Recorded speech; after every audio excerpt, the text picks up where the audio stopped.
What is going on? What is happening?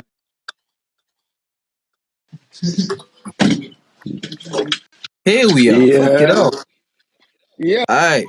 We here now. Shit.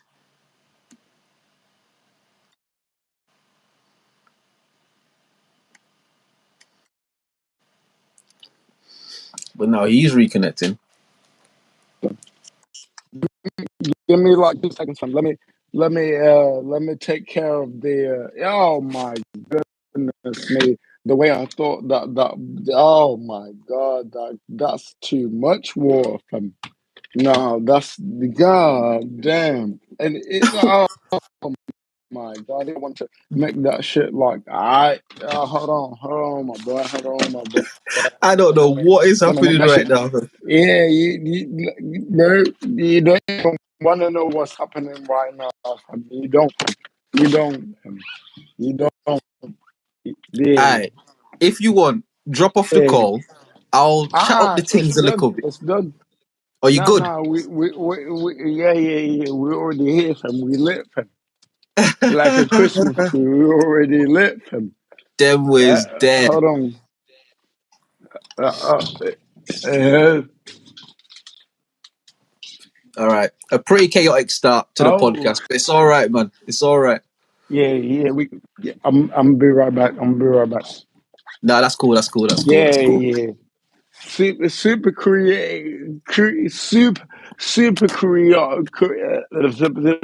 Oh God. Oh God. It's gonna be one of those episodes today, isn't it? It's gonna be one of those episodes today. Snake opening things in the parts snake up. Yeah, it's gonna This be nigga one putting a of spell those on me, pods. fam. This nigga doing some Harry Potter Yeah, shit on me, bro. Like, nah. Who sneak up a snack up a sneak and sneak this guy. up a sneak This guy. a snack up a sneak home. It's not no Harry Potter shit, fam. Trust me. Sneak up a sneak up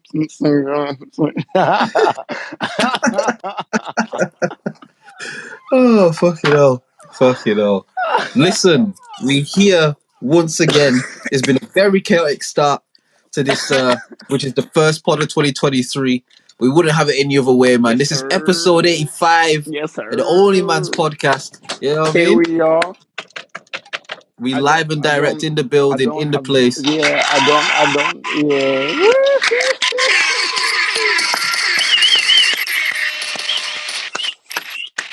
Yeah. And this one has started quite I don't shambolically, but have the it's all right, man. pam. And I'm pretty sure I got the pounds, but I don't have the all that pam. Yeah, yeah, Oh, shit, man. yeah. Happy New Year to anyone that's listening for the first time. You know what I mean? This is the first Yes. episode of 2023. It's episode 85 of the OnlyMans podcast. Make sure you subscribe to the YouTube page, follow the Yeah, stereo pages, where y'all all that niggas nice been shit. at? Where, You know what I mean? where y'all niggas been at? And all that nice shit. You know what I'm Trust saying? me.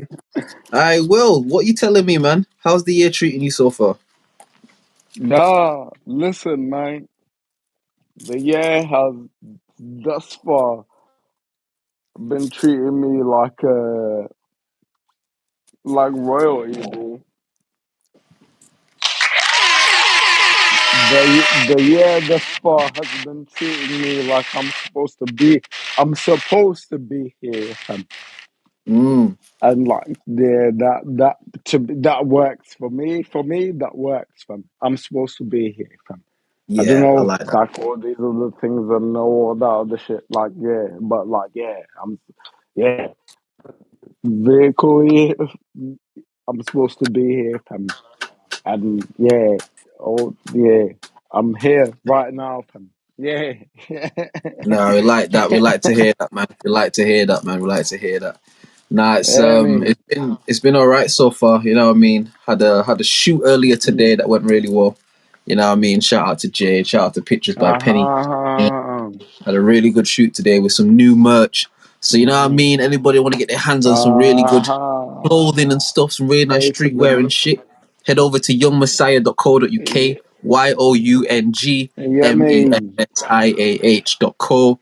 So you Yeah, I came mean, air horn that as well. You know what I mean? You get me? where's my air horns from? Nah, hold on, my boy. Where's my air horns at? Why I ain't beeping no air horns? I don't understand. Oh, there it goes. Oh, there it goes. Bing. I still can't hear no air horns from me outside, bro.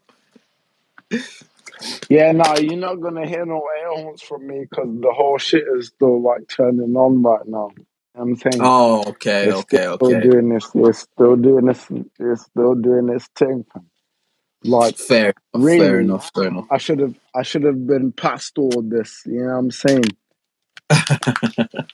It's all right. It's all right. It's not But how you here did I am, fam. it. No, because it's still asking me bare questions about like, oh, how do you not, fam? I'm like, what do you mean, bro? Flipping it. Nah, we passed that, fam. We passed that long time ago, fam. Open that, fam. Open all that, fam. Yes, buttons. This It is should so be great. buttons, fam. This is so It great. should open Oh, buttons, fam. What do you mean, bro? Nah, I bet. Alright. Sorry. that's Here cool, I am. man. I was gonna I'm say. opening buttons for it says here that I'm opening buttons for like the I should be the orchestra or whatever, but then really what it is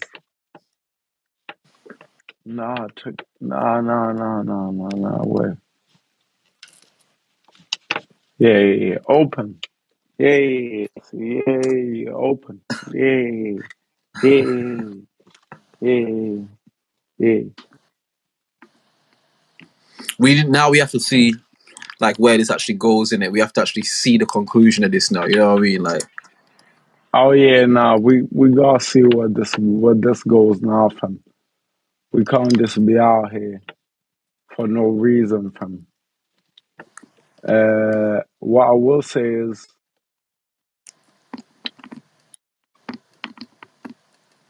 oh my God, why can I not find buttons, fam?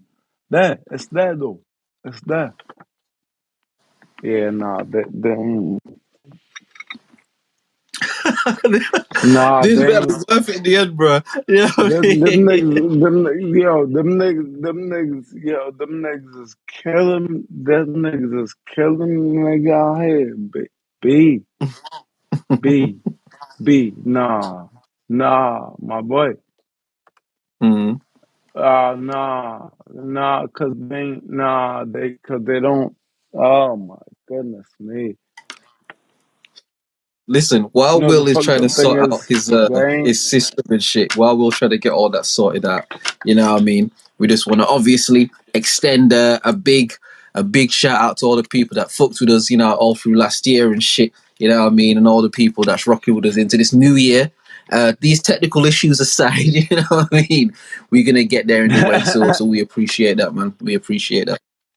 And you know what's mad? Nah, Like we right here. the last week podcast we did, we didn't really speak about like any sort of topic shit at all.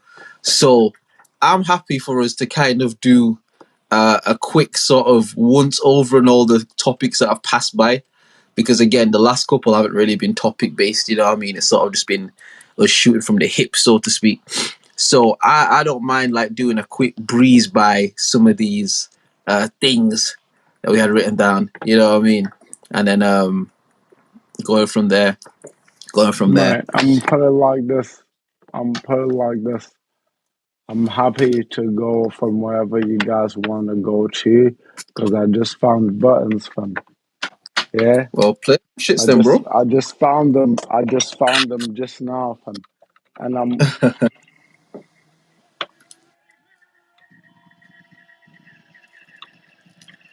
Oh, it's getting louder. It's getting louder. We need a bit more volume on that, please, my friend. Oh, it's getting louder, people. It's getting louder. Oh, it's getting louder. There we go. She, my boy, we There we here go. right now, my boy. Yeah, yeah, yeah. Wow, with it.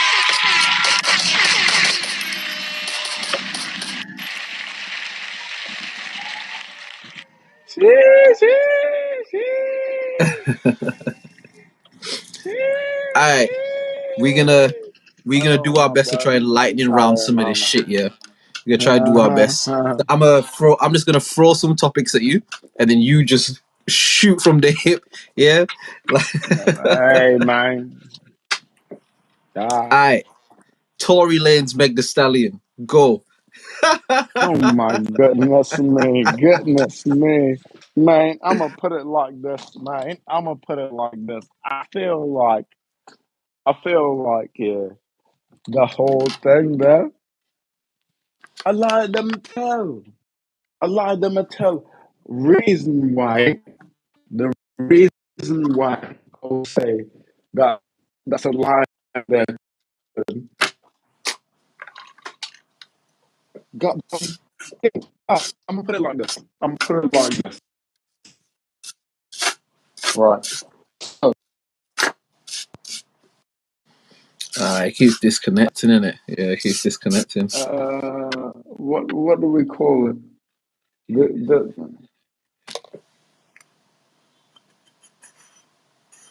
Uh, You breaking up bad, you know, bro. You like breaking up proper bad. Yeah, I don't know what's going on this side. 2023, and the podcast has got off to a rocky start. Oh shit! Oh shit!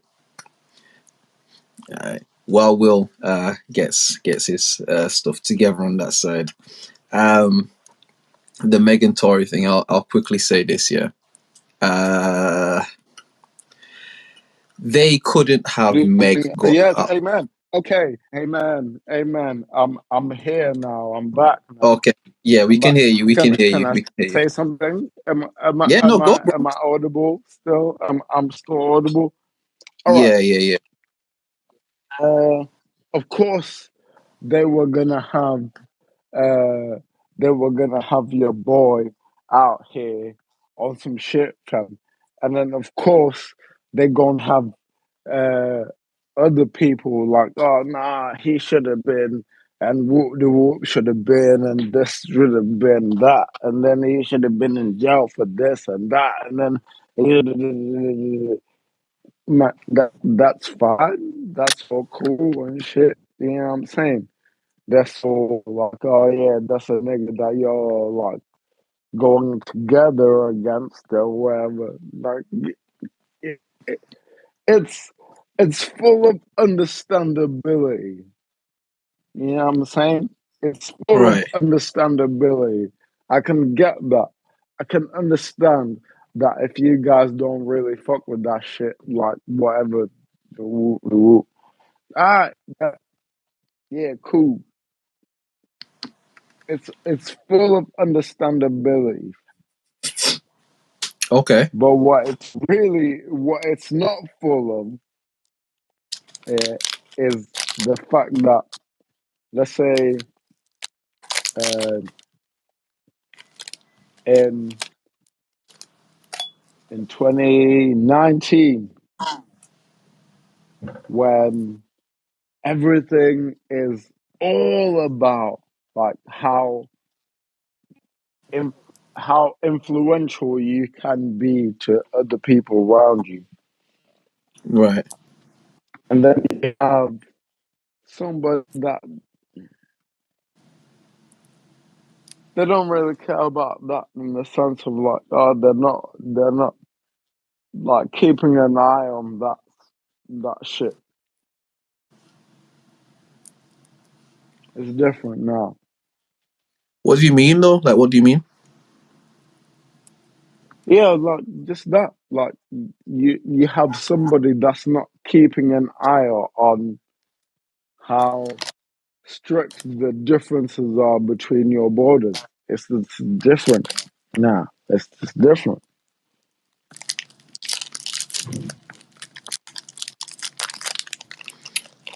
I'm finding it hard Amen. to to follow what you mean though. Like, cause you like, what's the difference, sort of thing. No, there's no difference. The only difference is the fact that like I am here now and I'm speaking what I'm saying, but really that's the only difference. You could create your own difference and be like, oh yeah, because we have this difference now, we get different like culture and different language and different this, that, and this. Like you can do your own thing. Okay, But the bring this only back to thing the is, Megan Tory thing. Bring this back because I don't know like how we got to hear from there.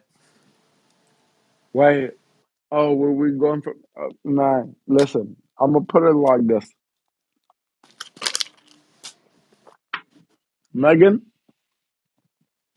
Megan, Megan never really wanted to be part of this thing, fam.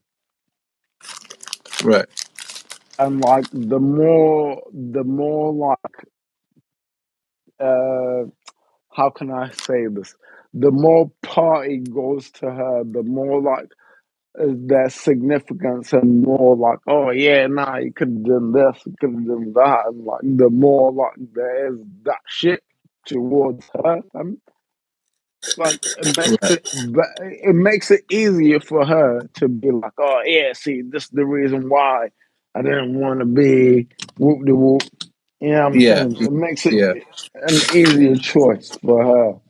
But what it really is again, we here, we goddamn. Oh yeah.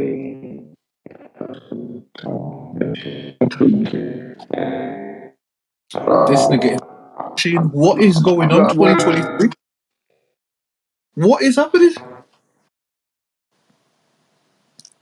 This nigga turning into a cyborg, bro. This nigga's making robot sounds on the fucking thing. I don't know what is going on, bro.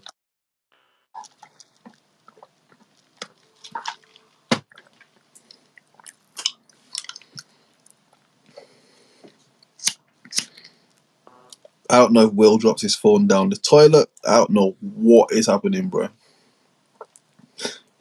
I almost feel like we should we should Yeah, skip this and try again tomorrow, bro. Because I don't know what's going on. man. What's happening, fam? This nigga talking about we finna skip this shit until tomorrow, fam. Yeah, Brother, you nah, were don't making skip that machine shit, fam. sounds, fam. I don't know what is going on, bro. All right, I'll tell you what happened, fam. So I went downstairs and things were happening downstairs, innit? So I'm like, yeah, let me hop in on them things that's happening downstairs, fam, real quick. What was happening downstairs? Huh? What was happening downstairs? No, this nigga, fam, won't ask me what was happening downstairs. I was I was taking some some things. Yeah, Right. that's what was happening downstairs. I was taking some things, and I don't really think that like right now, right here where we are right now was the best place for me to disclose what was happening. Fair enough. I'll say Fair that. enough. I'll You were say in the that. middle of your But yeah, summation no. about the Megan Tory thing, Yeah. and then you started making Android sounds on the phone. So I'm going to ask you for Oh, the third time. Give me your take on this whole shit. yeah. I put it like this.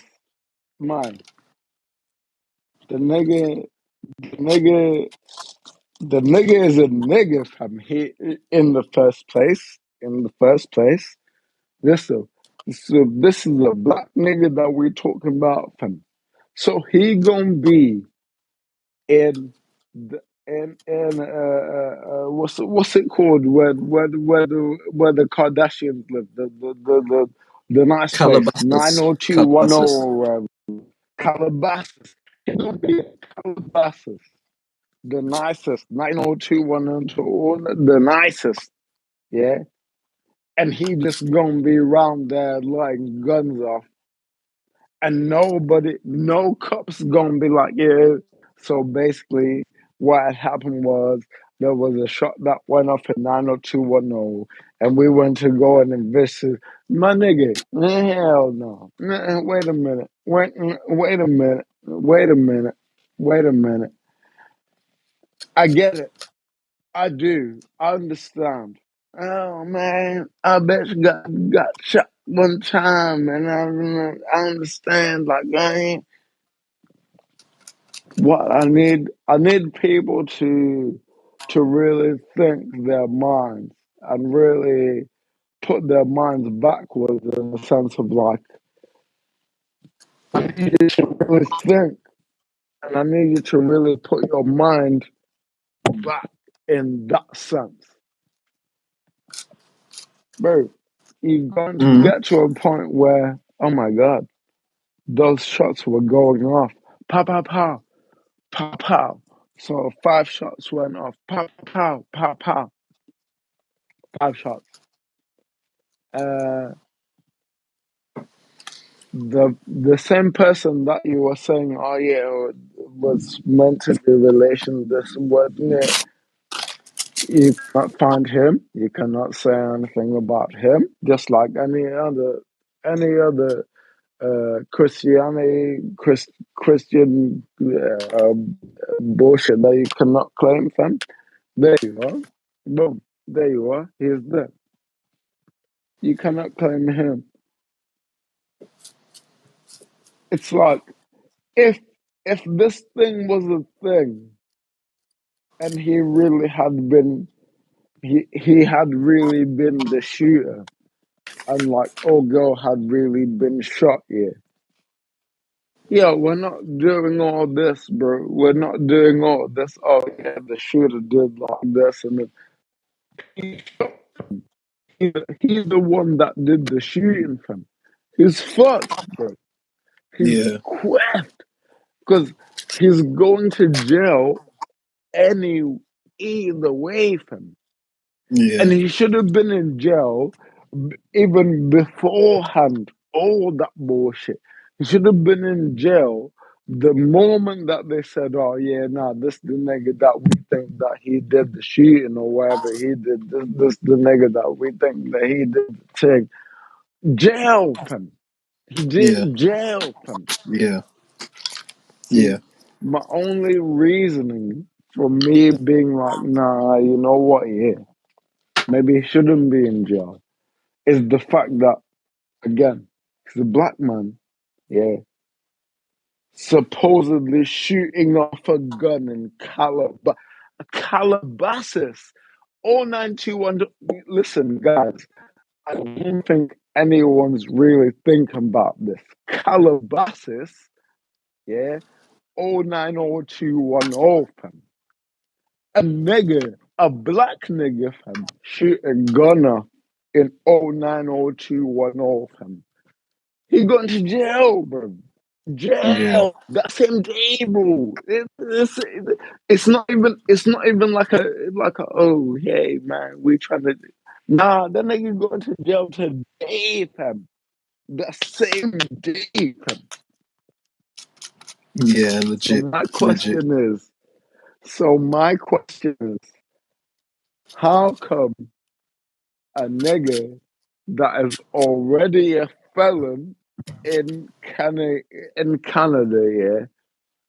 He already a felon in Canada, fam. There's a reason why they'll just let him, fam. And then at the same time as they let him, he shot a gun in Calabasas, the rich part where all like Kevin and all them man live.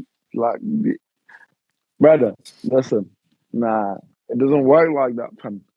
Cause like if it was me shooting a gun off in Calabasas, I'm in jail right now, fam. I Mm. literally I'm in jail right now, fam. There's no messing about. There's no asking like, oh, who was this or who was that. Like, bro, if it was me, I'm in jail right now, bro. There's no fucking about. Nah, I hear you. I hear you. Like the the whole thing is mad because there's a lot of like public facing shit that's been done in it. There's a lot of court of Mm. public opinion games that have been played with the shit in it, like where they're trying to make you take one side or another side with the shit. And when this shit first happened, and we spoke about it and stuff, and similar to your point, like the point I sort of made is like, yo, just in the actual reality of shit, there's no way that a nigger tatted from head to toe from Canada who's a felon shot a global superstar in Calabasas and wasn't immediately put under the jail. The fact that that didn't My happen, the nigga, fact that immediate. there's no He was like, he. See, because if it was a real thing, yeah. If it was like, oh yeah, nah, this a nigga that shot a bitch that was supposed to be like, yeah, and then he's supposed to be like under the jail, bro. Like he would be under the jail right now, bro. He would be under the jail as we're speaking right now, fam. He'd be he'd be passed under the jail, fam. He'd be so under the jail that niggas would be like getting at you and being like, "Hey man, I thought your boy was supposed to be under the jail," and then you'd be like to them niggas, "Oh yeah, nah, that nigga under the jail, he ain't never gonna come out again." And then you'd tell me and my, bro, like, never again, fam. You're never coming out to see this daylight, fam. Ever, fam. yeah, it's a mad one, and I definitely feel because again, obviously, not that you follow the trial, but it's you know what I mean. It's something that you kind of keep up with and shit. And the charges that he was like charged on was like possession of a illegal firearm, Mm, recklessly discharging a firearm, and assault mm, with a firearm. But yeah. again, and just doing some Google searches and shit, the assaulting, so like California law in it. In fact, I'm gonna see if I can actually bring it up one sec Yeah, because I it's know. it's basically a thing where assault with a firearm is if you're holding a gun and the gun points towards somebody, that's assault with a firearm. Meaning Yeah, you yeah, don't yeah. actually have to Yeah. shoot a gun, but but in the same breath, actually shooting somebody is also assault. Do you get what I mean? Yeah, Unless it's one a time, fam. murder charge. Yeah, So one it's time, like fam. Yeah, the charge is one of those weird charges where we'll never really get any solid, concrete answer on whether this nigga shot Meg or not. Like there won't be any like yes he did or no he didn't. It's like under the assault thing, it's all covered. So it's covered from him not shooting her to him shooting her. That's all classed under the assaulting. So it's like it really man. feels like with all the public facing court of public opinion games that they played with this shit, like it really feels as though there was a lot of money and time invested into ensuring that a verdict came back that didn't make Meg look crazy because you could feel the tide of public opinion starting to shift. You could kind of feel the thing of people being like, yo, I don't know if I believe this girl, you know. I don't know if I believe her, you know. Like you kind of felt that in the air, like people started to be more comfortable with True. not knowing. Even that Drake bar on the album he did with 21 Savage, will she lie about getting a shot, but she's still a stallion? Like just there's just little things where you can see there's an indication where people aren't or people weren't 100% convinced. And I think even still, even after the verdict, a lot of people still really are not convinced in it, but it's because of how they've shaped this narrative. Because the narrative is Yeah, okay. No, the One thing that narrative didn't come is in the still the news, one thing that narrative, didn't come out in the rather. news was the fact that they changed the charges that he was charged with. Do you get me? They changed the Oh, charges so it right. fits into this weird ambiguous thing. That's what I'm saying. But that was never sort of publicly pushed like, oh shit, the charges have been changed. So everybody's following this thing, thinking that he's being charged with shooting Meg The Stallion. And that's not what he was charged with. Yeah, He it's was not. charged with It's not. he was charged It's with not. having an illegal gun. He was charged with One. he was charged with what do you call it? Shooting a gun recklessly. And he was charged with Discharging a yeah, firearm recklessly. Yeah. yeah, and he was charged with assault with a firearm, which ranges from you holding a gun at somebody, like pointing a gun at somebody, hitting them with the gun, all the way up to shooting them. All of that is covered under Mm. assault. Do you get what I mean? And I think the reason that they changed the charges to that is, like I said before, so that when the jury has to go away and deliberate the shit, it's like, well, technically he did do this. Like, one thing that I've not seen a lot of people Yeah. talking about is that one of the witnesses said on the stand, like, I saw a girl shoot the gun first, and then the guy shot the gun. Like, a witness said that on the stand. Yeah. Do you know what I mean? Yeah. A Yeah. witness said there were two girls That's fighting, right. and then one of the girls got a gun, started shooting it. They start witnesses. Yeah, They and start witnessing. even that, there was some mad bookie that happened with the star witness on Tory side, innit? Basically, No, is it it? came out that the star witness basically had like a private meeting with the DA like a day or so Uh-huh. before the trial. Yeah, yeah, yeah. That's Like what the just old man was saying. The yeah, dad was screaming that from early film. He was like, yeah, yeah, there was a guy that came to meet us all, and then he was in he was in the meeting with everyone else, and it's like, nah, but then like, I bet you there, but then really, you should have been in the same thing as us. Yeah, yeah. yeah. And it's like obviously Tory's like defense lawyer had, you know, you like prep your witness and shit in it. And the whole thing was basically that witness just came back and just said something completely different.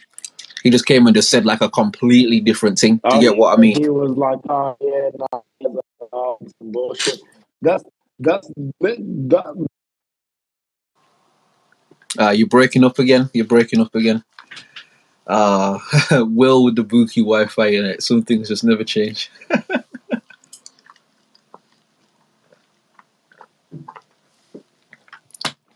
Some things just never change. Yeah, just while Will's getting that together and shit, it's just like there's definitely been a lot of bookiness in this case. There's definitely been like, oh shit, you. Nah, he gone again. He gone again. He gone again. Will, man, sort your Wi-Fi out, bro. What the fuck? It's 2023, fam. We can't be living like this, innit? Like, we can't be living this way, bro. Like,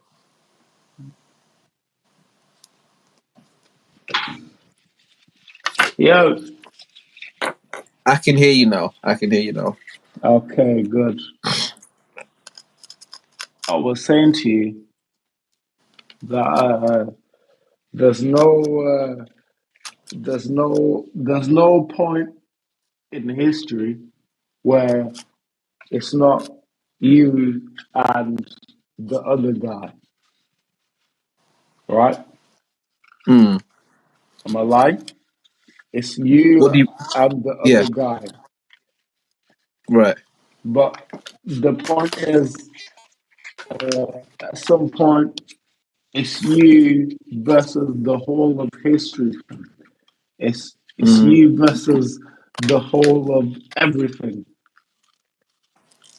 At some point, yeah, you might want to like be part of that, and you want to like be the other side of history of that, but like you just can't beat that sometimes.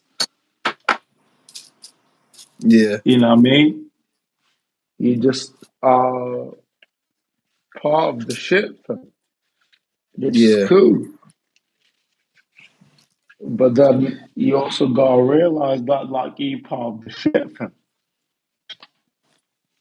And yeah,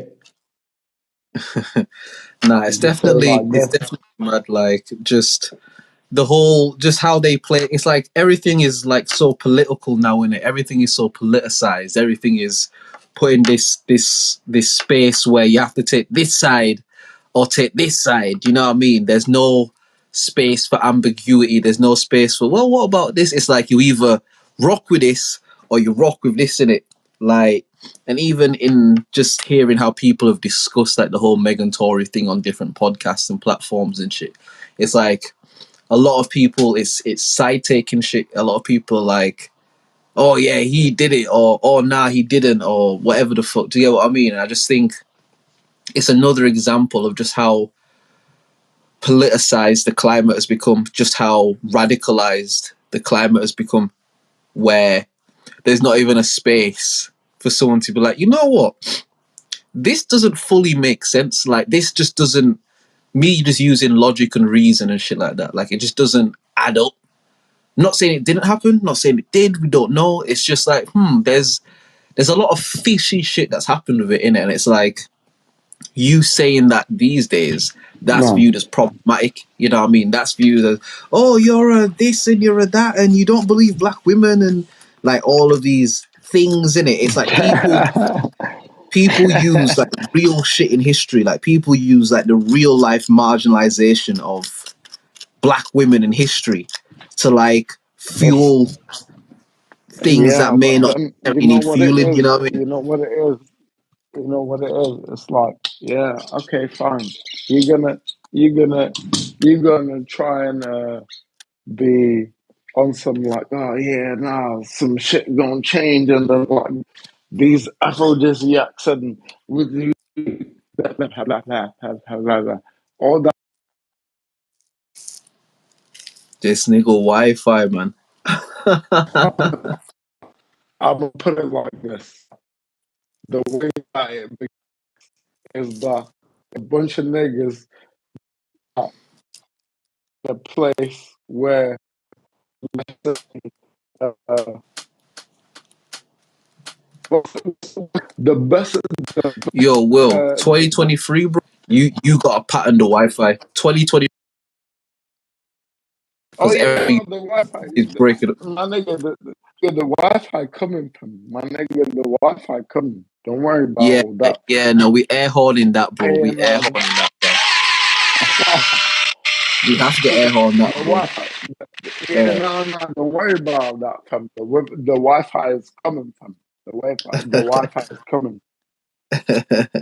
But what you should be worried about is the fact that like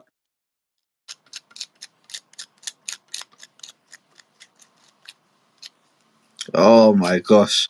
You see, it's almost like it does it on purpose, with, isn't it? It's like he'll say something proper like thing and then it just cuts out. Like, what the fuck? Like, no, what I'm was he here saying, right bro? now, fam. You What was he see, you saying? see, you see life and the beauty inside of it. Yeah, you see how beautiful life is in a sense that if if I took if I took a week away from work, yeah, I'd feel in a sense that like, oh man, all my stuff gotta be paid and all this and all that, yeah. But like if I worked a in a capacity that's like more connected to the people that I'm like working with, it's like it's different now. It's no longer just about me getting to work. It's like, oh, okay, fine. If I don't get to work, there's going to be another guy somewhere out there that doesn't get to work, fam. There's Yeah, gonna be another geezer out there somewhere that's gonna be like, oh man, if Will was working today, I'd be in work right now, and I wouldn't even mind paying him double because I need to get to work right now. Yeah. It's like a domino I effect, have isn't it? exactly. It's like, bro, it's the exact same shit that I deal with. It's like, yo, there's a geezer here. He's he's he's I think he's from Nigeria. I think Right. if I'm not mistaken, he's the Nigerian brother. But Okay. yeah, every time I get in his cab or I call him so I can have a cab, it's like it's a different kind of conversation. Do you know what I mean? It's a different kind of it's a different kind of awareness of each other. Yeah. It's like I understand that he is who he is, where he is, and where he needs to be right now, and he understands the same way for me. So Yeah. when Yeah. we Yeah. like come together and see each other, it's like, I know for a fact here that like you gon' spin me around as much as you can, and we gon' like talk. But then you gon' spin me around as much as you can, and we gon' talk. And like when we talking, and like we exchanging ideas. Yeah. You know what I'm saying? Like, Yeah. look, Yeah. Yeah. I'm gonna put it like this: the first time, yeah, I got into a cab with this nigga, fam. When I say this nigga, yeah, I'm talking about a guy who he he lives in Preston, he works in Preston. Right. You know what I'm saying? He got his own thing happening or whatever. But he works for a certain cab company Right. in the city. He worked for a certain cab company in the city. And Right. I've told him like, yo, I'll I'll give you this much amount, yeah, for you working at that cab that place where you work, yeah. I'll give you this amount of whatever I make. If like we shoot a video together, Right. he's cool with that, fam. Right. He's cool with that, fam. To the point where like even when I jump in, I automatically start the recording, fam. Okay. Okay. You know what I'm saying? I automatically start the recording, but then like I don't know, like sometimes it's one of them like nah, it just feels not correct, fam. So you don't start the recording, you hear me? Yeah. Yeah. Yeah. Like yo, like today I jumped in the cab and like the man he was like he was looking around and shit and it was like nah, you cab guys don't even be looking around and shit like that. Y'all just like get in the Yeah. Yeah. cab, let that shit run. Oh yeah, nah, we get to where we going, and then you let it run, and then you get out. That's that's what you guys do. Yeah. So Yeah. it's a Yeah. bit weird. Yeah, it's a bit weird that like you want to like hang out for a sec and then like be all like around and shit. Nah, it's a bit weird. I don't like that. I So don't like that. what did you do? I just I just like went upstairs. Right. I just went upstairs, bro, because I was like, yeah, nah, these men would deal with that shit, fam. I'm pretty sure these men would deal with that shit, fam. Right. Mm.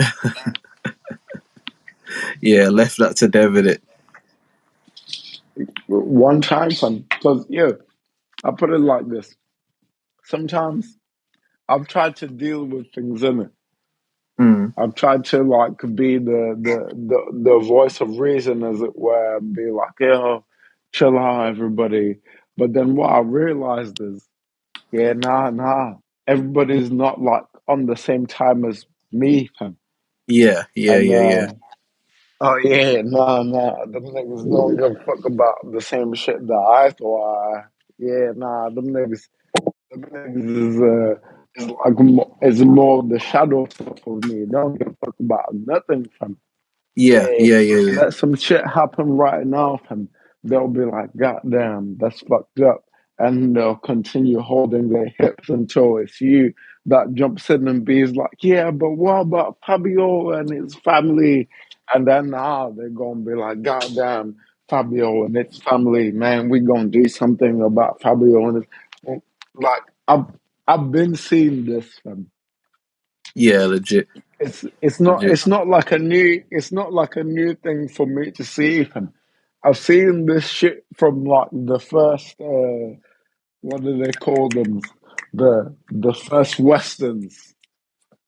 Yeah. The first the first like cowboy movies or the Dirty Right, Harrys and all them things there, fam.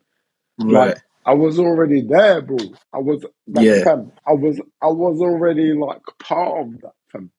They didn't realize that I was, but when they started realizing that I was, it was too late. And it's already late for you to be trying to tell me about this, and that. Because I seen Dirty Harry, fam, and I right. seen Dirty Harry lots of times, bro. I've seen goddamn Butch and Sundance and Cassidy and the Sundance Kid. I've seen that shit like 5 times now, fam. You can't tell Right. me that those the good guys, fam. Like I've got my own like critical thinking. I've got Yeah, my own brain that does thinking, fam. And I already know like these people that you're trying to put in front of me here, they're not the good guys, fam. they're They're not the good not the guys. good guys. Yeah, Yeah. yeah, yeah. They tried to put what's his name? Oh boy, goddamn. What's his name? Shooting, lots of shooting. He pew pew. What's his Clint name? Eastwood. Clint Eastwood. Jesus Christ. Yeah, yeah, yeah. They tried to put Clint Eastwood in man's face and say, "Oh yeah, nah, Clint Eastwood is like the guy," and then like, "Yeah, nah, he should be the one that he should all aspire to," and he's like mad honest, and then the bullets just fly past man because he's mad honest. It doesn't work like that though. Actually, Yeah, in real life, legitimately it doesn't doesn't like. go like that, fam. It doesn't. It doesn't actually go like that. In actual life, what it goes like is, oh yeah. That guy there, yeah, he actually doesn't really say what it really is, which makes it easier for you to fall into his bullshit. And so now you into his bullshit, and he gonna be about his bullshit. Now that means you gotta be about his bullshit too, fam.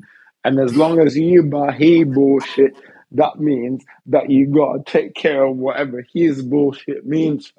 And if Yeah, his bullshit means that you gotta take care of 3 families, and then at the same time, you gotta kill off 8 families. That's your bullshit, fam. Yeah, and that's what you got to that's deal. yeah. That's what it is. And then they'll get their guns out. They'll swirl them. I don't know what they call that little whirlwind movement that they do. Yeah, they swirl them and they'll put them back in their gun holsters, and then they'll stand there and they'll look at you, yeah, and they'll be looking at you, yeah. And then there you are, fam.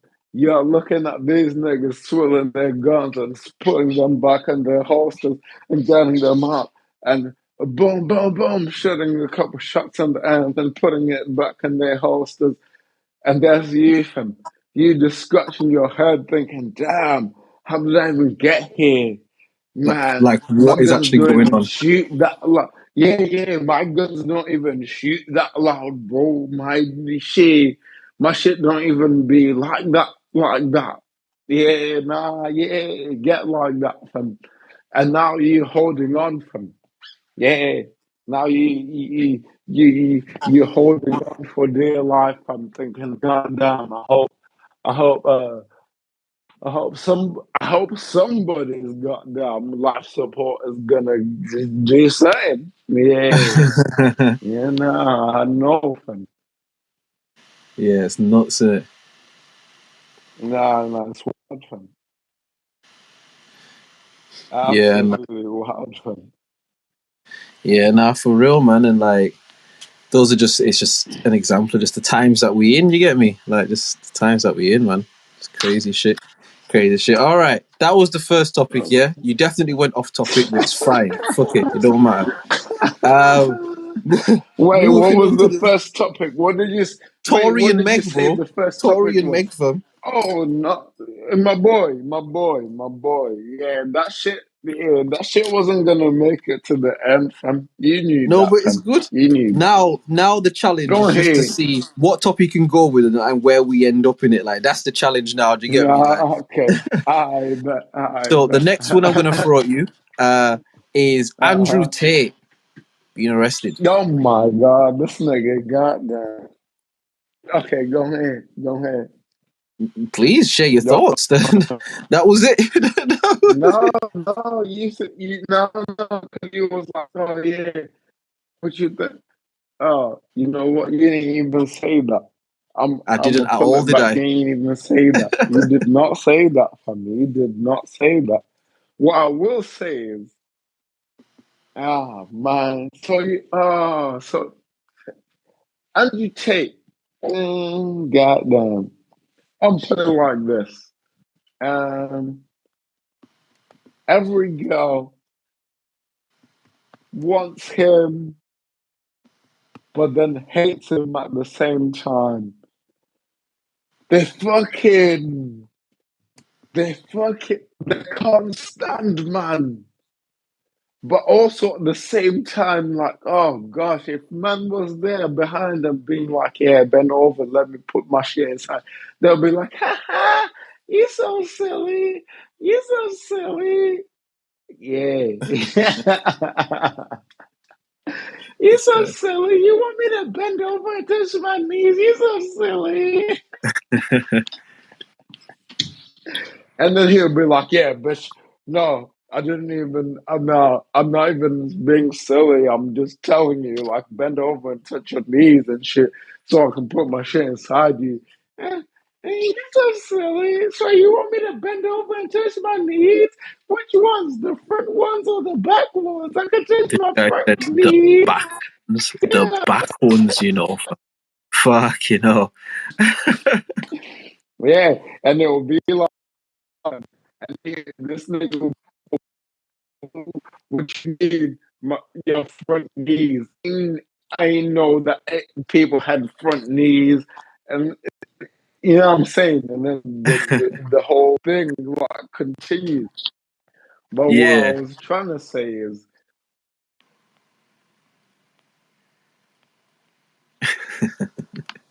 And then it cuts out, right? Yeah. And then it cuts out.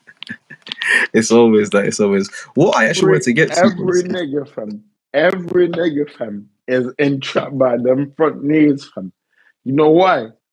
mm. Because them front knees is mad powerful fam. Is it the Yeah, front knee? we'll put it. Yeah.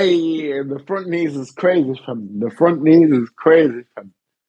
Ask any girl, fam. And ask any girl, fam. They'll tell you about the front knees, fam.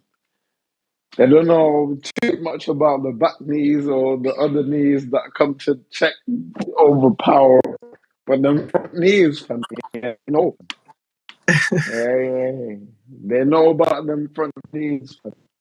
And they'll tell you what time it is with them front knees from one time, fam. Ask Let it them go. questions. I promise you, it'll be like that, fam. Jeez, I have to try that out. You know, what I mean, the next time, like, yo, what's front knee stuff I've been hearing about? I've been hearing about front knees. You know what I mean? What is that? Like, you got like proper naive and shit. Like, nah, it's like just front knees or something. Like, I don't know what that I means. You know, that's know. crazy. See, if you act mad naive, yeah, Then it's they'll just lock it. gonna be one. Yeah, it'll be one of them where it will just be like, oh yeah, my nigga doesn't even know what our front knees is, fam. It's cool. We'll What a just skip, man, leave fam. is funny. Yeah, we'll just skip, man, fam, one time, fam. We'll just jump over, man, fam. He doesn't even know what it is, bro. Yeah. And then there you are, a couple months later, being like, hey, man, these guys that I've been chilling with have been like, oh, yeah, front knees. And I'm like, oh, I don't even know what a front knee is. And then they all laugh at me and be like, oh, yeah, I don't even know what a front knee is. So what's a front knee? Yeah, that's wild. Yeah, that's wild. That's wild. And then you'll go, you know, you know what's wicked, fam? Your girl will be like, what? Front knee? What are you talking about? What the fuck? Yeah, Who do you think you're on a talking mad, to? on a mad Front thing, knee? innit? What the fuck? Yeah, it's a mad thing. And now you out here, fam. You're scratching your back head and you're scratching your back knee, fam. And you're like, oh yeah, nah, I just thought like, oh yeah, nah, you fucked now, fam. Yeah, You it done become a fucked up whole now, other fam. issue in it, a whole separate. Hey, it's a different thing now, fam. Cause like the whole back knee and the whole front knee, fam. That's your problem now, fam. Yeah, legit, You deal legit. with that, fam. Are you that, my brother? Fuck you know. Well, that's the new Yeah, category. and Innit? That's the nobody, new search category, yeah, fam. Back knee, and front knee. and nobody, yeah, and nobody else wants to deal with that shit, bro. Yeah, trust me, Nobody. trust me, Nobody trust else me. want to deal with them things that's so my brother. Yeah, them did hear about the the who. Nobody want to deal with them things that's Nobody so want to deal with that. Yeah, trust me, for real, for never real. But that. pause in it. But you've Them taught me heard something about new. the who. Yeah, them I've boy them definitely not did hear been front about the knees for. who and the ha. Nobody want to deal with them things that's so my brethren.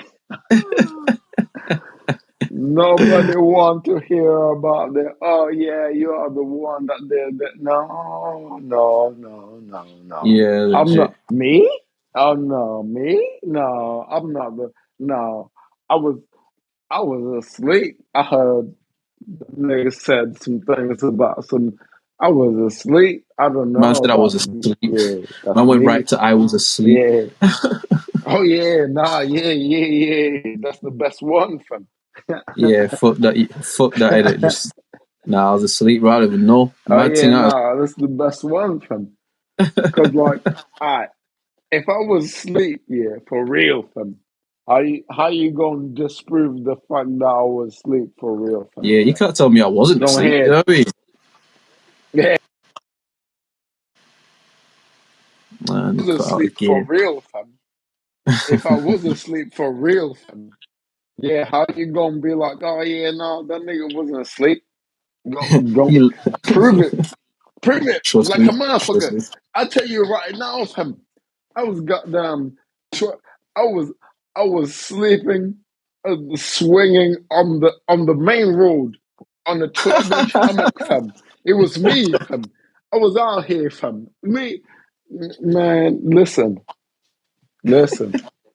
Yeah, So if if if I'm lit, yeah, and I'm supposed to be lit, yeah, i.e., I'm supposed to be someplace. Oh yeah, nah, yeah. Y'all go know what was happening, fam. But what it really is yeah, you don't know what's really happening, but what it really is you gonna be like, oh, what happened to this nigga, fam? Why he ain't say nothing or do nothing? Oh no, cause yeah, I was yeah, yeah, yeah. man just said yeah 3 times. Man just said yeah 3 times. Yeah. Yeah. Yeah.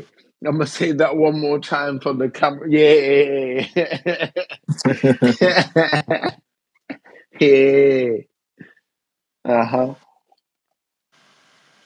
That is jokes, man. Fuck it all. Fuck it all. Hey man. So I'm gonna ask Oh you my again goodness because me. we got a good Mm-hmm. side segue there. So Andrew Tate, Oh, Andrew Tate. He got arrested recently. Goddamn. How You do know what I mean? man? Okay. How do I even approach this one here? I feel like Andrew Tate, yeah, is at this very moment, he is he is like as hot in a sense of like he's a pariah Yeah, as anyone could be from. yeah, He's he's hot right now the same way that like I don't know, like anyone would be this hot from. You know what I'm mm, saying? But then like he's hold on, you going hold on, my boy, hold nah. on. I'm trying to goddamn do something right now. This shit ain't working for me right now. God damn, my boy. God damn, my boy. God damn, my boy. God damn, my boy. This shit is unbelievable. This shit is crazy. Hold on. Goodness me. I can't believe this shit. Hold on. Hold Oh, this on has a been a sec. funny episode, man. Nah, cause we ain't even started yet. Fuck you talking about? Yeah, maybe that's why it's a funny episode. That's what I'm saying. That's what I'm saying. Hold on, because if I put the thing at the thing, and niggas gonna be like, man, why you ain't thing the thing, and then, man, yeah, because I can already see, like, I'm already trying to like collect all the yeah. Oh This my shit. goodness, they gonna be like, man, why your business smell like that? I'm like, yeah, but then you guys didn't want to like find out what was happening with your mans and shit. So here Mm, I am trying to find out what's happening with your mans and shit. And this shit is costing more than like a half a ticket, and then man, you ain't even want to pay half a ticket to find out what's happening with your man. I don't got half a ticket like that, bro. I'm not one of y'all niggas. I don't got that shit like that, y'all niggas. Yeah.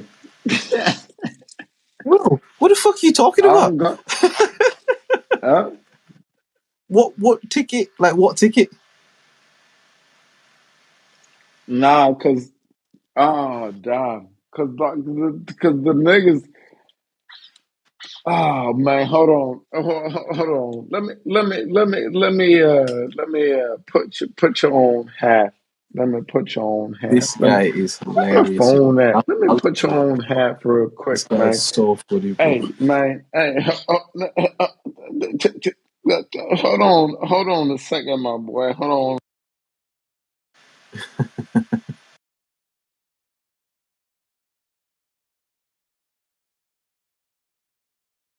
On the pod, you can't call me, bro. What a guy. What an absolute legend, man. Um, Will probably a little bit burst to be fair as well. Probably a little bit burst, Yeah, but yeah. yo, I'm lit. I'm listening. I'm listening. can you? And Did you just try and call me, Gigi? yes, I did. But then but then the mid call, I realized how stupid that was. I realized how stupid that was. I did. Oh, I you're did so realize how funny, bro. stupid that was. My boy, my yeah. Go on. I'm a goddamn. I'm a fool for him. What do you I'm put mean? it like that. I'm a fool. I'm a fool for him. I'm out here for him. I'm I be saying all this kind of stupid ass shit and shit. Yeah, I'm a fool for him. I'm for this one. But Well, we I all need, fools, really. uh, I need for my peoples to hear what I'm saying, my man. Mm. Mm. Mm. So I'm gonna ask you. Mm. Mm.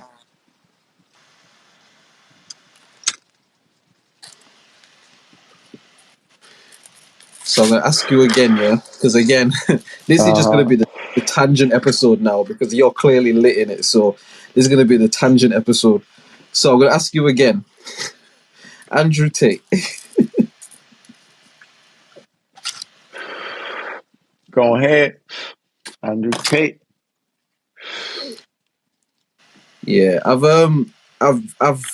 I only know but so much about Homeboy in it. Like I've only Mm. seen a handful of things, but there's some stuff I've seen where my man's like he's saying some very thoughtful or thought provoking shit. You know what I mean? I've also heard stuff where it's just like, yeah, nah, allow it. Like I don't really agree with that, but I don't think there's anything wrong with that though, bro. I think it's very possible to see like the value that someone has while also seeing like maybe the detriment side.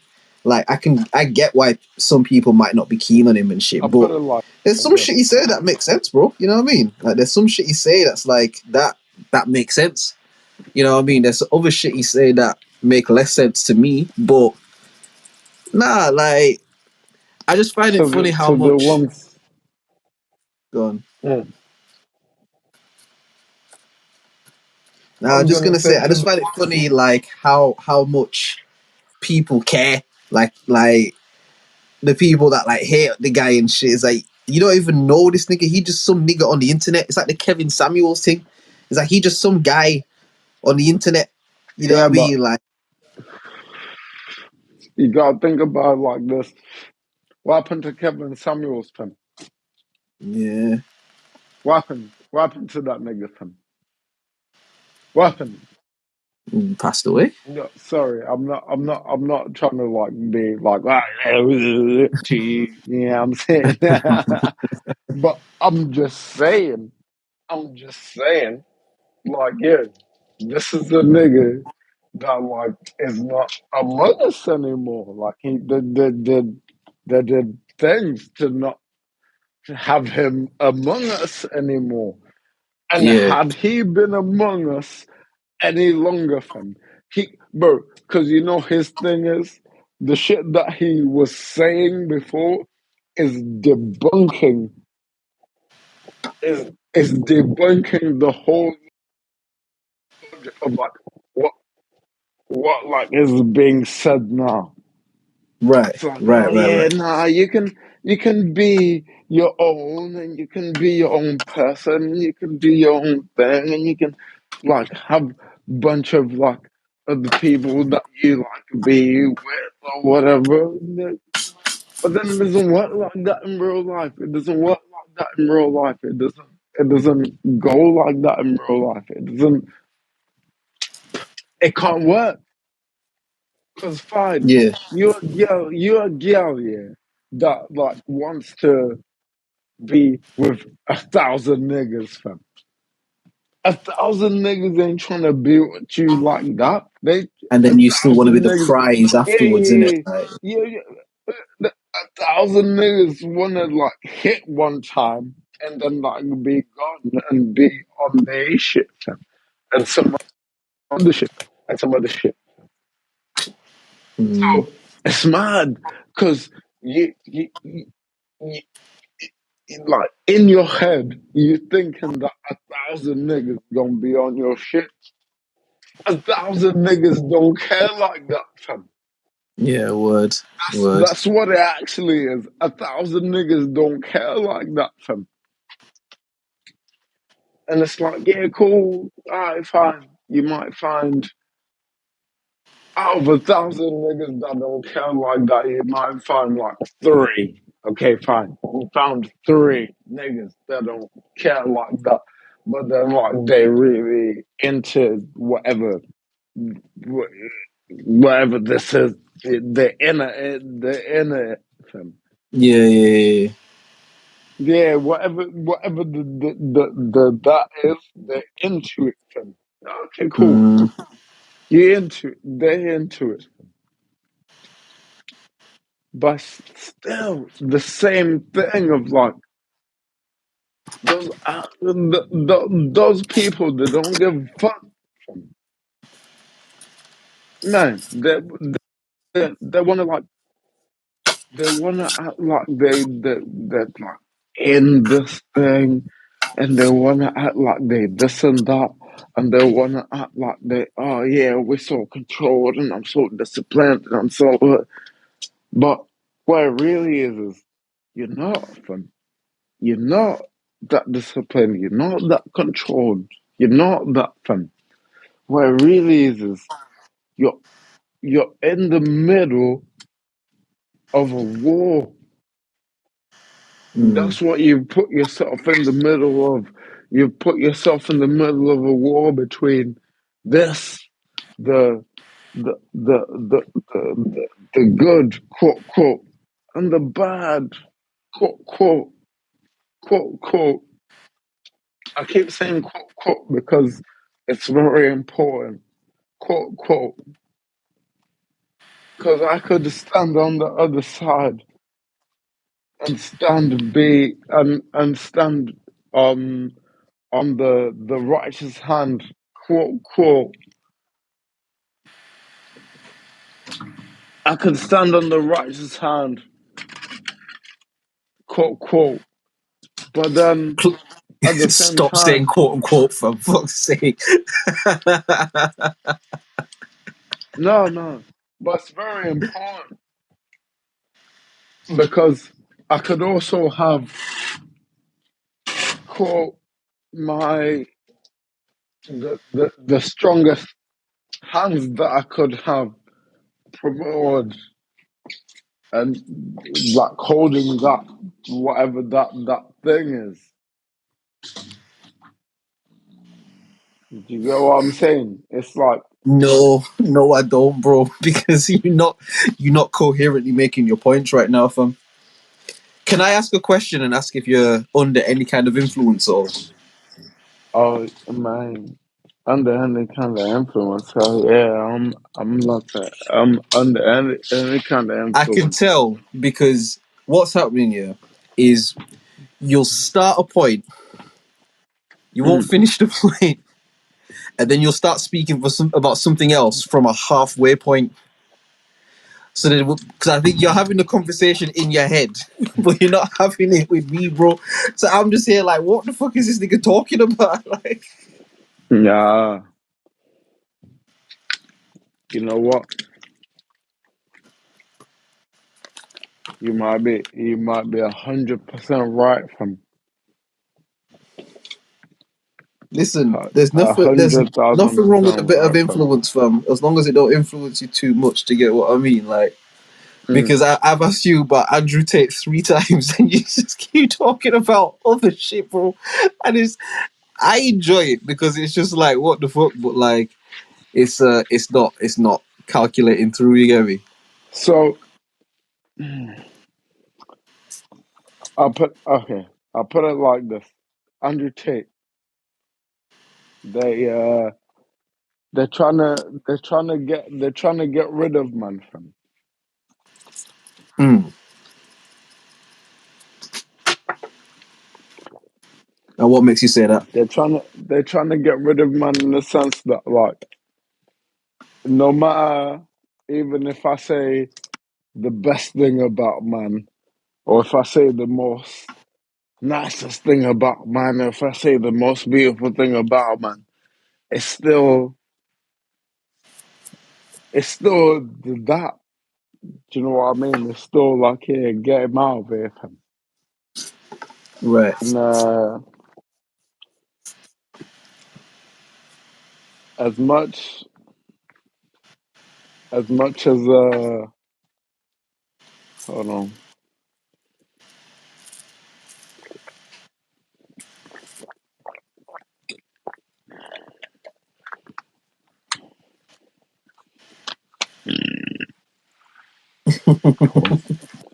Excuse me. Pause.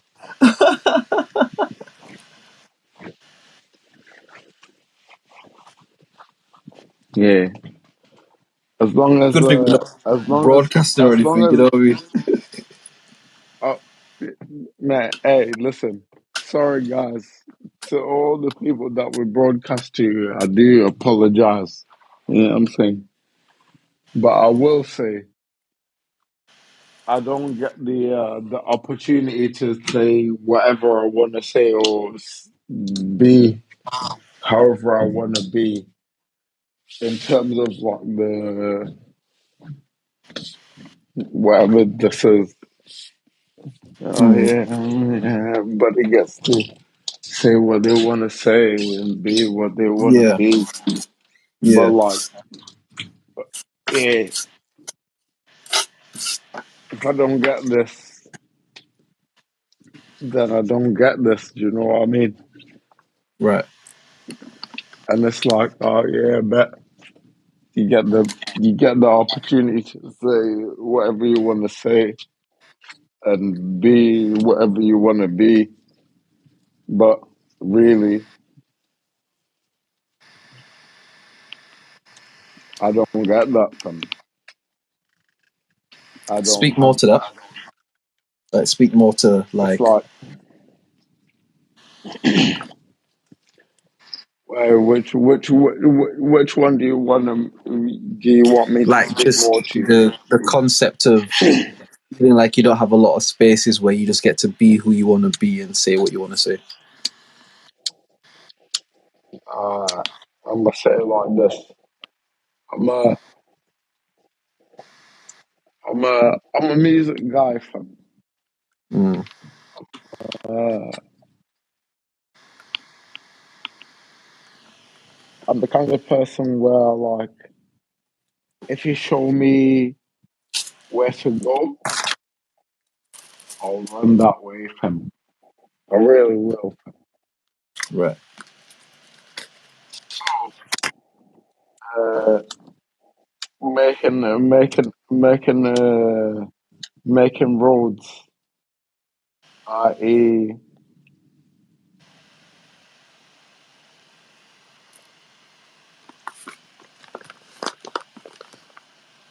Disconnected.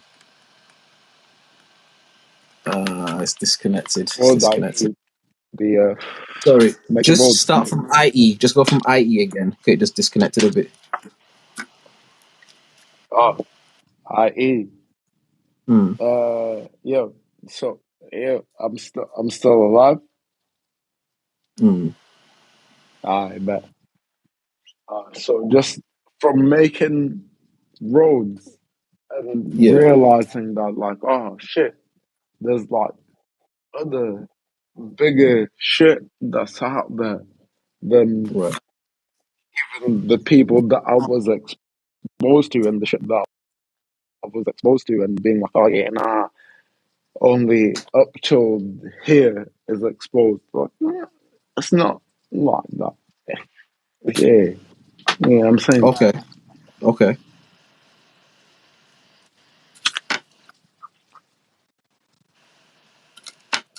So how does that tie into like the feeling of, you know, not getting to say what you want to say or be who you want to be a lot?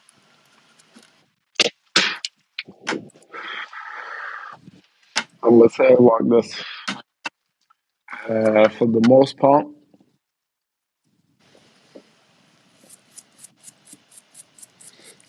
I can't.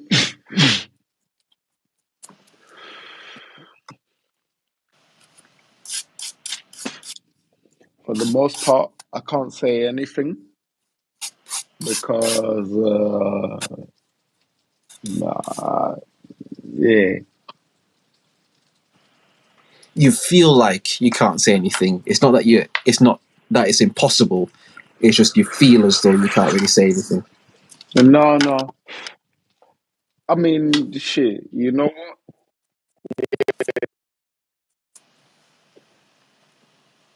what? There's things. There's a lot of things that just won't let They just won't let regular person just be them. There's a lot of things that are like, yeah, man, yeah,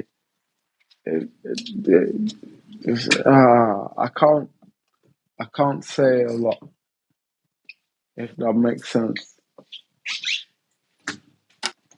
Um, I I'm, can't say too much because if I say too much, then I've said too much. You know what I mean? right, Niggas be at my house and be like, "Oh yeah, why you say so much?" right, But then at the same time, it's like I didn't even say that much. I didn't even say too much like that, fam. But yeah, right. they'll be at my crib. Fam.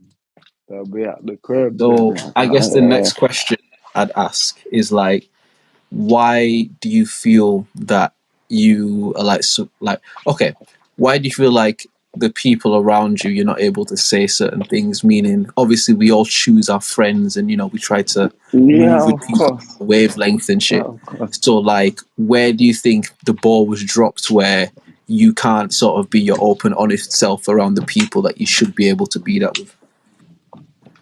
Uh, I feel like this. There was a time when, damn, how do like there was just a time when I realized like, yeah, uh, as much as I'd like for everyone to be on it, quote, quote, they Mm, can't, they can't, like, not everyone can like do this. right, right. Not everyone can be on this. Thing like that. Yeah, yeah, yeah, nah, no, they can't, Right. fam. So, do you feel like you have to almost pretend like you're not on it to make them feel more comfortable? Yeah, all the time, bro. All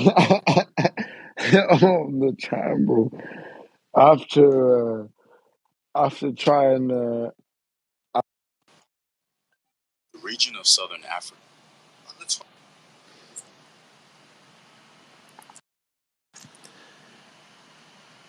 I have no idea what is going on. Try call Will back. I don't know what's happening with this shit. yeah, what happened? What happened, What fam? happened? You just I don't dropped off the know call? what happened. No, no, no, no, no, no, no, no, no, no. Because I was here, fam. I was just chilling. I'm just listening to you, bro. I wasn't doing anything. I was just listening to you, and it just said Nah, the person has left the call. I was like, oh shit, all right. no, no. I'm here, fam. I'm here. I'm here, man.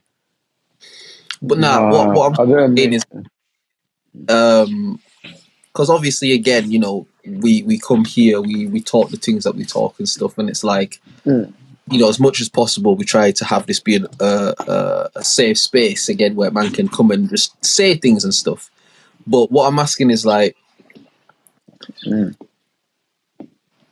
why do you feel like it's okay for you to subject yourself to that? Maybe that's a better question. Yeah, interesting.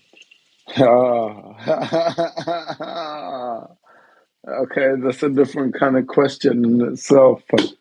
Uh, I will say I don't, I don't, I don't. I, how do I even answer that question? I don't feel like no, because I don't feel. I feel like eh,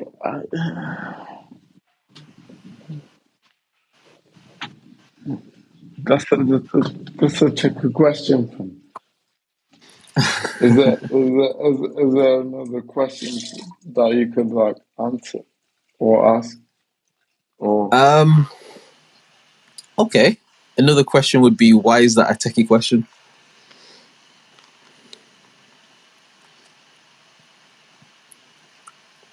This nigga put me on mute, you know. No, chill. Cause like, how do I even answer that? Cause like, fam, Okay, are you it's somewhere still now where people can hear you and you can't? You like you're saying I can't talk about certain shit. Is it something like that? yes, very much so. Okay. See, just say that, bro. Just be like, yo, where I'm I at right can't. now, I can't really get into it. But then it's tricky because like we're already into the podcast. You know what I'm saying? Yeah, but all right, what? Because my thing is, if obviously you can't figure out a way to talk about it, then just be like, yeah, there's not really a way I can talk about this on the air. I'm not gonna push it. I'm not gonna say, I'm like, all right, cool, say nothing in it. But because you talking, I think that you're trying to talk in No. it. So I'm like, all right, bro, talk in it, like. No, hey man, I'm trying to talk, but like, man, I'm trying to also like, yeah, me, and everyone else is trying to figure out what's happening, fam.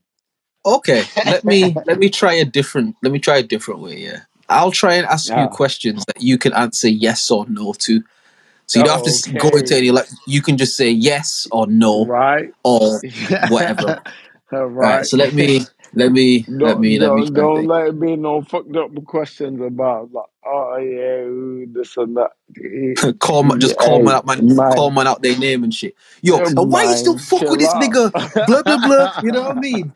Aye, do you think dude there's a pussy felt Yeah, like yeah, all that. just go Yeah, crazy, yeah, bro? Like, all that. Yeah, nah, chill out. okay, Nah, ain't no pussy also, no, nothing like that, fam. Chill out. okay. Are you at your crib? I'm at my crib right now. Okay. I am. Yes or no, bro? I Yes or have. no? If you get in Yes, the game, bro. yeah. Okay. I am. Um, are you in a place where even though you probably this nigga reconnected and shit, fuck's sake, bro, fuck this nigga Wi-Fi. Oh, this has definitely been um a podcast that's gone off the road a bit. We definitely in like 4-wheel drive right now. Like we driving through some rough terrain. It's bumpy. Pause.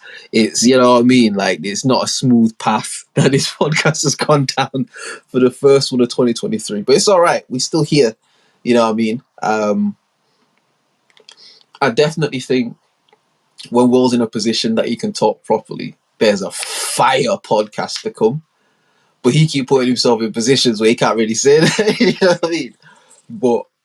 But nah, it's to try and maybe throw my guy some bail. I definitely think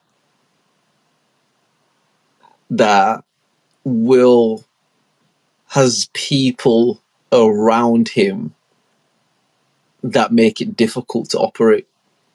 And it's very easy to be like, well, why'd you keep these people around you and da da da da da da da da da. But I think you have to always consider just like life and how life happens and shit. And how, you know, you can form bonds with people and have have like unhealthy attachments. You know, a lot of people outside of just like Will or anything, like a lot of people in life have unhealthy attachments to other people that for whatever reason they feel like they can't sever or they feel like they can't get away from. And the attachment may not be benefiting them in any way and may even be causing them detriment, but something that's wired internally tells you that you can't detach from this attachment, you know. And where I do understand that to a certain aspect of like just for a simpler life to not, you know, rock the boat, so to speak. I definitely think, you know, there are times in life where we are called to rock the boat. Like I think there are times in life where we're called to make things uncomfortable. Like you look back at, you know, the people throughout history that we kind of look up to and idolize and, you know, whatever the fuck, like a lot of those people, the reason they idolize so much is because they rocked the boat. And while they were doing it, it wasn't necessarily comfortable and people didn't really fuck with it then, but it was important that they did that so that people could see the waves that it created. You know what I mean? And I definitely think back to Will for a sec. Like, Will is a lot less confrontational than me. And I don't mean confrontational simply in just like, oh, well, let's fucking fight then. Like, I don't just mean it like that. I mean, I'm always willing to have uncomfortable conversations in it. I'm always willing to, whether it's an argument or whatever the fuck, I'm always willing to hash some shit out so it gets hashed out, even if it's an ugly process, than to pretend that it's not. And I mean, again, saying that, we all have times in life where we fall short. We all have times of life where we don't quite meet the standards that we want to set and shit. You know what I mean? But I try to, as much as I can, operate like that way in life, where if there's a problem, if there's an issue, address it. Even if you can't solve it immediately there and then, like, once you acknowledge that there's a problem, the problem's been acknowledged, and like, people either work towards sorting it out or not, you know? And I think, again, I don't want to speak too much on Will's situation because it's only fair for him to speak on it fully, but I think Will has allowed himself to be shackled to certain people. And I think that there are people around Will that are like anchors in the sea. And, you know, you trying to swim up to the surface of the ocean to get oxygen, to breathe, because you're underwater and shit, but you've got this weight pulling you down, pulling you deeper and deeper into the abyss, bro. And you trying to carry this weight while swimming to the top. It's a lot to do. It's a lot to ask your body to do. Do you get what I mean? And you include like buoyancy in water and shit. Like, you're trying to hold the weight and then swim upwards, and like, it's a lot, you know. And I don't want to act like I don't get it or I don't understand, because I do. Like, I get it, man. But I think we all make compromises in life, and we all kind of make different sacrifices about different things and shit like that. But you don't ever want to look back in life and like have regrets about shit. You don't ever want to look back and you be like, you know, I wish I had done this, or I wish I hadn't done this, or, you know. I think it's important to really try to grasp life while we have it, because it's such a precious gift. Such a precious gift, you know? And it's really easy to get lost in the mundanity, the everydayness of life. It's so easy to get lost in your patterns and your routines and get comfortable in that, you know? And sometimes it's important to rock the boat, man. It's important to rock the boat. My guy Will has dropped off again, so we're gonna try and invite him back onto the call. This has been such a shambles, isn't it?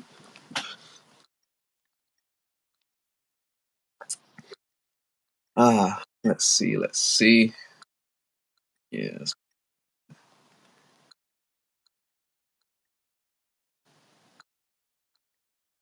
this guy.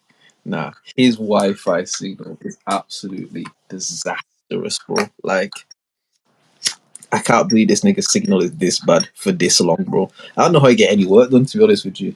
Like, he'd be sending me like tracks and stuff, you know, he'd be sending stuff back and forth. It's like, I don't know how you get any internet shit done off this, bro. Like,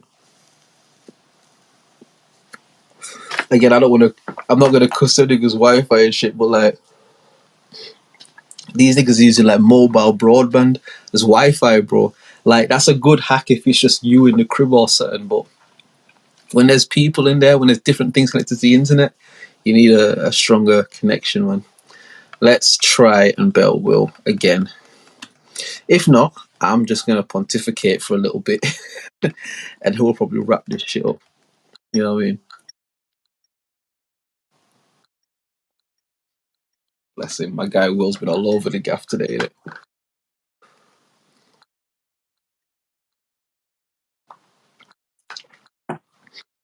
if this was a football match, as a manager, I'd be torn because Will's shown like moments of brilliance. Like there's moments in the play where he's turning on the ball, the passing, just certain movement and shit he's doing is like elite. But in other shit, it's just shambolic, bro. Like this right now, bro. Like I don't know what is going on with this shit. I don't know if he phoned that. I don't know what's happening. You know what I mean? But it's like if I was the manager and this was a football team, I think I'd have to sub man off. You know what I mean? It's a bit of a mad thing. It's a bit of a mad thing. All right. Let me see what else he had written down on the topics. It's a bit sad, isn't it? Because I ain't come with no topics at all, to be fair. I come with no topics at all. So I guess maybe I'll just sort of speak about like, you know, the ideas, the intentions, the kind of things I'm wanting to see into, you know, this year. Like, one second.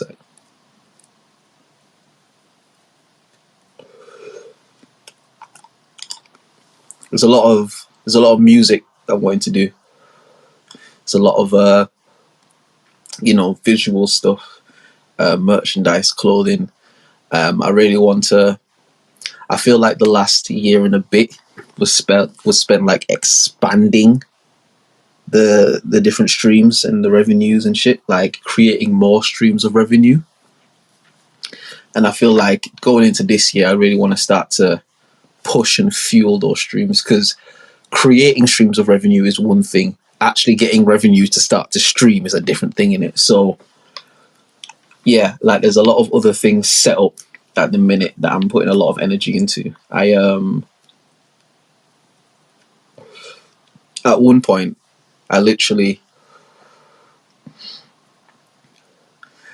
I started doing music. I say professionally in 2016.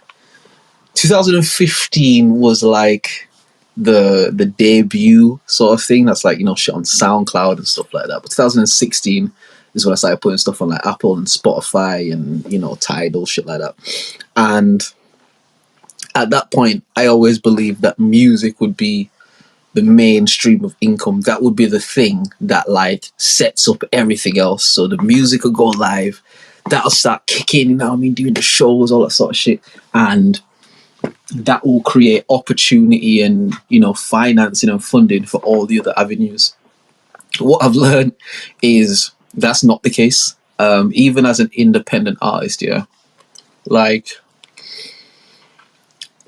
if you're not independent getting millions of streams or views, then you can't really make like a living off music. Meaning, as an independent artist, just uploading through a distributor like TuneCore, DistroKid, things like that, you would probably, if you just wanted to make like a comfortable, I don't want to say comfortable, but like what a 9 to 5 would pay, let's say, like a typical 9 to 5 in the UK, the Midlands, because London is a different thing, but a typical sort of wage would be anywhere from like lowest 900, 1,000, full-time 9 to 5, like 900, 1,000 at the absolute lowest. And that's me, like, you know, being hypothetical. And at the highest typical 9 to 5, you probably make 1,700, 1,800, the highest typical 9 to 5. If you wanted to make that kind of money from music, meaning like the income of music as an independent artist would supplement any 9 to 5 money, you would need to be probably averaging like between 2 and 5 million plays monthly. And because of how a lot of the streaming platforms are set up and shit, it's like you can't it doesn't allow you to do that. Do you get me? Like the things that they push to people, because all of this shit is locked behind algorithms now. Like I remember once upon a time, the internet was you upload something and the entire internet has an equal opportunity to see that thing you've uploaded. You put something on YouTube, and the YouTube would put your video in the uploaded algorithm across the planet, where everybody would have an opportunity to potentially watch this video. Whereas now, you upload something, bro, like even people that follow you, people can follow you, bro, and not see the stuff that you post. Instagram is such a mad thing, because if you pay for promotion at any point, there's almost like a mark on your account to say that you've paid for promotion. And then what happens is, from that point, if you post something and you don't pay for the promotion, they squash and limit the amount of people that see it. The only way that doesn't happen is if it's something that a lot of people naturally take to. So like, there's sometimes I'll put up like different stories and stuff, and it's like, if it's something interesting or intriguing or something that people are like, oh shit, like let me interact with that somehow. Because people interact with it, the algorithm will be like, oh shit, okay, people like this. All right, let's show some more of his followers then. And then if you show more followers and more people like it, the algorithm's like, oh, okay, we'll show even more of his followers. I've got like just under 1,000 followers on Instagram. And apart from like maybe a maximum of maybe like 20 bot accounts, like they're all actual human beings that have interacted with my account at some point. You know what I mean? And once upon a time, I would post something and that thing will be posted to all of the people that follow me. Like, this person you follow has posted this and we're showing it to you. They don't do that now. Now, it's not that they don't show it. It's just, say, in a typical Instagram scroll, there are 30 pictures, right? The people who you maybe interact with the most or interact with you the most, whether it's through messages or you like their pictures or like their stories or whatever the fuck it may be, say like the top 10 people you do that with, on their Instagram feed, when you post something, it will show on there. Like, it will show like, oh shit, this person you follow has posted certain. For the 10 below that are like, when they see you shit, they usually fuck with it. There's been one or two things that maybe just kind of got past, but for the more time, they'll fuck with your shit. If enough of the first 10 people interact with it, then the second 10 will be able to see it, and so on and so forth. But it's like, if you post something that the first 10 don't really interact with, the Instagram algorithm just says like, oh, well, the people that fuck with your shit the most really fuck with it, so we're not going to bother show it to other people. Like, that's basically what it does. So it's like, you could have something that could connect to like other people that you follow, but if the initial people don't engage with it, Instagram won't even bother to show it to your other people. Do you get what I mean? And like, that's kind of the thing that you deal with as an independent artist. Because when you signed and shit, and especially if the label's on your side and stuff, like all that marketing and stuff, like, yeah, they'll pay Instagram like fucking 100 racks, bro. Promote the fuck out this nigga, put him everywhere. And Instagram will be like, oh shit, you paid 100 racks, bro. Yeah, show it to everybody in it, like. But again, it still marks the account to say that it's paid for promotion. So now, if any point, if that account doesn't pay for promotion, the algorithm immediately goes, oh, bro, you didn't run no bread, fam. You didn't run bread this time. Right, I'm not going to go as ham because you didn't run no bread, because you usually run bread. So the fact that you didn't run bread, like, I'll do it, but you know what I mean? I'm not gonna show as many people. And it's not a catch-22. It's just, it's a lot more of a steep incline to climb up. Do you get what I mean? It's a lot more of a steep incline a steeper incline to climb up. Like, again, I've been doing this probably since 2016, so that's like, what? This was my 7th year doing music, like professionally.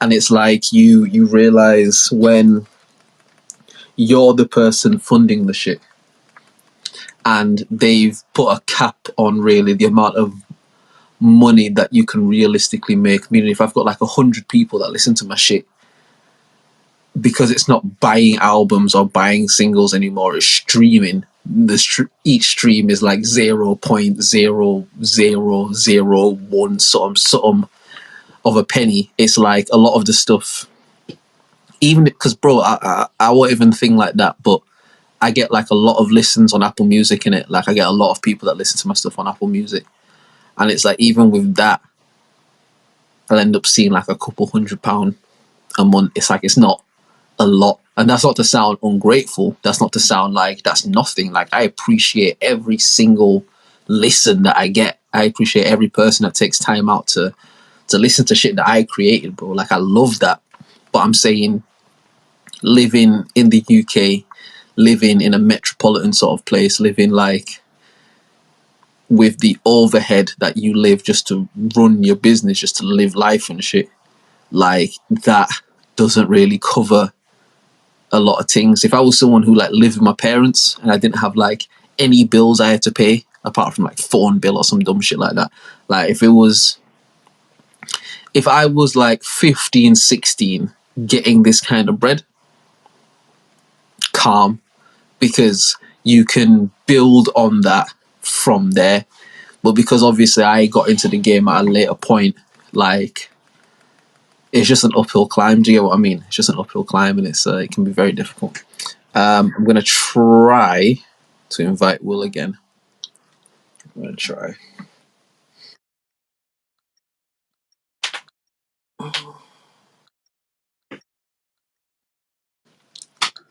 I don't think he's gonna answer though. But yeah, man, if you're tuning into this shit again, Happy New Year. I know it's a bit late and stuff.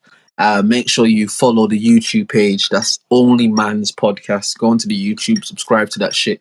Share it to people that you think would fuck with it as well. You know what I mean? Follow myself, follow Will on the Stereo app. I remember before the new year, I was talking about not using Stereo anymore. This is kind of part of the reason why.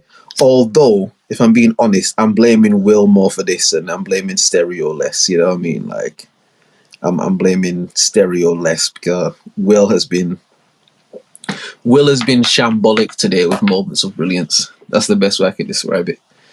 For anyone who doesn't know, Will is the co-host on the show. Will is the guy that's usually here with me. We're usually chatting up the things and that.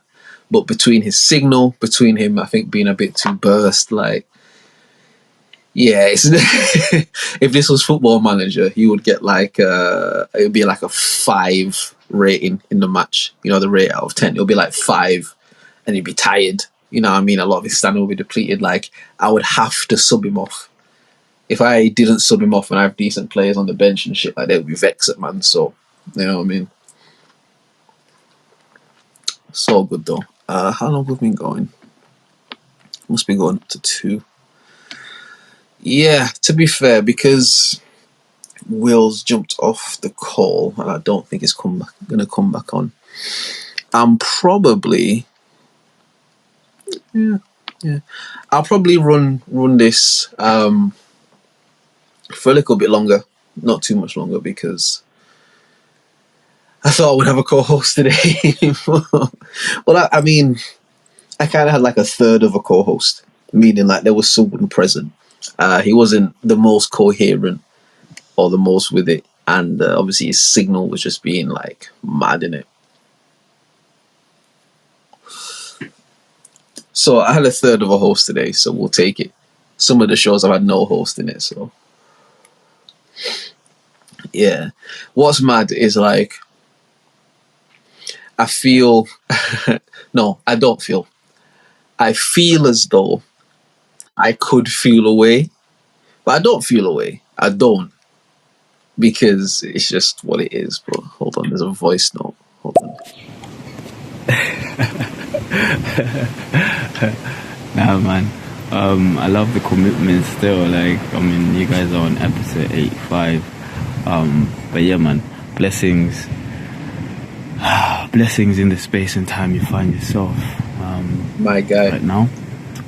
But yeah, bro, like, loving what you guys got going on. I checked out your page and I just kind of had a notification on this to just kind of like get a feel of what you guys are on. But yeah, man, love and power to that. And tell your boy Will, there's players on the bench, fam. There's the Bryans out here. You know what I mean? We'll be good, bro. And stay blessed. And blessings to your show. Listen, you right, and big up to you, bro. Well, Atlas Lee speaking, yeah, big up to you, fam. Yeah, follow man on Stereo, like, subscribe to the YouTube, I man appreciate that. But now, I be telling this nigga, bro, I be telling him, fam, we 85 episodes deep, my nigga, and, like, some of the weeks, yeah, like, we've planned to do the pod and shit. Like, yeah, we'll do it this time, this day. And this nigga don't even, like, show up, bro. Like, this nigga don't even show up, fam. You know what I mean? And I'm like, brother, like, what the fuck? You know what I mean? I remember listening to one pod, and the guy was saying on there, like, most podcasts, they don't make it past episode 52. Because usually, if you do, like, a weekly podcast, 52 weeks in a year, something like that, 52, 54, something. But, like, usually after a year, most podcasts just don't make it through because the people ain't committed like that. Do you know what I mean? And I be saying to this nigga, bro, yo, fam, we've been through, because originally, I don't know if you've listened from the beginning, Atlas Lee, but, like, originally, when we first started the pod, there were 3 hosts in it. There was myself, there was Will, and there was another brother. And the other brother, basically around episode, like, 40-something, like, he got feelings about some shit, basically. And basically said, like, nah, I'm not doing the pod no more. Cool, whatever. He tries to do it in a way where, like, oh, I'm not doing the pod, so the pod's not even going to survive. And I was like, my nigga, bro, like, we didn't need you, my nigga. Like, cool, innit? Go, innit? Fine, whatever. Bless, cool. So it's me or Will now, you know what I mean? And again, if you've looked at the YouTube and shit, bro, we do like 4-hour episodes each time, you get me? Like, it's not no like 30-minute podcast. Like, I've been on the Apple podcast app and seen some of the podcasts that chart and shit on there. These niggas do like 23-minute podcasts, bro. For 23 minutes. My nigga, shit on charts and that. 5-star ratings. Like, they were talking for 23 minutes. My nigga, I've taken shits that have taken longer than 23 minutes, bro. You know what I mean? Like, you know, when you have some fuck up food, blood, and you on the toilet, blood, and that shit will not move, bro. And it's like, yo, your body's telling you, yo, I gotta be calm through this. I gotta work my way through. 23-minute podcast, bro. Look on the YouTube page, yeah. For like 85% episodes, bro, we do like 3-hour, 4-hour plus podcasts. Do you get what I mean? Talking about all sorts of shit. You know what I mean? Like getting into different stuff. Sometimes the conversations go a bit left, sometimes they go right, you know what I mean? Whatever. But there's dedication that comes with that. There's dedication with taking the time out. And again, at the end of each episode, I always try to thank Will and thank whoever's been on and shit. Because it's a lot in it. Like right now, anyone listening on the Stereo app, like you're on this app right now. You could be doing anything in the world. You could be watching TV. You could be fucking watching porn. You could be fucking watching football. You could be doing anything in the world, yeah. Be on the Stereo app, listening to man just like chat about shit. And I always say, like, I appreciate anyone that takes the time to listen, because we laugh, we joke, we do all that shit, but we try and talk about things that matter, things that like can help people, things that can intrigue thought, things that can like, you know what I mean, you hear it and you're like, oh shit, and you can go on with your life and just have like a seed planted in your mind about something. Do you know what I mean? Like we try to talk up like the proper things. And I keep telling this nigga, bro, this nigga like who he like. I'm gonna compare him to a footballer. He's like, oh, who's the nigga that Liverpool signed recently, man? The forward, Nunes. He like Nunes, bro. That's who Will like. Where he has moments of brilliance, fam. Moments of like, oh shit, bro. Like he podded on a level where like he's saying some shit. Do you get what I mean? Like moments of complete brilliance. And then other moments of complete dog shit. It's like, what the fuck, bro? It's like, what the fuck, bro? Like, that's who Will is, fam. Will is Nunes in this thing. And that's not even a diss, because that's my brother. like in real life, you get me? I didn't meet him on no internet shit. Like, that's my brother in real life. So I can chat shit about him, do you know what I mean? Because that's my guy.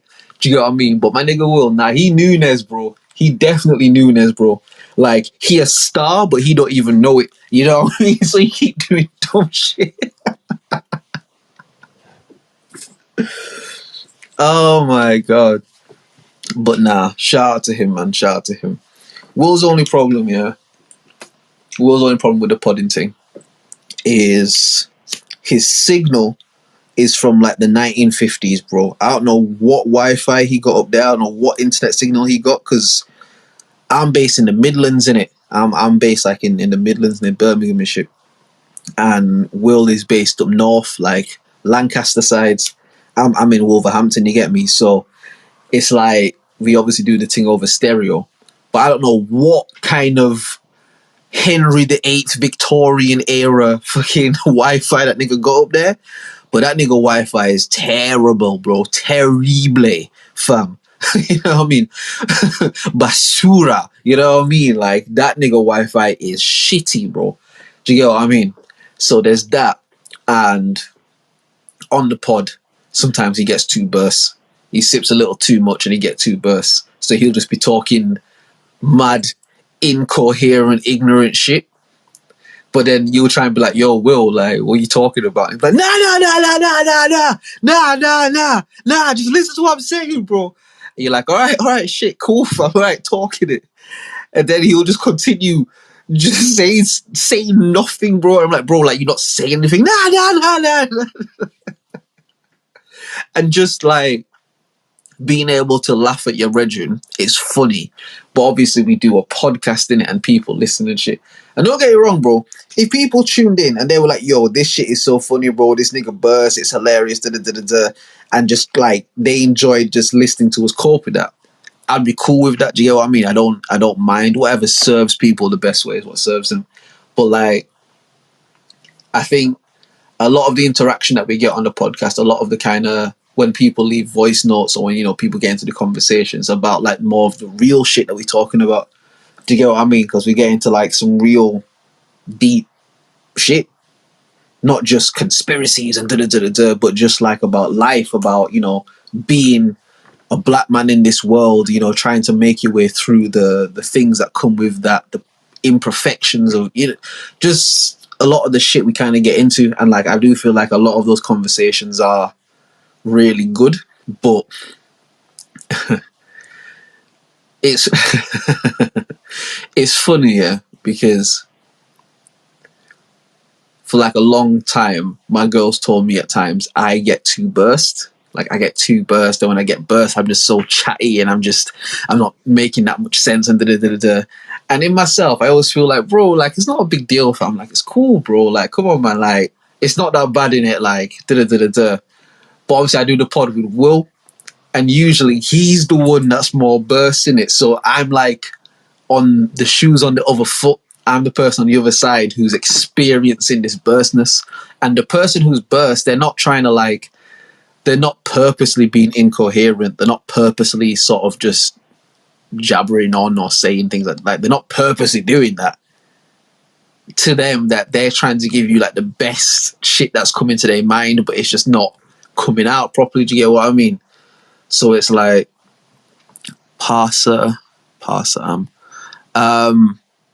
yeah, the guy who just requested to join the chat, because obviously it's a podcast, we don't really like invite other people to the chat. I know that sounds mad bougie, but leave voice notes, man. That's what we fuck with, fam. Leave voice notes, and like I'll listen and respond to any voice note that you're leaving, shit. But we don't invite people up to the shit because this goes on YouTube and all that sort of shit. But now Will is definitely Nunes, fam. Like, in fact, I want to make sure I'm saying the right name, because I know football, but I also very limitedly know it. So hold on. The nigga that signed for Liverpool, man, I think he's from Uruguay, bro. I think he's from the same place. Darwin Nunes, that pussy nigga name, fam. Yeah, Darwin Nunes with this stupid mustache in this Google picture that he got. Yo, go on Google and type in Darwin Nunes and look at Darwin Nunes and look at the first picture, bro. He like in a black top and he got this dickhead Mario and Luigi mustache, bro. I hate that shit. But yeah, this nigga, bro, because he's sick, yeah. He's sick, but he don't know how to play the Prem yet. He don't know how to, like, think. You know what I mean? So you see moments of brilliance and you just see moments of stupidness. You know what I mean? And, like, that's my guy, Will. That's my guy, Will. So we're hoping the scouting team and the backroom coach and stuff can work with him a bit more. You know what I mean? We're going to get, like, his set-piece training worked up, you know what I mean? We're going to make sure that Will's good in the sort of press of play and shit, you know what I mean? That he can turn on the back foot, you know what I mean? He looks for the pass first time. We're going to get all the technical bits down right, you know what I mean? And my guy Will be a star, bro. Again, if this was Football Manager, Will is like, we too old to be wonder kids now. We too old to be wonder kids, yeah?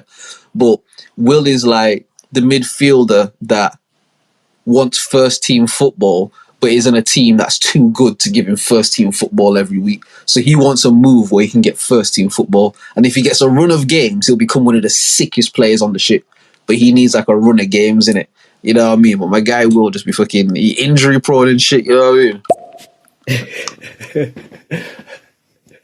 Nah, man. Nah, bro, like, you know what, like,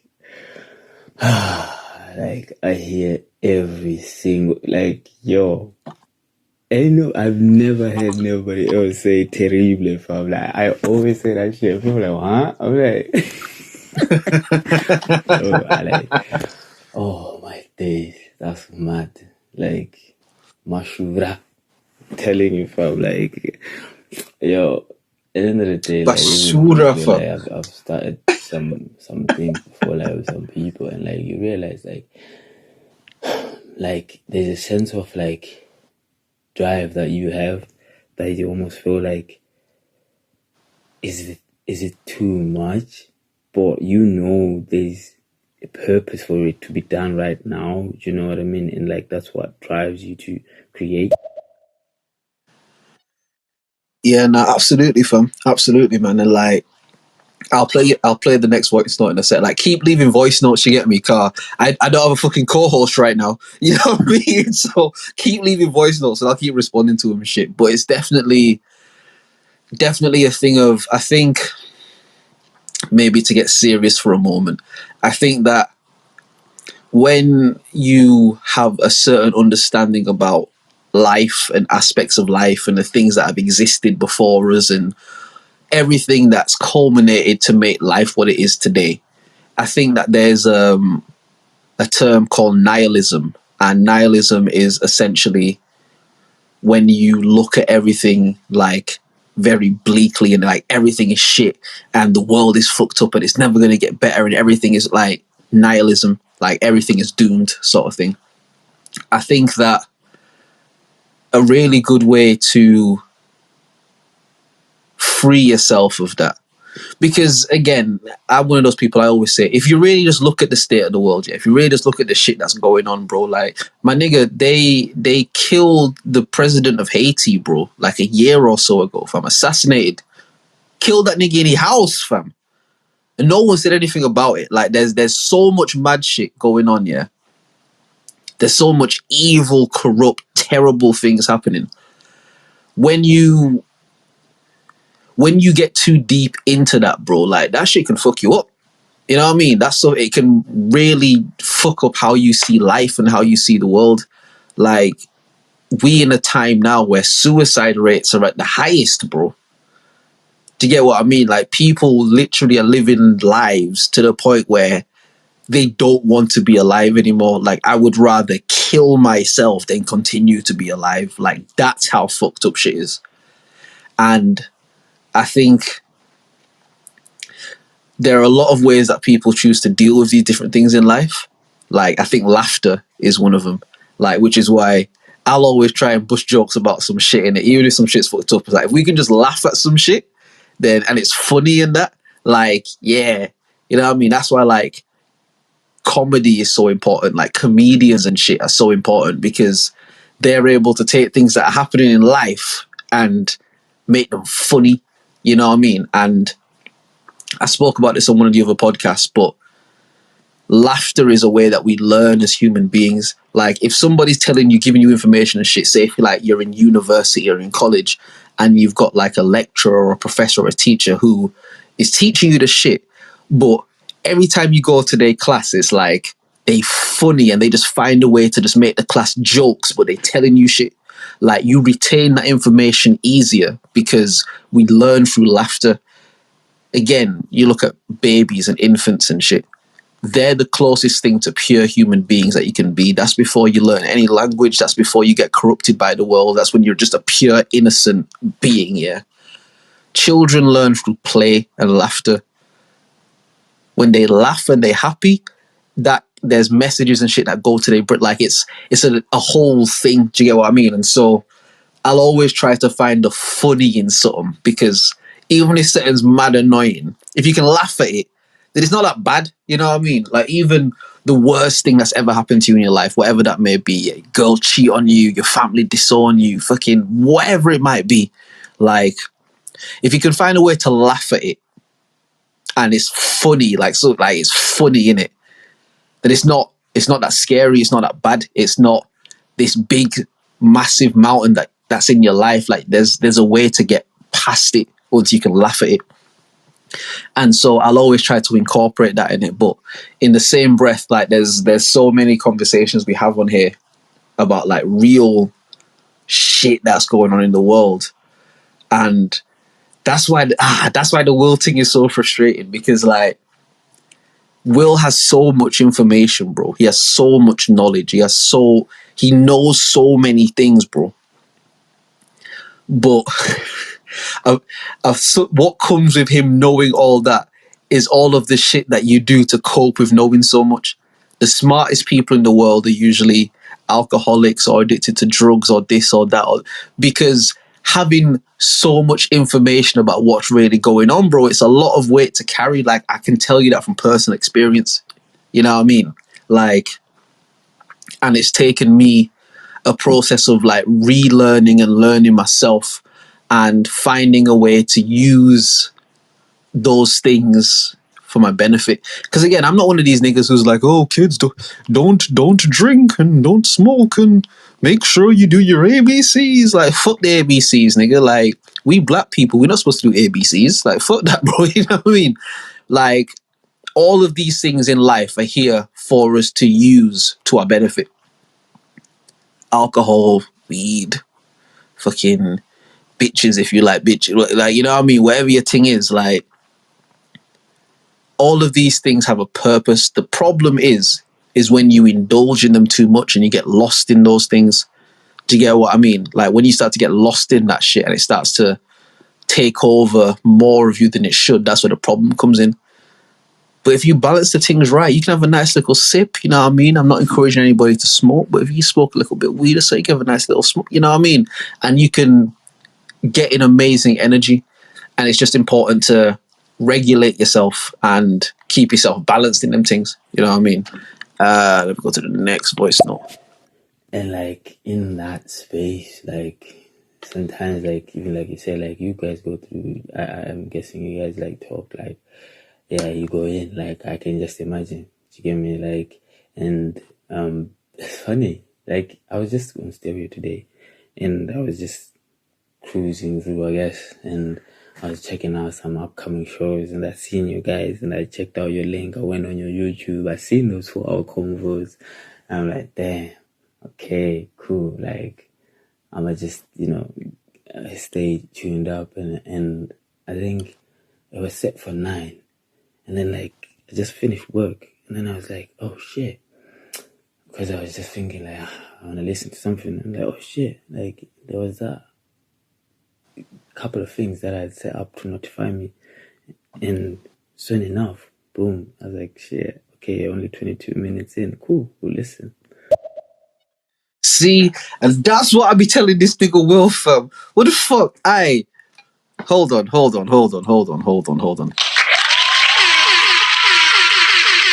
Yeah?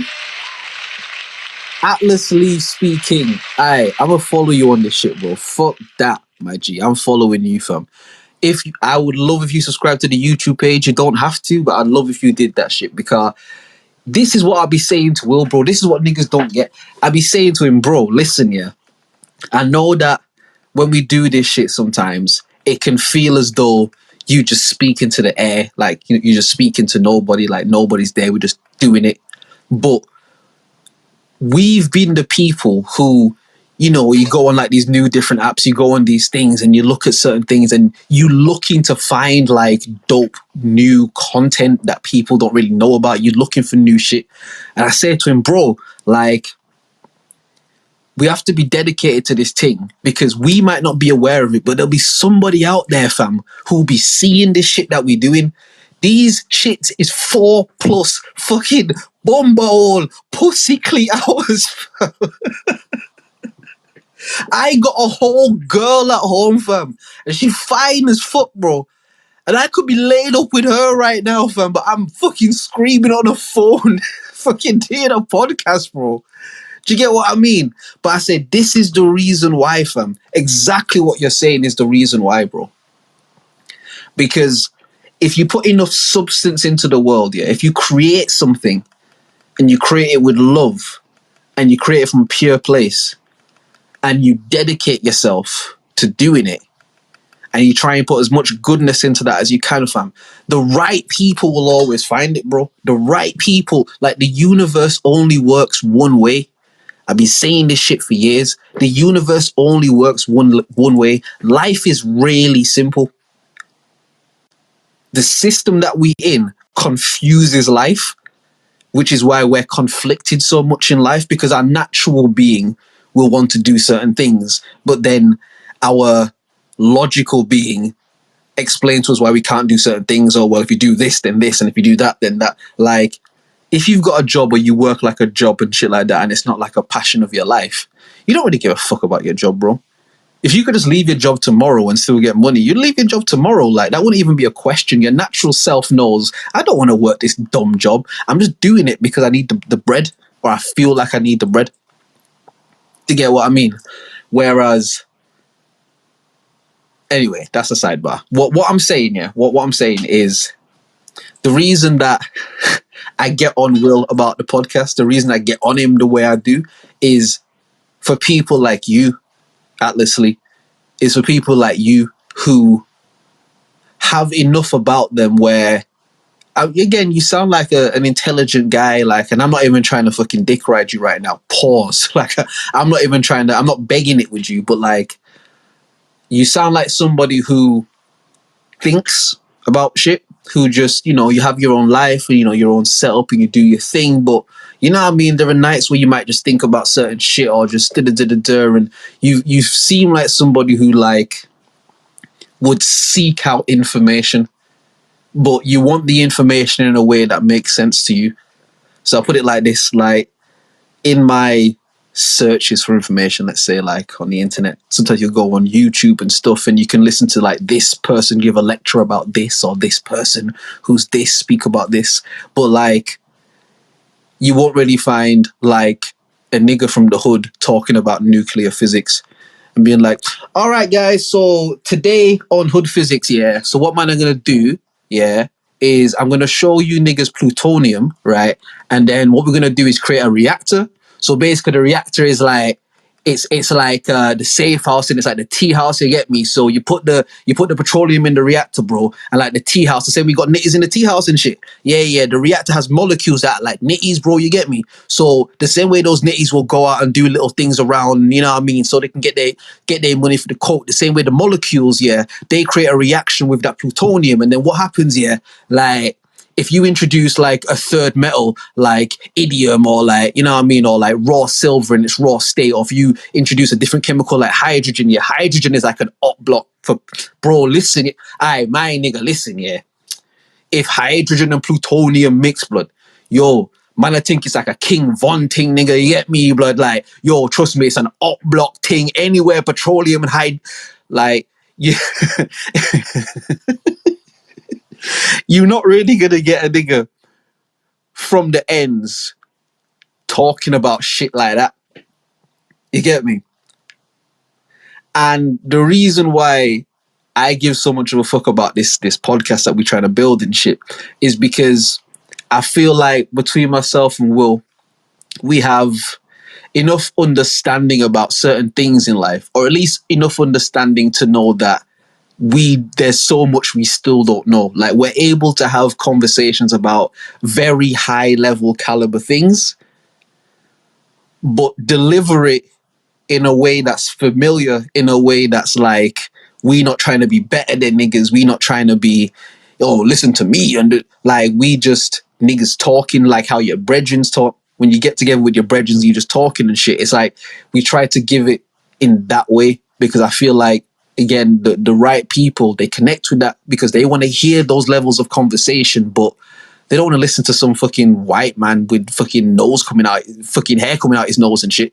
You know what I mean? Some like crotchety old white man. Yes, well, I introduce you today to nuclear physics, high science theory states that in the nuclear process, like, you don't want to hear a nigga talking like that. It's like, bro, do you need some water, my nigga? Like, but this guy is the smartest guy on earth, bro. Like, everything he's saying is fire, bro. But you don't listen to this dickhead old white man. You know what I mean? So it's like, the way that we try to approach the shit is like just talking as just talking as like the brothers, the G's, like just talking and having conversations. And we can go from talking all of that ignorant shit to talking about the flower of life and how universe exists in a singularity onto itself, and how we forever exist in a perpetual motion of life, meaning life has no beginning or no end, and energy can only be transferred, it can't be destroyed. Like, we can get into all of that shit, and I think it's a really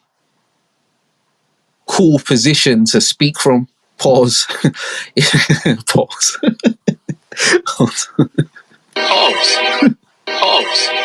You know what I mean? Like, it's good, man. And that's why I be telling this nigga, like, we need to, like, come on, bro, let's do this shit, man. Like, and he's been good. He has been good. Like, I fuck with Will. That's my brother in real life. Like, I fuck with Will. But just shit like this, man, it's like, bro, like, I should not right now be having to just talk and rely on the voice notes and shit. Like, we should be here really engaging in some shit, you know what I mean? If you're gonna have a little sip or something, like, you don't get too burst so we can still make sense and be coherent, you get me? But it is what it is, man. It is what it is. And boom, here we are, bro. Like, and I understand even, like, that's why, like, I'm just there, like, laughing, bro. Like, I'm laughing with you, bro. Like, whenever I like you, bro, and I respect that. Like, I see the grind as well. Like, you know, any other time I would have requested to come up, but like, I know for sure, like, I know, like, it's a grind that, like, needs a certain, like, expression so that you can have that impression that you are creating from your own creation. Like, bro. You go, yo, bro. I'm charged up, kind of like, but not loving it. Now, big up to you, G. Big up to you, G. And what I'll say is this, yeah. There's another guy on Stereo, I think the name is Ultra Melanin, and he's another guy that's like, again, we don't promote the podcast. We're not like, oh, listen to what, like, you only ever hear us promote it on the podcast. Do you get what I mean? So you have to listen to it to hear the promotion. So like, we don't really like post a lot about it and stuff. It's just, the thing I try to go with is, if we put good energy out there, the energy will find the people it needs to find. You get me? So the thing I say about inviting people up and shit, because we're doing a show, like, sometimes you'll get random people pop in and they just want to fucking talk about dumb shit. Like, we can't do that. Do you get what I mean? So it's like, my thing I always say, like, leave the voice notes here, interact with the show, listen to the shit weekly. You know what I mean? We try and do the shit every week and that. Come in and listen to the shit weekly, because the same Ultra Melanin guy, like, we had him on one of the episodes, because he's literally been tuned in from maybe like episode 18 or something like that. And he hasn't come to every single one, but he's been tuned in from then. Do you get what I mean? He you know what I mean? He followed the YouTube, like, he fuck with the shit. He leave the voice notes. He interact with the conversation. Do you get what I mean? He be in the shit. And I said to him, like, yo, the fact that you've fucked with it so much and stuff like that, like, bro, come on to the thing, we'll do an episode, man. Do you get what I mean? So Atlas Lee, you sound like a cool guy, but obviously I gotta put you to the test, man, nigga, you know what I mean? Like, listen, follow myself on Stereo, follow Will on Stereo, subscribe to the YouTube, man. Fuck with us weekly, you know what I mean? Come in, leave your voice notes and shit. I know life happens sometimes and you can't always make it, you can't always listen. That's cool. That's why we put the shit on YouTube as well, so you can always listen back. Do you know what I mean? Like, fuck with us. Fuck. Well, I'm saying us. I'm the only nigga that's on the stage right now. You know what I mean? But fuck with the show. And man, will definitely, like, if you fuck with us over a period of time, man, like, we'll definitely get you on this shit, man, because I wanna connect with people who are on that same wavelength. Do you get what I mean? And it's not about, like, I don't know, fuck that. It don't matter. It's just like, yeah, man, just fuck with the show, and we'll definitely fuck with you, bro. Like I won't speak for Will because that nigga personally not here, but he a good nigga. You know what I mean? So fuck with us, and we'll fuck with you, bro. Bro, like everything you're saying, to be honest, like it's a point where this is where you realize, like, it's not about age, it's about experience. And sometimes experience allows you to view the world and experience the world in a way that deepens your own, like, perception of the world. Your own experience is like, bro, like, if you think about it, you've lived lifetimes, right? For myself, I came here like 12 years ago, and now, like, 12 years before that, I was in a different space and time, right? And in that space and time, I saw the world in a different way. That perception has never left me, but it accumulates and deepens your perception of life. Yeah, nah, absolutely, man, absolutely. Like, one thing I always say to Will as well, because Will was born in Zim. He was born in Zimbabwe, in it, so he speaks like Shona and everything. Like, that's his first language, so he learned English when he moved here. Do you know what I mean? And like, my family is like a Jamaican background, so I was born in the UK, but like as a kid, like I grew up a little bit over there, and I would come back here, then go over there, and then come back. You know what I mean? But I always say to him, like, I'm very fortunate for the Jamaican heritage I have, because I feel like there's a lot of morals and a lot of principles and just an energy that's passed on to you that like helps you throughout your life, even into like adulthood and shit. Do you get what I mean? And there'll be like things that you learn as a child, like certain principles and morals and stuff, and just a way of being that you would have been taught as a child. Now that you live in here in England, you know what I mean, where you can do whatever the fuck you want to a degree, you know what I mean? Like, the girl out here are loose and this, and if you want drink and you want, like, in the world where everybody wants to, like, bro, they do, like, was it the slut walk and shit, where gal are doing like protests so that they can be like whores and shit. Do you get what I mean? Like, that's the world that this westernized thing is. But I think growing up in a place or with the principles of a place that are outside of this are so important, because it gives you like almost like a compass to be able to navigate through that shit. And obviously, you know what I mean, we all, you know, fall short to temptations and shit like that. But I think holistically and ultimately, like, that kind of upbringing from the soil, you know what I mean, from the earth, like Mother Africa, the Caribbean, like even like, you know, people in India or whatever, like these people that are so close to their heritage, that have their natural native language that's not English or some version of English, like it imparts a different sort of thing to you. It instills a different kind of thing in you.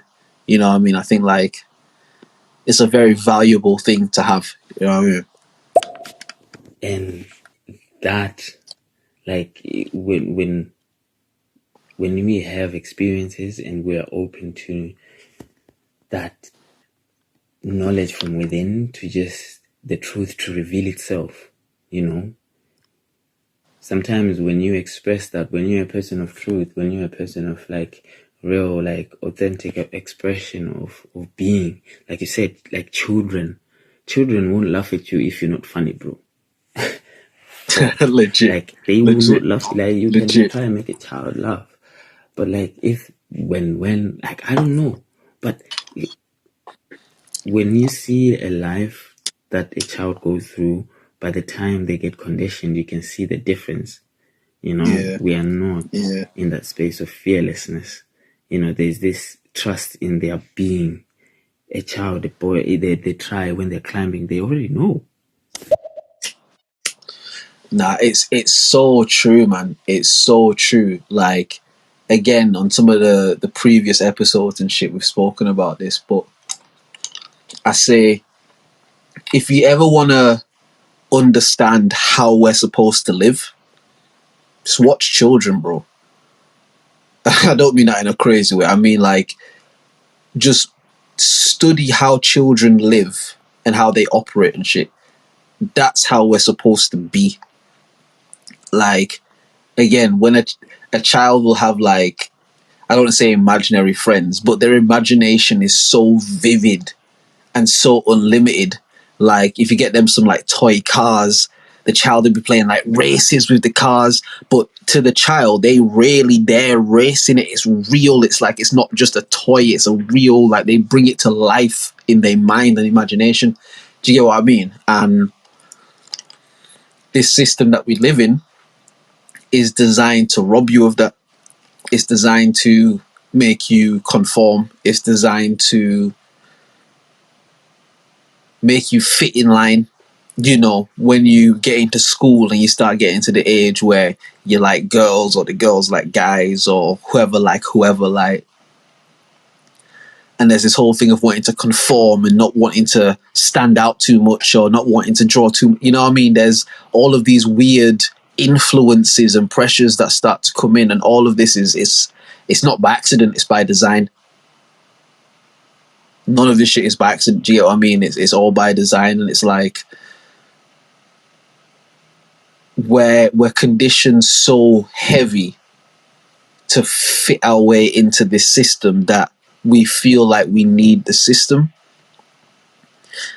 And me even saying this is mad, because you understand there's an old saying that says knowledge is no defense, and it essentially speaks to the idea that you can understand something but it don't help you deal with it any better. Meaning, I'm going to make a very extreme example, so just trigger warning for anybody, but a girl who is molested by an uncle can go through therapy and can understand what happened to them and all the things that come with that. But that doesn't always mean that it makes that thing any easier to deal with. And in the same way, understanding all of these things about life, understanding all of these things, what you understand, what I understand, I'll speak for myself, is like, I understand that to a degree, I'm already too heavily conditioned, bro. Tupac said, I might not be the change in the world, but I'll be the fire that sparks the change. What I realize just about myself and my limited time here is that really all of the things that I want to accomplish, all of these things, they may not all be within my grasp in this life that I have here. But if I can do enough to show people it can be done, going back to the podcast, I know doing these 4-hour episodes every week is jarring and this and that, and it's long, and I know, fam, but if we can just put in this work, bro, somebody's going to come across this shit one day and they're going to be like, yo, this shit's fire, like, if we can just do this work, we might not be able to see the immediate benefits of that. But if we do this work, bro, if we put this right energy out there, it's going to connect where it needs to connect. There's a comedian who passed away who I deem as the greatest comedian that I've ever seen in my life. not only that, but a lot of the things that he spoke about in my earlier years, my adolescent years, like my mum was a single mum in it, and so I never really had like a father man figure in my life directly. Like my dad's still alive, and me and my dad are cool and shit now, but like there was never in those formative years like a man in the house type of shit. And I remember again being maybe 14, 15, 16, whatever, like coming across like this guy called Patrice O'Neill, a comedian. Again, I saw him on it was the Comedy Central roast of Charlie Sheen. And you might not even know who the fuck Charlie Sheen is, bro. I might be showing my age right now, but like I remember seeing this guy and thinking, oh, here we go. It's just gonna be another typical black comedian saying the same typical black shit that black niggas say. Like, it's not even funny anymore, innit? Like, Cat Williams did it all already. Like, I don't want to just hear the same shit. And I remember hearing Patrice go on, and like, it was just like, yo, who the fuck is this guy, bro? This guy is so funny, bro. Like, he's saying shit that I thought about, but I didn't really think about. But he's saying it, and he's presenting it in a way that's just hilarious. Like, and I remember really going and like looking up this guy, Patrice O'Neill, and he did like there was like a radio show called O&A, Opie and Anthony, and there's like 100 and something the fuck episodes of like just him. And again, these episodes are like 2, 3, 4 hours plus. I remember just being like a younger person and shit, and I would listen to all of these things because this nigga was so funny, bro. He was so funny, fam. Like, but not only funny, his point of view and his perspective was just so brilliant. Like, he would just have a perspective on something that, again, you've thought about like in the back of your mind, but you've never really thought about like that. But he would just like, some of his perspectives and shit were just so brilliant and so funny, fam. And like in my formative years, I remember I really soaked in a lot of the words that he said in it. And I remember one of the episodes I was listening to, because again, he was quite honest when he would go on the show and talk and shit. And I remember one of the things he said, like, yo, I'll tell you the truth, man. I realized that I'm a failure in it. Like, I'm never going to get to the place that I want to get to because of who I am, because I'm not willing to compromise myself. I'm never going to get to that upper echelon place where I wanted to get to. I realized that this comedy game that I'm in is bullshit. I realized like these motherfuckers don't really appreciate my perspective. Like, no one gives a fuck. No one cares about what I say. Like, I'm doing this because my soul calls me to do this, but no one gives a fuck. No one cares. No one gives a shit. Like, he felt that way in real life. And then he died. But what happened was, his words live on YouTube. You can go onto YouTube and you can type in Patrice O'Neill, Patrice. The second name is O, and then the apostrophe Neal, Patrice O'Neill. And you can listen to the shit for yourself.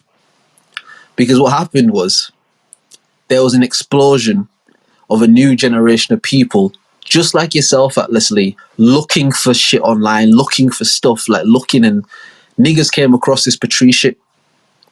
And to be fair, there was like a real community that fucked with him while he was alive as well. But I think when you're doing something in real time, it can be difficult to see the good outside all the bad.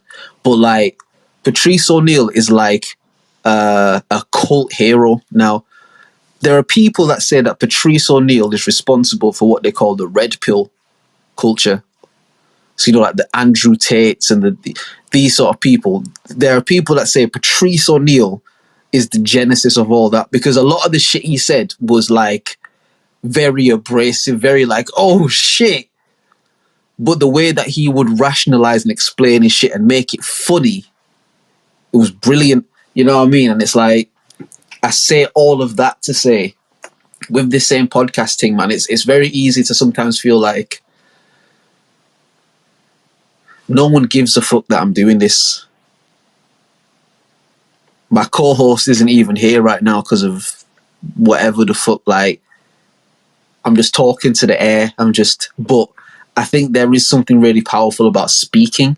I think there is really something powerful about transmitting feelings and thoughts and concepts through words that other people can hear and digest. Like, they call it soul food because it feeds your soul. Like, you can hear somebody speak about something and it can make you feel empowered. You can hear somebody speak about something, it can make you feel sad.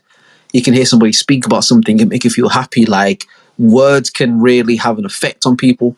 And I say that I don't know how long I'll have left in this life. I hope many, many, many, many years. I do. But things don't always go to plan. And for me, it's like these little, let me not say little, but these platforms that we're in a time where we have the ability to create. It's like, let me use it to say something. Just so, even if I'm not here, bro, if there's just some young person that's just looking online and just wants to hear a nigga really saying something, let me try and say something that matters in it. And try and make them laugh at the same time, you know what I mean? It's like they're just moving. Ah, man. I can't even start describing it, because when you look at a child, like, I've learned a lot, bro. Like, I've got a 4-year-old and I've learned a lot just by watching him grow.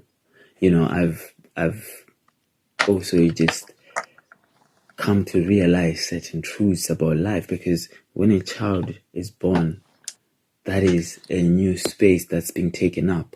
And when you observe space, what happens when you don't form anything? That's like the formless state of our mind, right? Because a child has no form of being, yet we teach them to walk, to drink, to eat, to do this, to do that, right? Those forms are, man,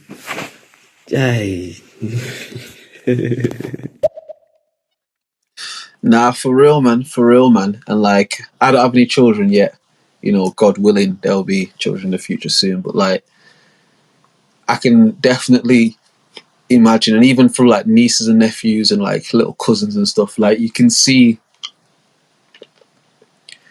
that having a child changes you. That's a common theme that I've heard from, like, again, I've got cousins like my age that I've got like kids and stuff, and like, and you see it in real life. It's like every person that I know that's had a kid, if I knew them before they had a kid and after they had a kid, they've always been a different person afterwards, and usually the afterwards is always better.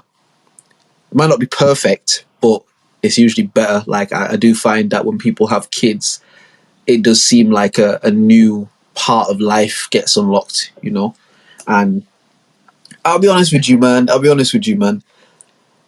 really do hope that I have kids soon, because like, I've got way too much information that I want to pass on to my youth.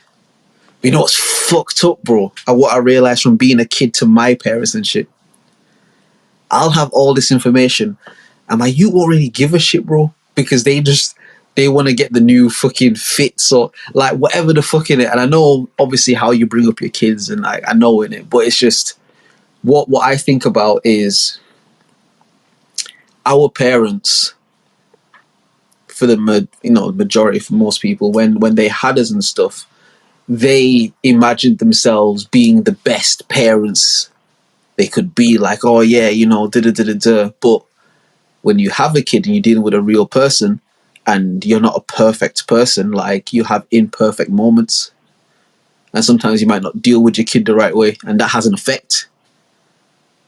Sometimes your kid might not be able to deal with you the right way, and you might not react the right, you know what I mean? Like, and all of these things have an effect. And, you know, where people get into the space where there's a disconnect from their parents and stuff, and it's like, fuck's sake, like, they just don't understand me, and the parents are saying, oh, they don't listen, and da-da-da-da-da. Like, there's a disconnect. And it's like, I think about that sort of shit, because I imagine I want to be the best parent I can be. I want to be understanding. I want to be able to listen to my child and be patient with my child, and you know what I mean, try to impart information to them and love to them in the best ways possible. But I also know that there'll be times maybe I might be working or might be performing at a music festival, or I might have like certain jobs or stuff I got to do where I'm not around, or you know, there'll be times I might be tired, or whatever the fuck it might be. Like, there are times where I won't be able to be perfect, and it's not like I'm afraid of that. That's just a natural part of it. But it's just the same way I feel like my parents did their best, but there were times where they fell short. I feel like it'll be the same thing. And for me, I just want to try to empower and love my child and arm them with enough information so that they can go on to be the best version of themselves, even if that manifests in a way that I don't like. Like, again, this might sound proper thing, I'm just fucking talking now, but I'm not gonna say I don't like this because I don't want niggas to cancel me and shit. But even the idea, like, you have a kid and your kid grows up to be gay, in a lot of the communities that we come from, that's not no shit that we rock with. And a lot of communities will be like, nah, bro, nah. And it's like, I think about shit like, yo, what if that's the case? And not like it's the end of the world, but it's like, again, I want to be able to love my child and empower my child the best way possible. What if your kid come to you and say something like that? Or say, oh, dad, I was born in the wrong body, or this, or whatever the fuck, bro. It don't have to be something as extreme as that. Just the idea that your kid chooses a path in life that you don't feel potentially is the best path. Because I remember being a kid doing that. I remember being a kid telling my mum I want to do music, or I want to do this, and my mum never discouraged me. She never said you shouldn't do this, or my mum encouraged me a lot, but she also said, yo, listen, go get your education, go get this, go have things to fall back on. And not that that was bad advice, but what it introduces to you is this might not work. The great thing about children is that when a kid think he's Superman, or a kid think he's Batman, or a kid think he's Spider-Man, or whatever the fuck, you can't tell that kid that he not that. Do you get me? You can't tell the kid that he's not that. In his very essence and being, he embodies that to the fullest. But what happens when you start to get older is that the world introduces doubt. The universe only works one way. If you plant a seed, you water the seed, you give the seed enough nutrients in the soil and enough sunlight, the seed will grow, the seed will flourish, the seed will come to harvest. It has to. The universe only works one way. But if you plant a seed and you water it the first day, you water it the second day, and you water it for like a week, 2 weeks, and nothing's happening, and you start to think, maybe this won't work. So maybe not put all of my energy into this because this might not work. Avocados. Google it. Avocados take years to grow. In fact, we're going to go into Google right now for that. Get Darwin Núñez off the screen. How long do avocados take to grow? Whether you start from seed or a nursery grown tree, one essential for the success is patience. Plant a tree and you'll wait 3 to 4 years for fruit. Start with a seed, you may wait 13 years or more. Even so, there's something special about homegrown avocados that make them worth the wait. That thing said 13 years or more it takes for avocado to grow. Now imagine if you don't know that. Imagine if you don't know that and you water this thing for 6 months and nothing's happening. When doubt creeps in, doubt tells you that bitch is dead. That seed is a dud, bro. It's not happening, bro. You've been watering this thing. You know what that means? That means that somebody would have to have planted an avocado and watered it and fed it for 13 odd years with nothing happening. Dedication. How willing are you to be dedicated to something? I tell this nigga, my guy Will, I love him, but I tell him, I know we're not seeing anything material from this shit right now. We're not seeing anything manifest in life. And he's not against it. I don't want to speak like he doesn't want to do the pod. Like, he loved this shit. I don't feel like he prioritizes it maybe in the way he should, but that's not maybe for me to say. But like, we doing this shit and we have to keep watering this shit. Even if it ever looks like something's not happening, we have to keep feeding this thing. Because avocados can take over 13 years to grow. But they grow. And if you keep feeding something, just feed it right and it'll grow. The universe only works one way. The only thing that interrupts that is doubt. You know what I mean? I don't even watch it, bro. Nah, bro, I'm here for the support, bro. Like, I exist to fend the persistence of existence, bro. Like, I'm not even gonna jump on, like, in any way like that. Like, I'm just here to listen out, bro, and just, like, you know, I'm learning to take the seat in the audience, you know, and just understand that where I'm truly committed is where I need to understand, like, how I'm then compartmentalizing my energy in the spaces that I may find myself, you know. And being here, like, bro, I'll tune in whenever I can. I'll tell you that, bro. Like, me, I love a good talk, you know. And yeah, but yeah, bro, I've got my work as well I need to be putting out there as well. Like, literally, man, loving. Nah, I hear that, bro. And I listen. You said you're gonna tune in, yeah? That's a verbal contract, my nigga. Like, you know what I mean? It's a verbal contract, bro. You know what I mean? So anytime I don't see this nigga tune in, bro, I'm gonna be on him, bro. Be like, yeah, this motherfucker, Atlas Lee, coming in the podcast talking about he supporting shit. Still getting support. You know what I mean? I'm gonna be on you, bro.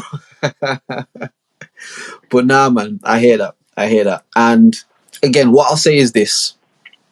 I'm a bit older in it. Like, I'm in my 30s now. Like, I literally 3 days ago I turned 31. Do you get what I mean? And I have been the audience to a lot of different people speaking about things and just intaking information. Again, I spoke about the Patrice shit, but there's many other things I could sort of reel off. But it's like where you're not in a position to add to the conversation or the thing, but you're just listening to a conversation that people are having, and then you have your own thoughts. And like, I've taken the time and the due diligence to like be in the quote unquote audience so that I can speak the way I speak, because I've given myself enough time to form a perspective and to understand that my perspective can change. Like, my girl hate when I say this here, but one thing I do say a lot is that I understand about myself that I have the capacity to be a hypocrite. I don't aim to be a hypocrite. I don't plan to be a hypocrite, and I don't try to be a hypocrite. But I do understand that I do have the ability and the capacity to feel one way about certain and feel another way about certain else that completely contradicts that. I know that I have the capacity to do that. And in understanding that, I always try to leave myself open to new information. One thing that people say a lot about me, which I've always felt is wrong. I don't know. I've always thought this is wrong. But people always say that I use my words against people. Okay. Let me change that. Not that it's wrong, because there's an element of that that's true. But I think they say it in the wrong way. Like, all right, I since I was a kid, I've always like written raps and stuff. Obviously, growing up in England, the one subject I was always the strongest at was English. So whether it was English language or English literature, English class, I would always ace. I would always kill. Like, I was just dope with words. Like, words was my shit. Like, writing an essay. Like, I could get an essay about something and not have a fucking clue, but write an essay that's so sick that you got to mark it sick. Like, I've always been very good with words. Went to university. I studied English language and linguistics. English linguistics, or linguistics in general, is the term, or the definition of it is the scientific study of language. So I've studied language on a scientific level to degree level. I say all of that to say, people always say that I use my words to like always win, or to always be right, or to make people feel like they're dumb. Because sometimes I'll use, like, I have a vast vocabulary in it. So sometimes I use words that people have never heard, and I've been accused of like using my vocabulary to make other people feel like they're dumb, like all that sort of shit.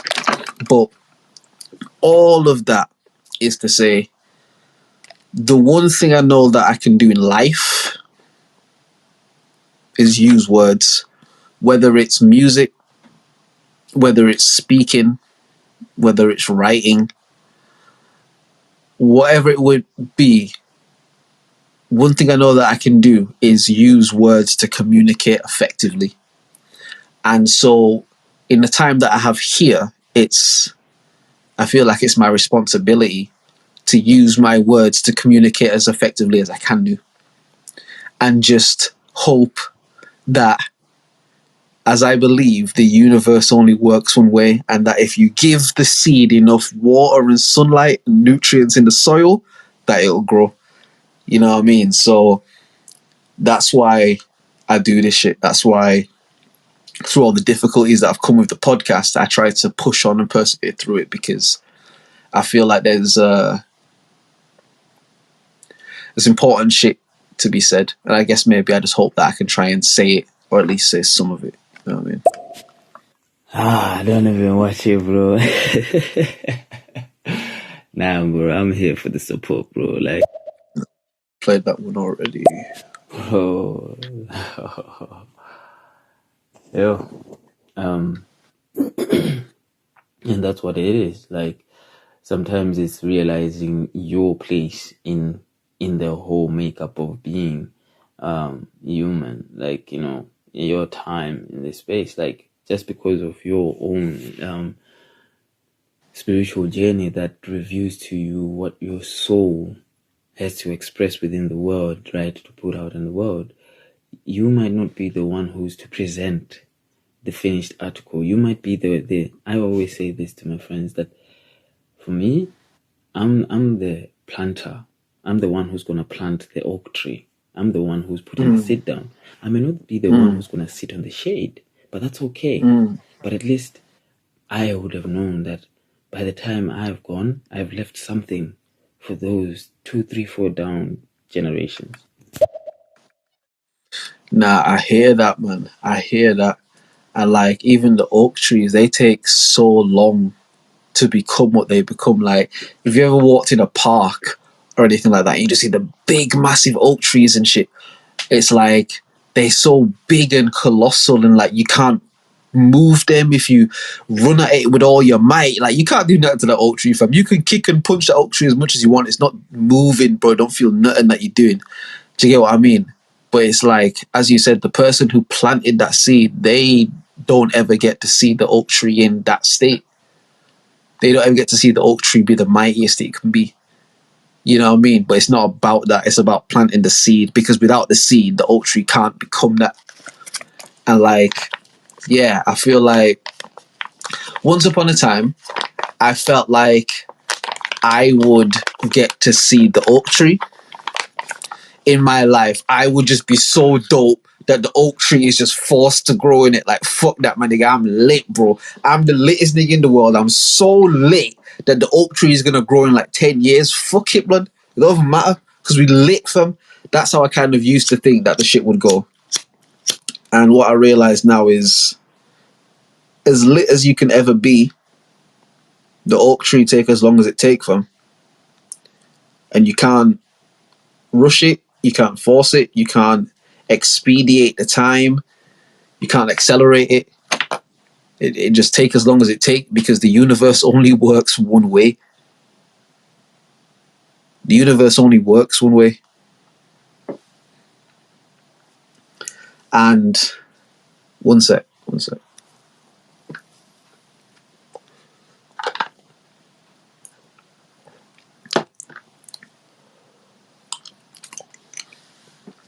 As much as the universe only works one way, what I understand is this. Our ultimate job here, our ultimate purpose here is to impart love. And love can be manifested in so many different ways. If you have something that you're passionate about, do that shit. Find a way to do it. You may not be able to do it to the complete capacity that you want to because of other responsibilities or whatever. And let me not say that you won't be able to, but you might feel like you're not able to because of other things. But if there's anything that you're passionate about, like, it doesn't matter how weird or obscure it is.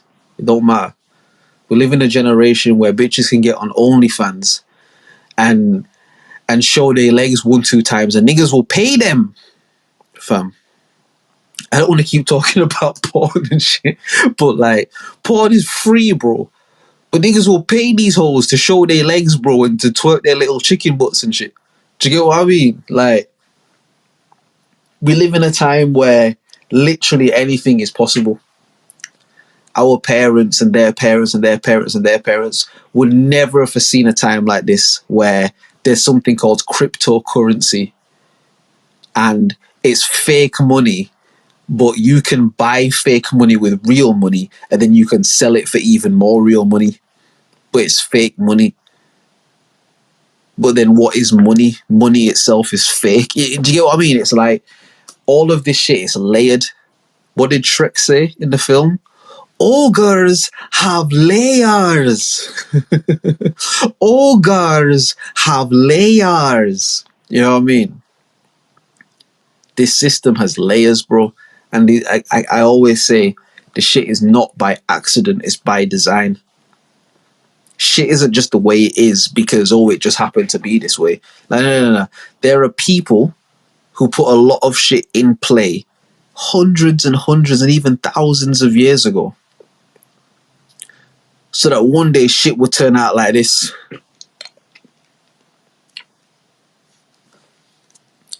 Look at the British royal family, bro. Just do your Googles on how that shit started, and then do your Googles on how that shit was maintained.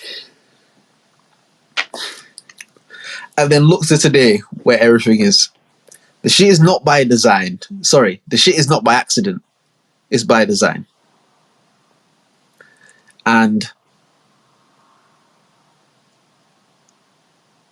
what did Kanye say? What did Ye say? No one man should have all that power. Any woodman that ever gets too much power, they're gonna kill that nigga, bro.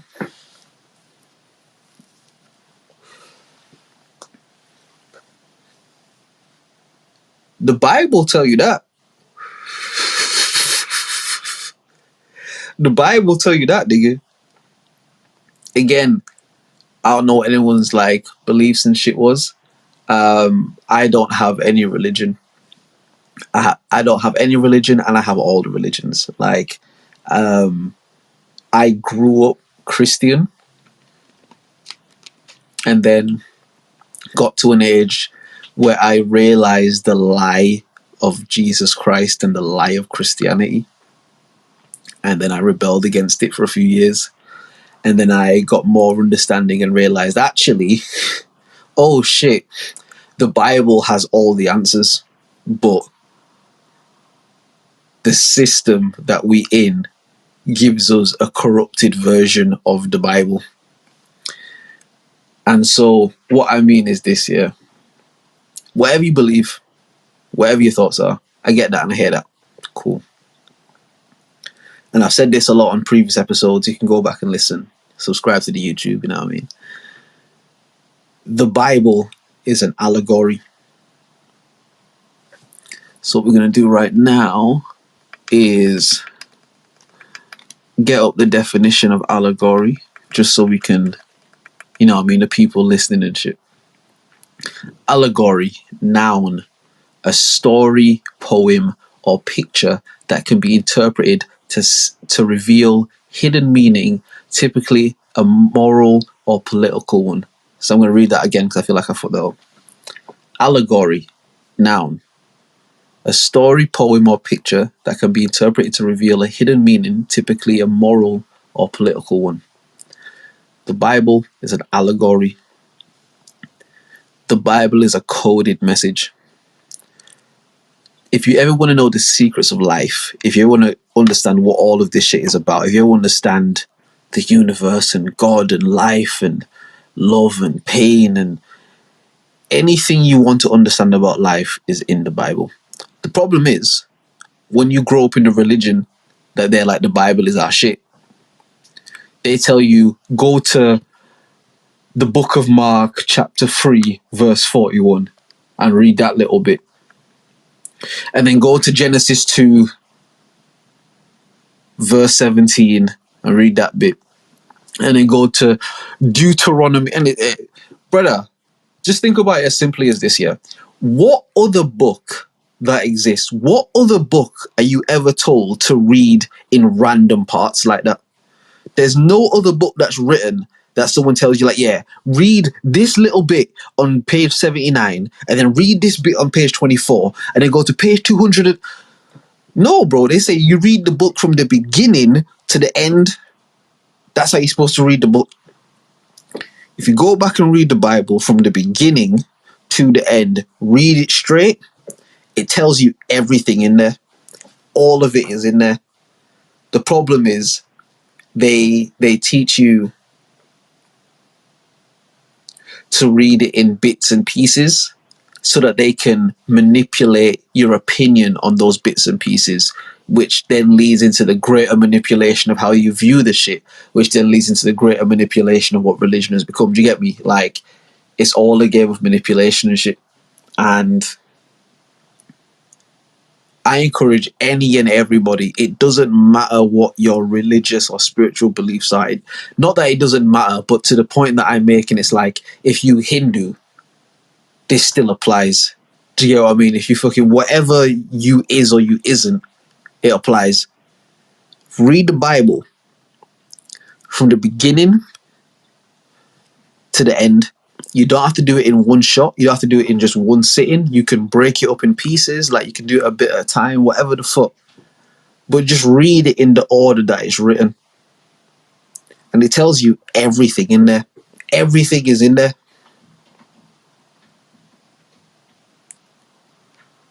Do you get me? Like, everything is there. I feel like I went on a bit of a tangent just then. And it's just that, like, self-identification, and being able to rely in that your own being, like, the person that you are, unique as you are, like, it's not something to boast about or anything like that. You're just a difference, like, like, you've got your own perception to the world, your values, your principles, and in that, like, self-efficacy of, like, healthy self-efficacy, like, it enables you now to really drive into those, like, impressions to then express, like, your desires or the inclinations to create in whatever form that you're blessed to do, as we are all different. But nah, man, I've loved the show. Thanks a lot, bro. Like, I'm gonna be calling it a night soon. But yeah, blessings. My guy.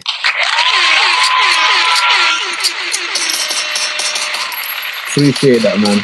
Yeah, make sure you follow the pages and shit. Like, I followed you and that, do you know what I mean? So, like, yeah, tap in with the shit, man. Tap in with the shit. Like, you sound like a smart brother, you know what I mean? It'll be good to get your perspective on certain things. We have Joanna Tyler. Okay. How do you feel about the book of Enoch? Do you feel like that's part of the Bible? And if so, or if not, do you still recommend people to go ahead and read that book to get more clarity, or to at least use discernment to see if that is something that we need to implement in our belief systems? I feel that you should arm yourself with as much education as you can. I believe that even the way that we conceptualize these things, the term belief system, and there's nothing wrong with that term. There's nothing wrong with that. But words mean things in it. Like, if you really want to get into a deeper, darker conversation, like, all of this shit is magic and spells. That's what I understand about language on a deeper level. Like, all of this shit, like, the English language is a cursed language to begin with, meaning there are words in different languages. My girl has like an African and Indian background.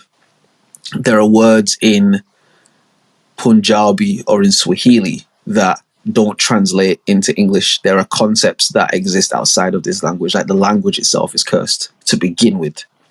So when you're talking about the Book of Enoch, I think it's important to arm yourself with all the information possible, meaning if there's a book that exists, and we understand that the first iteration of the Bible that came in English was the King James Bible, meaning there was a king that through colonization and genocide found scrolls and information and then got his people to interpret it so that he could give it to his people and use the religion as a form of control.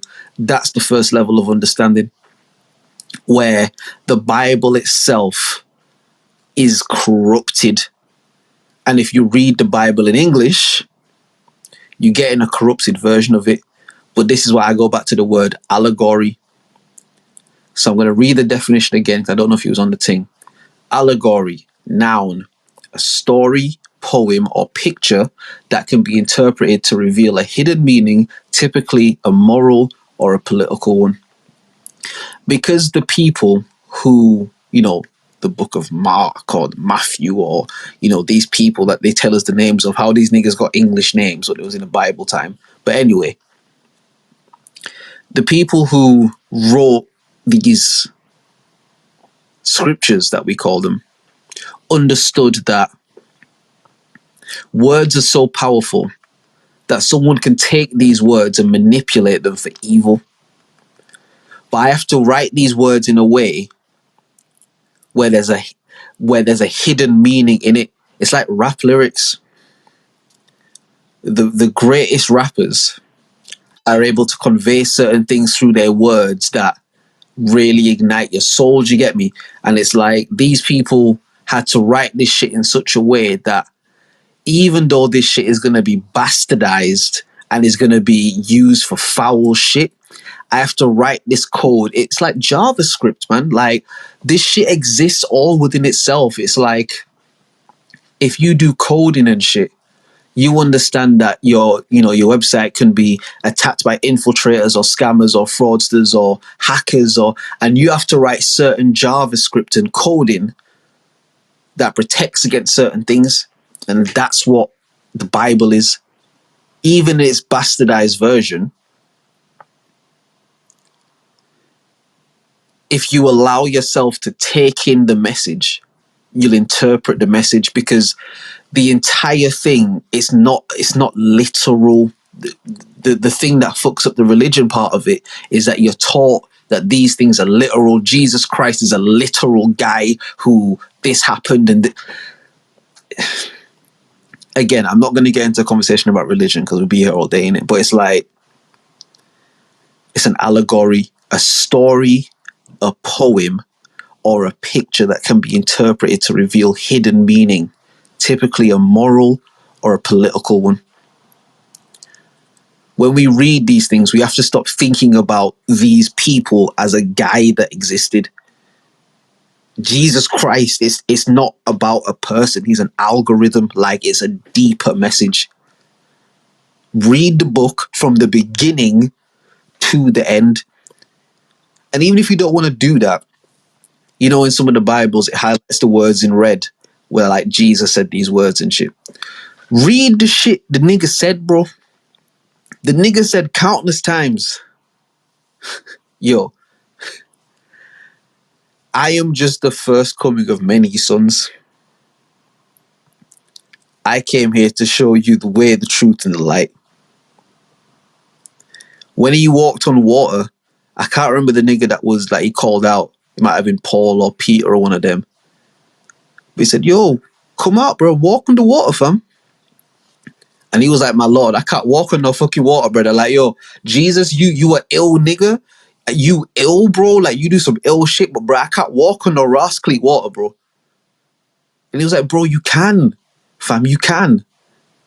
In the Matrix, there's a scene, the first Matrix film.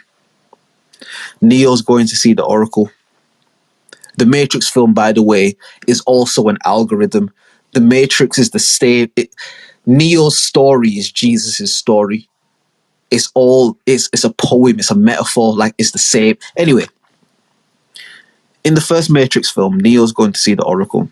He's sort of waiting to see her and stuff. Like he's still trying to figure out this new world that he's in and shit. And there's like a bald kid there, and the kid's got a spoon. And the kid's like, is holding the spoon, and the spoon is like bending and moving and all this sort of shit. And Neo's like, yo, whoa, what the fuck? And so obviously, the Neo's got the spoon, he's trying to do it, but it's not moving, it's not bending, it's not. And the kid says to Neo, yo, the only way to bend the spoon is to realize that the spoon doesn't actually exist. Once you realize the spoon doesn't exist, you'll be able to bend the spoon. That, I don't know if that made it clearer. That's what the Bible is.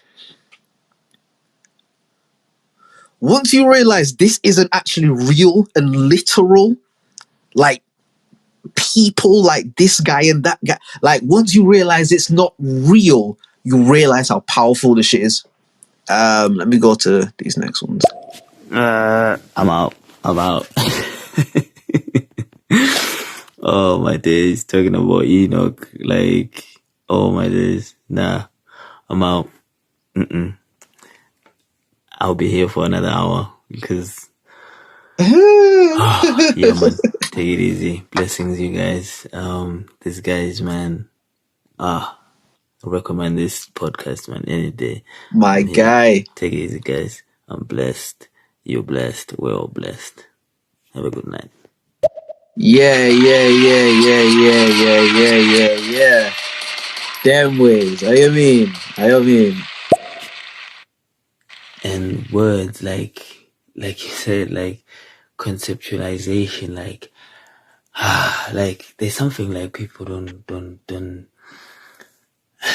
I don't know, like, you know, like for me, I speak like 5 languages, like, and oh shit, I'm blessed and I'm thankful, and it's something that, like, as a writer, like, you even, like, I love the way that, like, you even went to the dictionary at one point, like, and you were explaining the word as we were talking, and it's that, because language, what are we doing when we're writing? We're spelling.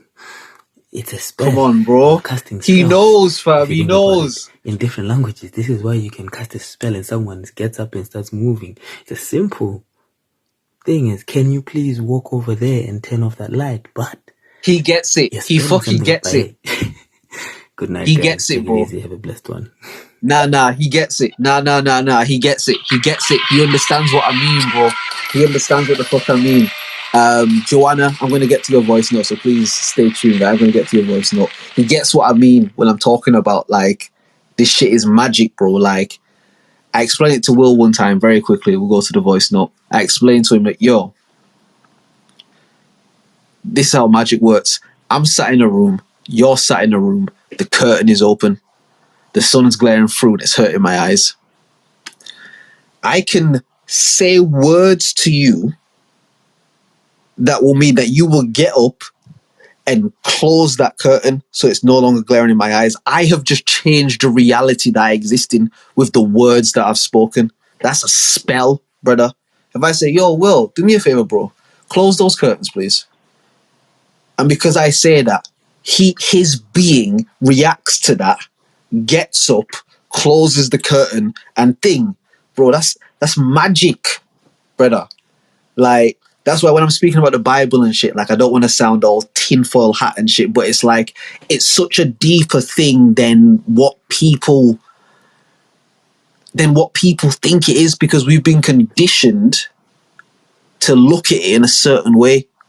Like, fuck Jesus, fuck Peter, fuck Matthew, fuck Paul, fuck Isaiah, nigga. Fuck all of these niggas, bro. Because they don't matter. The whole book is a metaphor, dog. So they do matter in you understanding the metaphor, obviously. But I'm saying the institution of these people where, like, oh, don't use the Lord's name in... All of that it's a deeper meaning than the surface meaning. And we've just been taught that the surface meaning is the only meaning. You know what I mean? It's like, it's what they call hiding in plain sight. That's the best way I can put it. All of the information is there. I can't spend a whole podcast going through the whole thing. But you know what?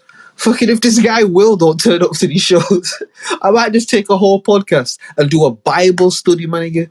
A hood Bible study, bro. We go through this shit page at a time. That would kind of be lit. That would kind of be lit. I'm not even gonna lie. That would kind of be lit.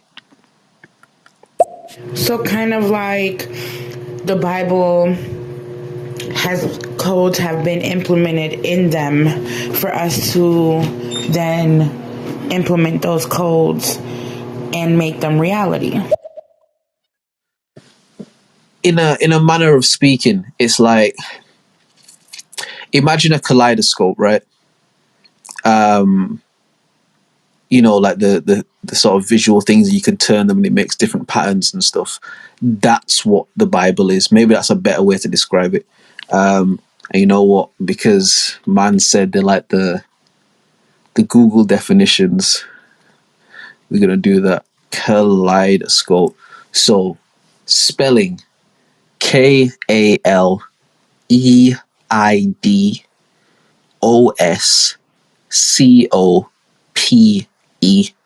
Kaleidoscope. Noun. A toy consisting of a tube containing mirrors and pieces of colored glass or paper whose reflections produce changing patterns when the tube is rotated. Meaning this, any direction that you turn the kaleidoscope in, it creates a new pattern that makes sense, that's symmetrical, that has its own intricacies and details.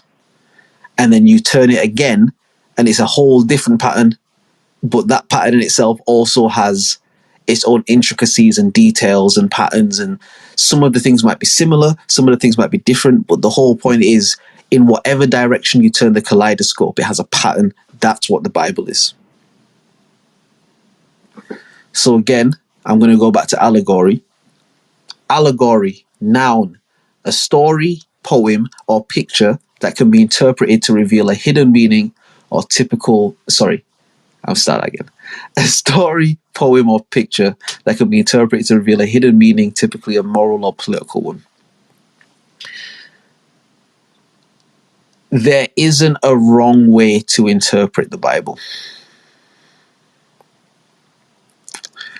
There are wrong ways that the Bible is manipulated to teach people shit.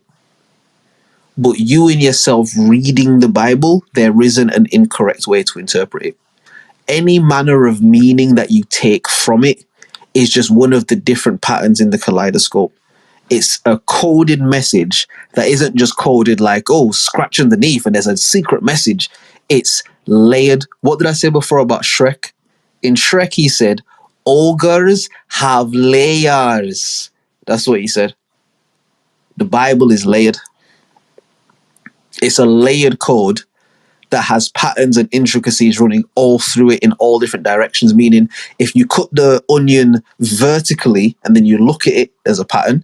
If you cut it horizontally and you look at it, it's a pattern. If you cut off the top and then cut off the side, there's a pattern. Anywhere you cut the onion, there's a different pattern, because the patterns are running. We exist in a 3-dimensional world. The Bible is a 4-dimensional entity. It exists in all of the patterns that we can conceive and more. An allegory, a kaleidoscope. There's no wrong way to interpret it. But what people do is they manipulate it to impart their own agenda onto people, which fucks it up. But you yourself reading it, you can't take bad shit out of it, meaning bad shit happens in the Bible. There's some real shit that's very unjust and unfair. But if you just read the shit for what it is, you'll always take meaning out of it. It's a different pattern in the kaleidoscope. You know what I mean? I think I'm following you. I think I understand what you're saying. So there's different meanings for different paradigms, for different understandings. The more you elevate, the more you understand. I think I understand. Yeah. You feeling me? You feeling me? That's exactly what I'm saying. It's like a quick example: Psalms, the books of David, the poems of David. That you can't tell me. Not David. That's wrong. King Solomon. Sorry, Psalms was Solomon. You can't tell me Solomon wasn't a rapper, bro. That nigga was a rapper, bro. He was dripped out, had big chain, big crown, he the king, big ring on his shit, and he was just putting bars in that shit, fam. You can read the Psalms and it can be about love. You can read the Psalms and it can be about heartbreak. You can read the Psalms and it can be about finding a way through. You can read the Psalms, it can be about being overwhelmed. Like, there are so many different ways that you can interpret the Psalms, just those books. And that's what it is. It's like it's a constantly rotating kaleidoscope. The best way I try to describe it is, we know what 2D is in it, like 2D cartoons, like a 2-dimensional cartoon, like a Rick and Morty or something, like, where it's animated, it's drawn on a flat surface, so you create a world on a flat surface. Now, if you went into a 2D world as a 3D being, it wouldn't fit. That would be like weird. It doesn't make sense. Like you can't, the two don't coexist. But as a 3D being, as a 3rd-dimensional being, you can completely understand and comprehend all of the shit in the 2D. Like anything that happens on 2D, a flat surface, like drawn 2D, whatever, you can understand and comprehend that. But the 2-dimensional beings, if they're beings that exist in their own reality, their own dimension, they can't comprehend what it means to be 3D because of the limits of understanding that they have in their dimension. Because remember, 2D means 2-dimensional. That's what the word means. I'm not being like conspiracy-ish, you know what I mean? Like, that's what the word means. But it's like they can't comprehend in their dimension that they exist in what the 3rd dimension entity means. It's the same for us in the 3rd dimension. We exist in the 3rd dimension, 3D. That's what we exist in. That's what we comprehend on a level of. The Bible is written in 1D, 2D, 3D, 4D, 5D, 6D, 7D, all the way up, fam. The Bible is ogres have layers. You smell me?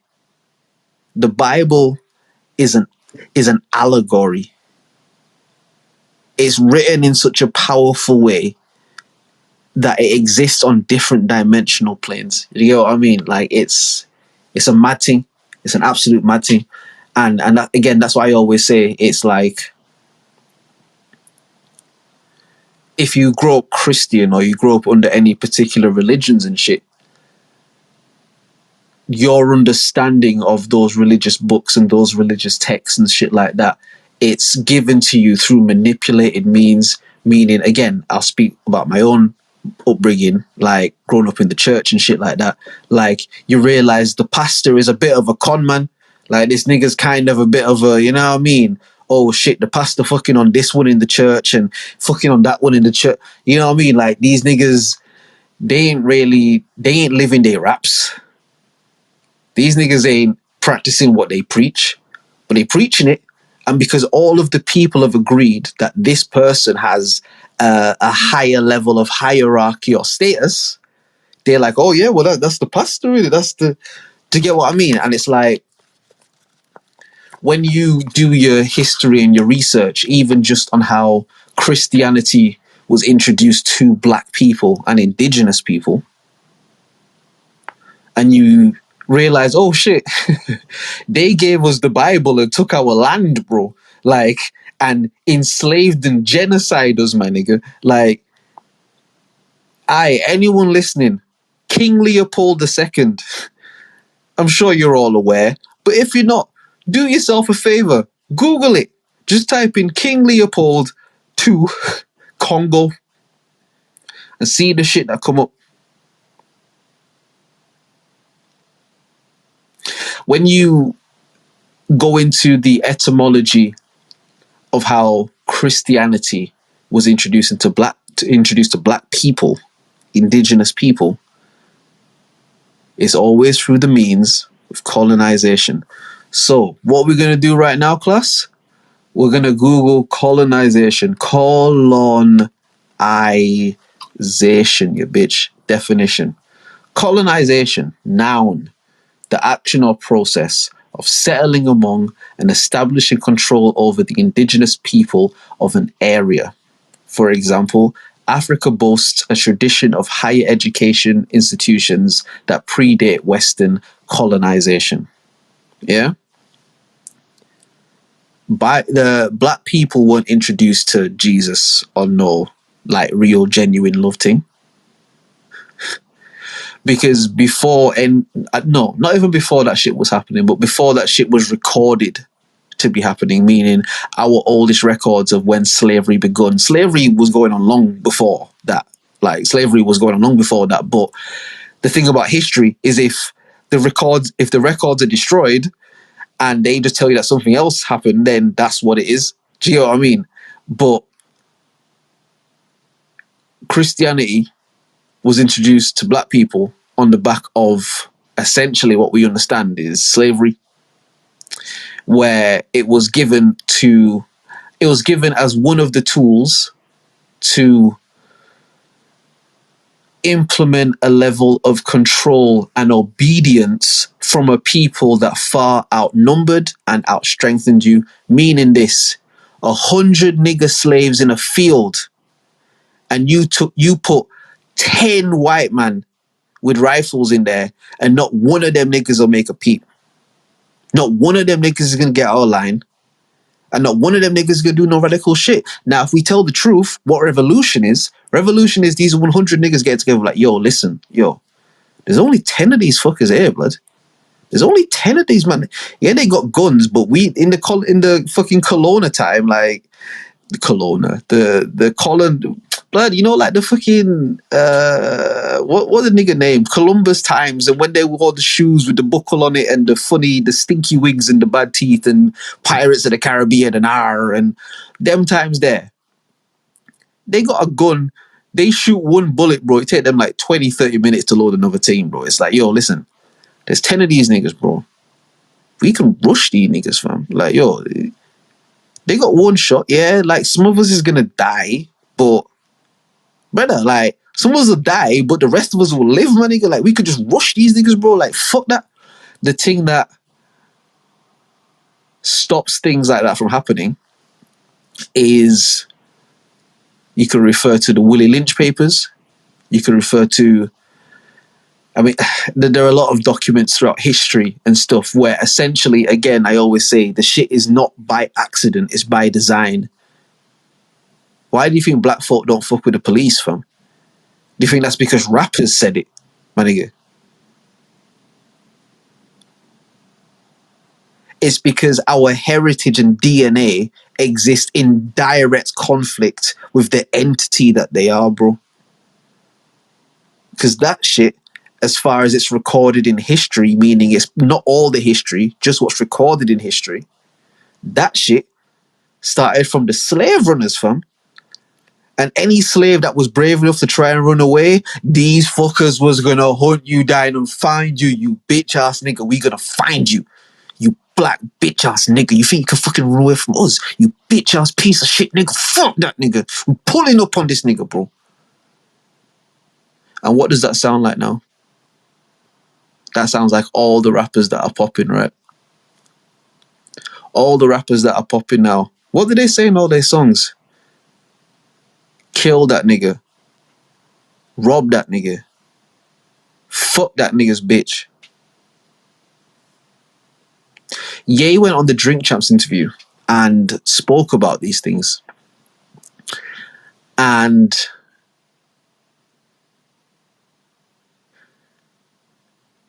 spoke about things very candidly. Very candidly. Whether you agree, whether you disagree, it doesn't really matter. Whatever your opinion is on Ye, and I won't call him Kanye, because the man himself has told us that his name is Ye. He's told us that he shed his slave name and his name is Ye, and he wants his name to be respected. So I'm not going to call him Kanye. His name is Ye. Kanye went on there and spoke about black people being robbed. He spoke about the new level of genocide warfare that's been done against black people in the forms of contraception and abortions and shit. He spoke about the very purposeful and intentful push to fuel black communities with destruction. But all that seemed to come out of it was anti-Semitism. All that people took from it was, well, he said this about these guys, and he did. He did. I'm not here to get into a conversation about that at the moment. I think that's a conversation in itself. However you feel about it, it's fine. You're allowed to feel that way. As a sentient being in this existence, you demand the right to feel however you feel. So that's fine. But he said a lot of other things in there. A lot of things that the black community have been programmed to not be accepting to. Meaning this, Meg and Tory,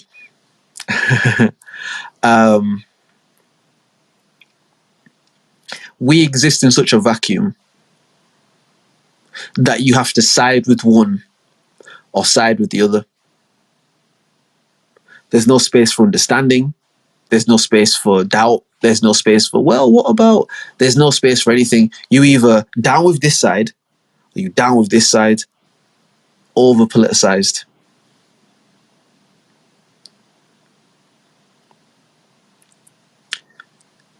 If you want to hear my opinion on the Meg and Tory thing very quickly, I think everybody is guilty. I think everybody had a part to play. I don't think that he purposefully and intently shot her. I don't believe that. But I do believe that she was injured as the result of gunfire. I do believe that. But ultimately, I don't fucking know what happened because I wasn't there. we have to get out of this realm of being able to or not being able to just say I don't know.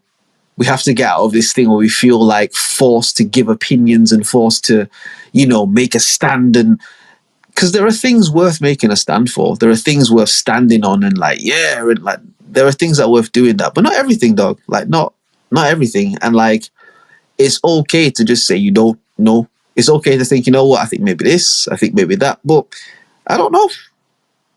That's all right. With all this shit I'm saying to you, we spoke about the Bible and all this sort of things, all this shit I'm saying, I don't have the answers to everything. That's the point. That's the whole point. Because back to the Bible says that God made man in his image. Not human, mind you. Not human. And again, going back to words being spells and words meaning things, what does hue mean? What are we going to do, class? We're going to go to the definition. Hue, H-U-E. Noun, a colour or shade. What does man mean? M-A-N. Man, noun. An adult male, human being. A human being of either sex, a person. Okay. The Bible says God made man in his image. So we're going to go with the second definition because I think it's more holistic. A human being of either sex, a person. The Bible doesn't say that God made human in his image. It says man, right? But if God made man in his image and we live in a life of so much insecurity and so much fear and doubt and anger and pain and resentment and all of these things, if we're the image of God and God is perfect, then how can we be imperfect? By definition, surely we can't be. If we subscribe to the thought that God is perfect and God made man in his image, we have to be perfect by definition. Either that, or by definition, God has to also be imperfect. And I think what we don't understand in the third dimension, 3D, is that all of the above are correct and all of the above are wrong. 4D. We exist on a plane where we seek so much information, but we're limited to the information we have. We're human beings. We eat and we shit. And sometimes we put chemicals in our bodies to make us feel certain ways and do other things and subscribe our minds to certain things. Like a lot of people spend most of their life looking at screens, but live a real life on those screens, whether it's social media, whether it's work, whether whatever the fuck it is, like. But in real life, you're a physical being that sat staring at a black screen with light coming through it. The black screen itself is magic. Google the shit. The black screen is a portal. I won't get into that now. In fact, we're going to take questions from the class.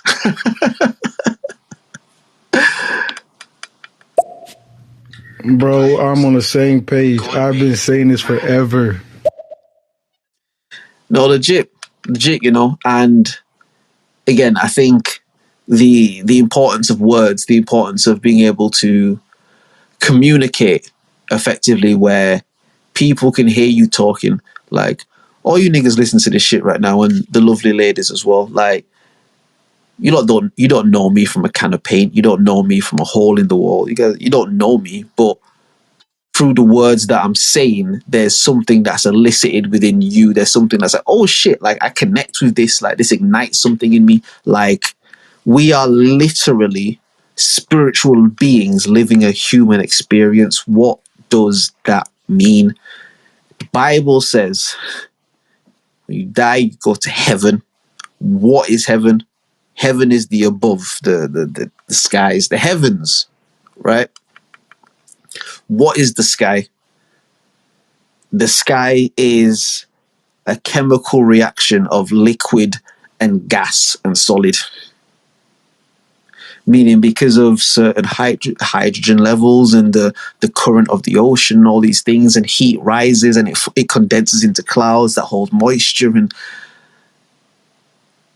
a chemical reaction. Well, what's above the chemical reaction?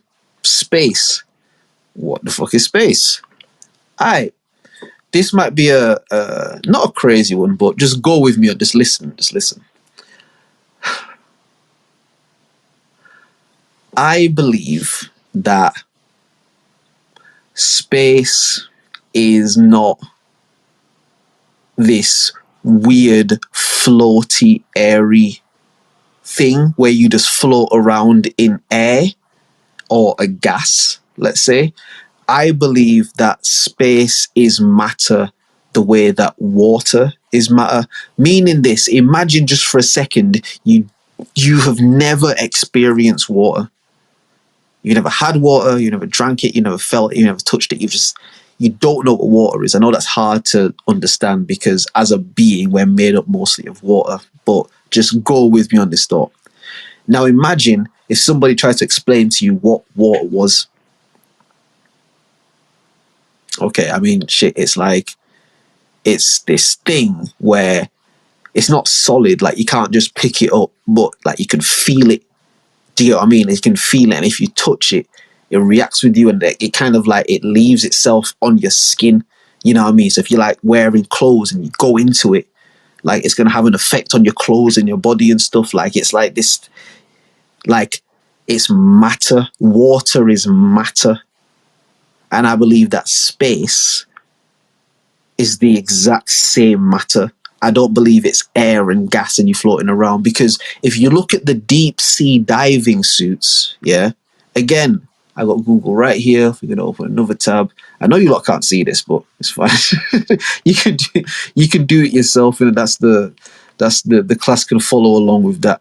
You know what I mean? But like deep sea diving suit, you know what I mean? Fucking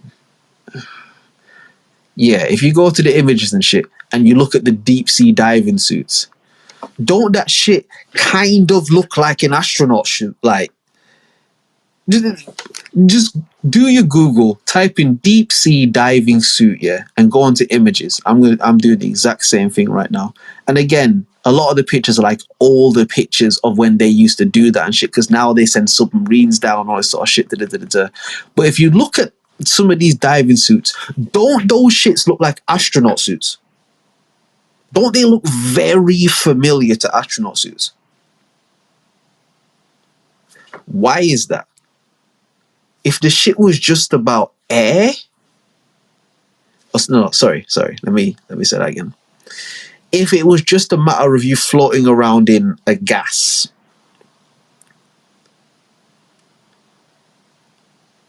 do you think it would need such a similar suit to floating around in water? I believe space is matter like water. I believe that, or I guess I don't believe that. You know what? As I'm thinking about it, all right, I'm gonna make a thing. I believe that they sent people to the moon, and I can even potentially believe that people got to the moon, but I don't believe that moon landing shit. That video of the moon landing that they put out, I don't believe that. That looked like cap as fuck to me. Like, I don't believe that shit at all. And a simple question that you can pose is this: when have human beings, no offense to anybody, white people especially, when have white people ever gone anywhere one time and then never gone back? When we look at the pattern of civilization and humanity, that's not a pattern that white people have. When white people go somewhere, they go somewhere and they stay there. And they bring their shit over, and they colonize, and they rape, and they plunder, and they genocide. And when have white people ever gone somewhere one time and be like, yeah, we went there, but we're not going to go back. We don't need to. Cap. I believe they sent niggas to the moon. And I believe that they got some information that was like, yo, dog, let's leave the moon alone. yo, you man. All right, listen, there's 10 people in this room. Like, no one else will know about this. Like, when we have to call the president and give him an update, we could just all make a story. Listen, you lot, let's unanimously vote to leave the moon the fuck alone. like, I definitely don't think that shit is the shit that they said it was. I don't believe that. And again, like I said, I do believe that space is matter the way that water is matter, and the same way that we can't just exist in our raw form in water. Like, if you walk into the ocean and just keep walking, like, you'll drown. Like, your physical being can't exist in that climatization. You know what I mean? In the same way, I believe it's like space. I believe space, the fucking what space is matter in a much similar way to water than it would be to air or a gas. That's what I believe. The hue is a gradation of color that means frost horror. Do you know what I mean? And it's like all the words mean something. Like we just have words that we've been programmed and taught and we just say and we don't think about. But every word has a genesis and an etymology. That's mad to think. So I've been speaking for how long has shit been going on now? Like 3 hours 44, right? I've been saying a bunch of words and a bunch of things, and our brains are so fantastic that, I mean, you guys, I'm sure you're from different parts of the world, everyone that's listening and stuff, like, and you're able to not only comprehend my accent and, you know, the way that I may speak differently to you, but also able to comprehend the actual words that are being said, the meaning behind them, as well as then placing a level of your own thought onto that. Like, the being that we are is so fantastic that in our natural selection, we have all of the chemicals, the neutrons, all of the shit that enable us to do that. But because there are people that understand that, they manipulate it. I said it before and I'll say it again. The English language is a cursed language. I keep talking about like its spells and stuff. Like I know that can sound all Harry Potter and airy fairy, and I know it can sound like that, but I'm being like really serious. Like again, like the brother said before, it's like that's why it's called spelling. This is all spells and magic. Like it's hiding in plain sight. Do you get what I mean? It's like it's in front of your face, so you'll never notice it until you see it. It's like if you're somebody that has a big nose, but you've never looked in a mirror and no one's ever told you that you've got a big nose. Like you'll never know that you have a big nose until somebody tells you, "Oh shit, bro, do you know your nose is big?" And then you feel it, and you look, and you're like, "Oh shit, my nose is big, and it's been big the whole time." That's what the shit is like. The English language is a cursed language. I'm going to say it again. There are words in different languages that do not translate into English, meaning the pioneers of this, because, all right, we're going to go back to definitions, class. We're going to go back to definitions. Language. What is the definition of language? Language. The principal method of human communication consisting of words used in a structured and conventional way and conveyed by speech, writing, or gesture. The pioneers that created this method of communication either weren't aware of certain things or certain concepts or deliberately chose to leave them out. What that allows us to understand is that if English is the only language that you speak, then there are things about the world that you'll never understand until it's introduced to you. I have this saying, I'm not woke. I can't really call myself conscious or, you know, because to me, if language is the only language that you speak, you can't be woke.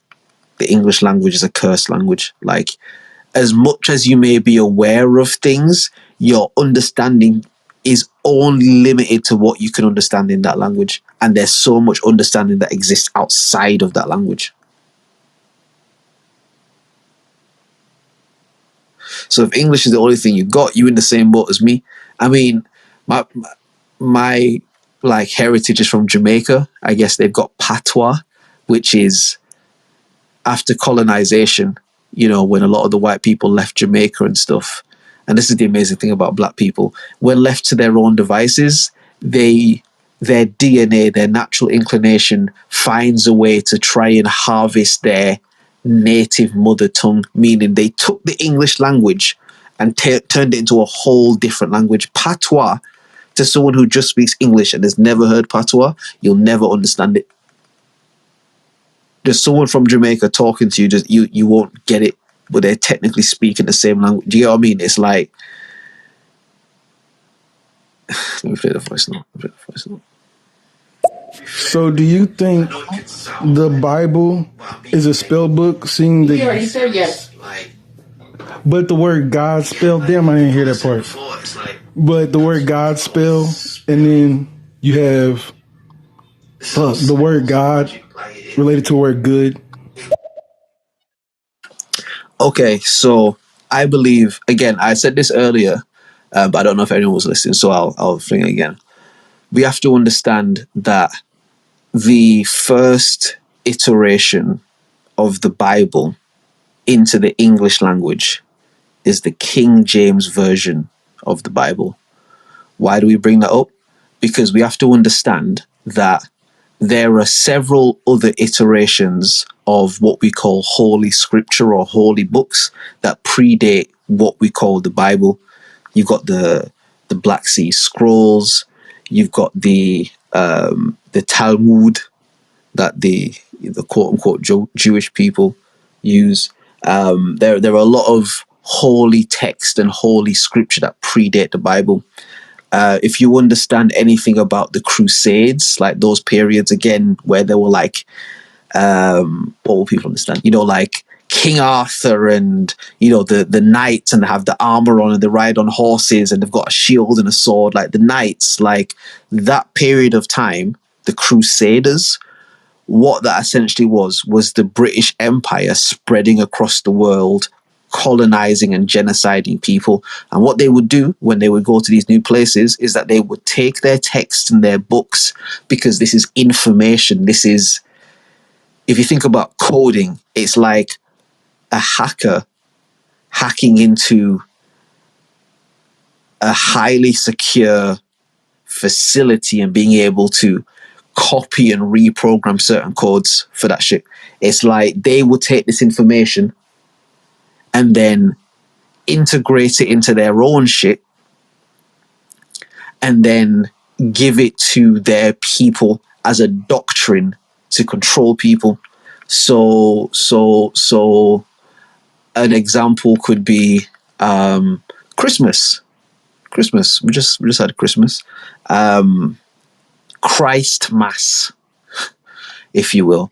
And the etymology, as far as we know, of that is essentially during the pagan times. So again, these were a lot of people, more so the white people, who would not, I don't want to say were born in different places, but essentially weren't born under the mass jurisdiction of British colonization, but would have lived under the repercussions of that. The people that essentially started worshipping like pagan gods and all these sort of things and when the church was consolidating power across the empire, they realized that there was a large populace of people that were into this pagan shit, what they call witchcraft, when really it's like worshipping nature and, you know what I mean, like getting in touch with the natural essence. But it was convoluted in its own way. Again, if you read the Bible, the story of the golden calf in the desert with the Hebrews and Moses, like it explains everything. But what the church realized is like, all right, we are gonna imprint our shit onto the people, but there's bare people that already believe in this other shit. So if we just tell them our thing, they're gonna be like, nah, it's their thing. So what we got to do is find a way to incorporate the shit that they do into the shit that we do, so that we go into them. It's like, yo, all right, we're going to take everything over. But, yo, low-key, the shit that you believe, we kind of believe a similar thing too. Like, you know what I mean? So rather than us coming here and, like, murdering and pillaging and raping everybody, like, if y'all are just cool, we'll just come and we'll just take over and like, you know what I mean? We can do it friendly. Do you get what I mean? It's not to sound crude. Trigger warning. But it's essentially like someone fucking being forcefully like fucking raped and shit against their will. And then the shit that the Epstein guy was doing, where I'm not saying that he didn't do shit against the will, but it's like it's a very evil version of coercion. That rhymed. See, I'm a rapper in it. Like, it's a very evil version of coercion where he would put people in situations like, yo, if you don't do this, I'm going to fuck you over terribly. But if you do this, there's some perks in it for you. That's kind of how Christmas came to be. As the Crusades were going on, they obviously colonized a lot of places, took over a lot of places. And they essentially integrated the pagan rituals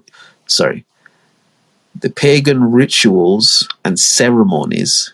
They integrated it within the Christian religion. So even Easter is named after the pagan god Eestra, who was the goddess of like fertility, and the sort of symbolic thing of Eestra was like eggs, like new birth, like new life, like rabbits, because rabbits are notoriously known for fucking a lot. Like, rabbits fuck a lot. Do you know what I mean? Like, rabbits, because they hump a lot and shit. Like, and they integrated that with day shit, and we here today and we have Easter. The Christmas tree is because during the winter solstice, they would worship the trees, and obviously these are the trees that grow in like these cold areas and shit. Like, it's just a lot of the shit is integrating things from other things to make it more palatable to the people that you're essentially going to fuck over.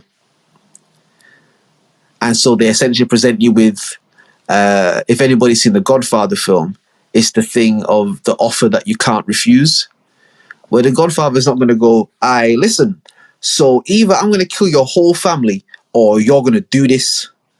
He doesn't say that, but it's implied. What the Godfather says is that, yo, listen, what'll be really good, is if you sign this contract and sign your business over to me. I think that'd be a really good idea. We'll take the business in like a really good direction.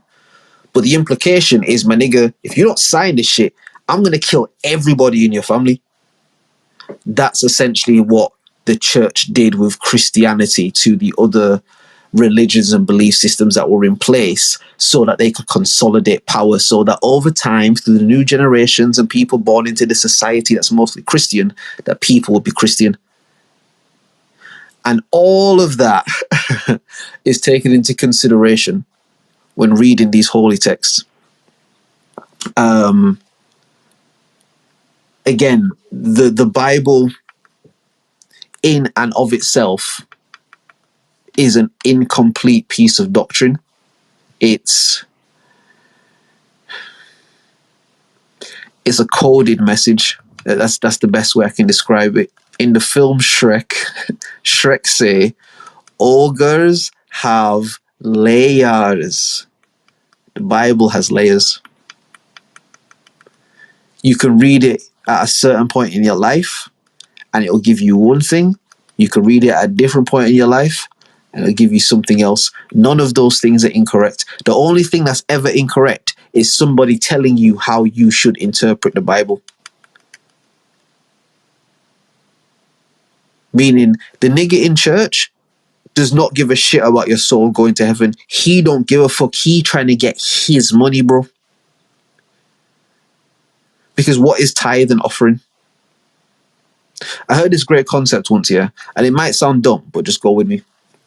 If this God is so real, this God that they talk about in church is so real and so almighty and all powerful and nothing is greater than God, then, truth told, the church should never have to pay no electric bills, should never have to pay no water bills. All the people that go to the church should have no bills. They should all be cool, because the Bible tells you that, again, Old Testament, in the temple when they used to light the fire annually, the Spirit of God kept the fire burning. They didn't have to go in there and check the shit and this and that. The Spirit of God kept the fire burning. The Bible tells us when the Israelites were in the desert, God provided manna from heaven, meaning, yo, you niggas ain't got shit to eat. Here's literal food from heaven. Because I'm God, because I'm the real God. That I will provide miracles in times when you feel like there's no hope, because I'm that dank, my nigga. If that's the God that the church is preaching to you, then you should have to work no dickhead job that you don't like. The fuck? If God is real and the realest connection is a complete and utter devotion to him, then all you have to do is devote your life to the church and you good for the rest of your life, right? But see, that's where the problem comes in. And so we understand that the Bible itself is a text that isn't written to be literal, but we're taught it through literacy. Words mean things. And in us being taught this concept in this way, a lot of times it can limit our understanding to the true, no pun intended, but the true genesis of the concept. Because what does Genesis mean? It just means beginning. That's all the word means. It's just a synonym. Do you know what I mean? But like, yeah, let me play the voice notes. Thank you guys for leaving voice notes as well, man. Like, I appreciate the shit. I'm supposed to have a co-host, but that nigga ain't nowhere to be seen right now. So I think that manna from heaven is hallucinogenic mushrooms. And they just took them at the time and called them that. Somehow it translated to that. But I think that's the manna from heaven. and you know what? Even with that premise, yeah, let's go with that. Let's say you right. Even with that premise, where the mushrooms come from? The mushrooms grew from the earth because of the pattern of the earth, meaning enough chemicals and things mixed together where these things grew from the earth, bro. That's literally manna from heaven. Let it so be in heaven as it is on earth. Hallowed be thy name, thy kingdom come, thy will be done on earth as it is in heaven. Give us this day our daily bread, and forgive us our sins as we forgive those that sin against us. Lead us not into temptation, but deliver us from evil. For the power, the kingdom, and the glory are yours now and forever. What? You know what I mean? Like, even with that premise, it's like, yeah, bro, like that's literal shit that the earth has birthed out of itself that you can eat. And it has a reaction that's magical and like utopian to you.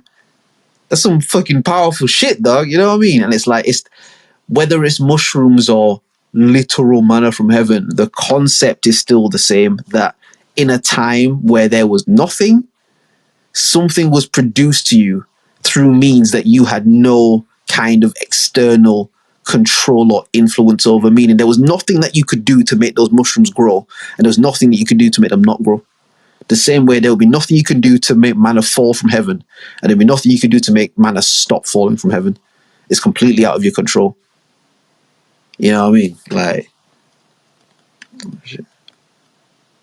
Phone is dying. Although the Bible has layers, I think that there's also a narrative to follow. And that's one of the layers. Do you get what I mean? Like, that's one of the layers. Like the Bible itself, again, I use the word allegory in it. It's I got a brethren, and he's doing like his master's degree in like what's the term, man? Fuck.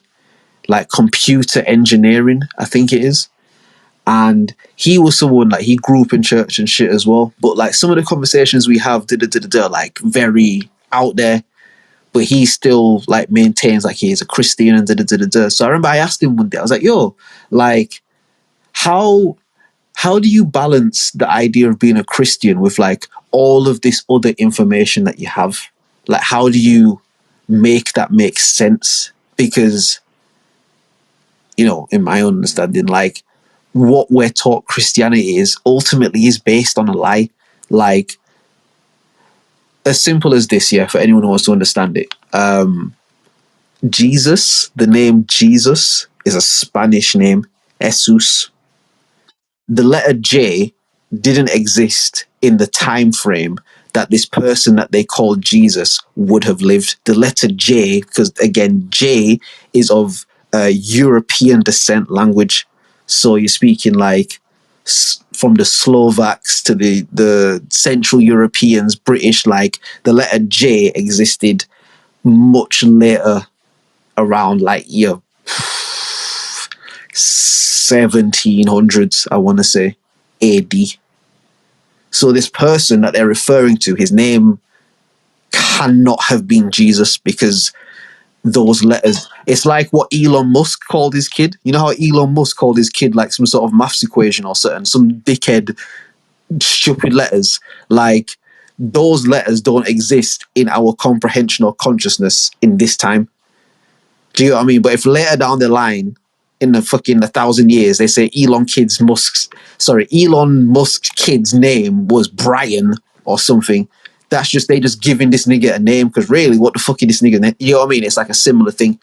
So I asked him, like, how do you balance the idea of being a fully devoted Christian, but also having all of this other information about the origins of Christianity and the things that happened, and like how you balance that? And it was him that introduced the concept. He said, like, yo, what I realize is Jesus Christ is an algorithm. It's not whether you believe it's a person or not a person. It doesn't really matter. The story of Jesus is an algorithm. And as long as you have that story and that message, the algorithm can be translated in whatever way it's translated, because it's coded like that, where it can be interpreted in different methodologies and shit. And I remember it was just a very intriguing concept when he spoke on it. It was just very like, oh shit, like I never thought about it like that. Do you get what I mean? So it's like,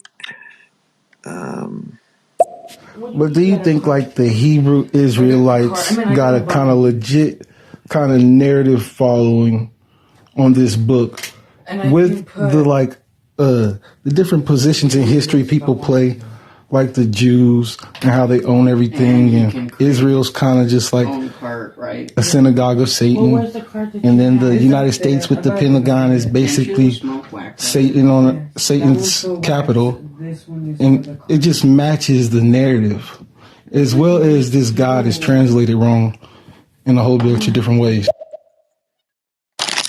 well, yeah, man.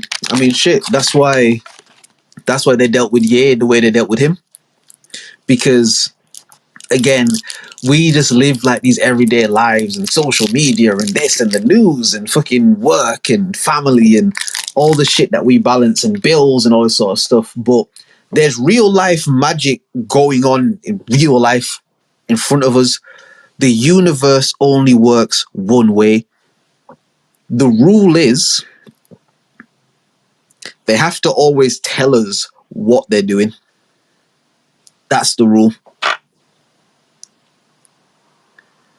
And once they tell you, however the fuck it go from there, if they spin it or twist it or this or that or whatever the fuck, they told you, because the universe and karmic energy will not allow you to be done wrong if you're not informed correctly.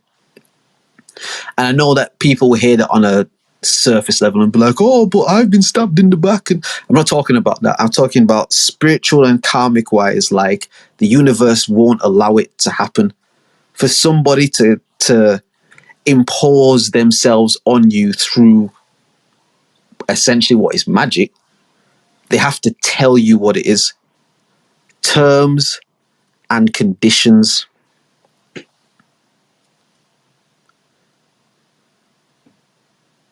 It don't matter what the fuck it is. If you don't agree to those terms and conditions, they can't do the shit to you, fam. But the way that they play it now, so if you don't agree, you can't use our shit, bro. Like, you have to agree to this shit, bro. And the second that you agree, you agree. If you've got overdue bills and your bill gets passed to a debt management company, if that debt management company call you and they'd be like, "Oh, hi, is this Mr. Andre OnlyMans?" And I say, "Yes, I am him. I have just signed the terms and conditions. I've just agreed to the terms and conditions."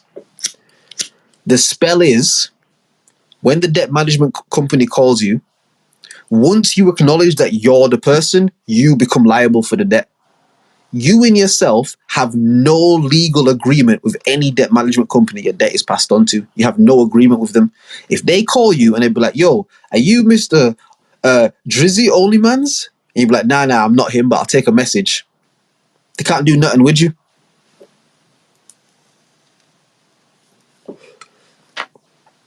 Because the spell is, we have legal documentation with this name on it, and as long as you consent to being this name, you have agreed to this contract. Verbal contracts. What is a contract? That's witchcraft.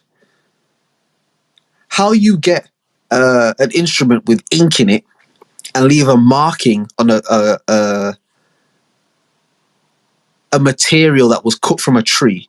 So just think about like what fucking the witches and shit do. They put the shit in the cauldron and that. So somebody's taken a tree, something that grows naturally from the earth, and has taken an essence or material out of it and manipulated it into this flat surface, 2-dimensional. And you have to put etchings on this. But once you do that, you become liable to real life results. All of this shit is just spells and witchcraft. All of this shit is like, there's a higher game of chess that's being played. And the Bible tells you that. The Lord's Prayer, I said it before, so we say it again. Our Father, who art in heaven, hallowed be thy name. Thy kingdom come, thy will be done, on earth as it is in heaven. Give us this day our daily bread. Forgive us our trespasses, as we forgive those who trespass against us. Lead us not into temptation, but deliver us from evil. For the power, the kingdom, the glory are yours, now and forever. Amen. That's a spell. That's a spell. But not all spells are bad though. Because again, another thing they taught us is that witchcraft and magic and shit was evil and the devil and that was a way of robbing black people of their natural powers. Because they speak about the ancient Egyptians and shit. To this day, they still don't know how to make a pyramid. They still don't know how the pyramids were made. They don't know. They've come out and said, this shit defines any kind of physics that we know. It's like the bumblebee. In terms of the physics of a bumblebee should not be able to fly. Its body mass and size in comparison to its wings size and all, like, a bumblebee should not be able to fly, but it does.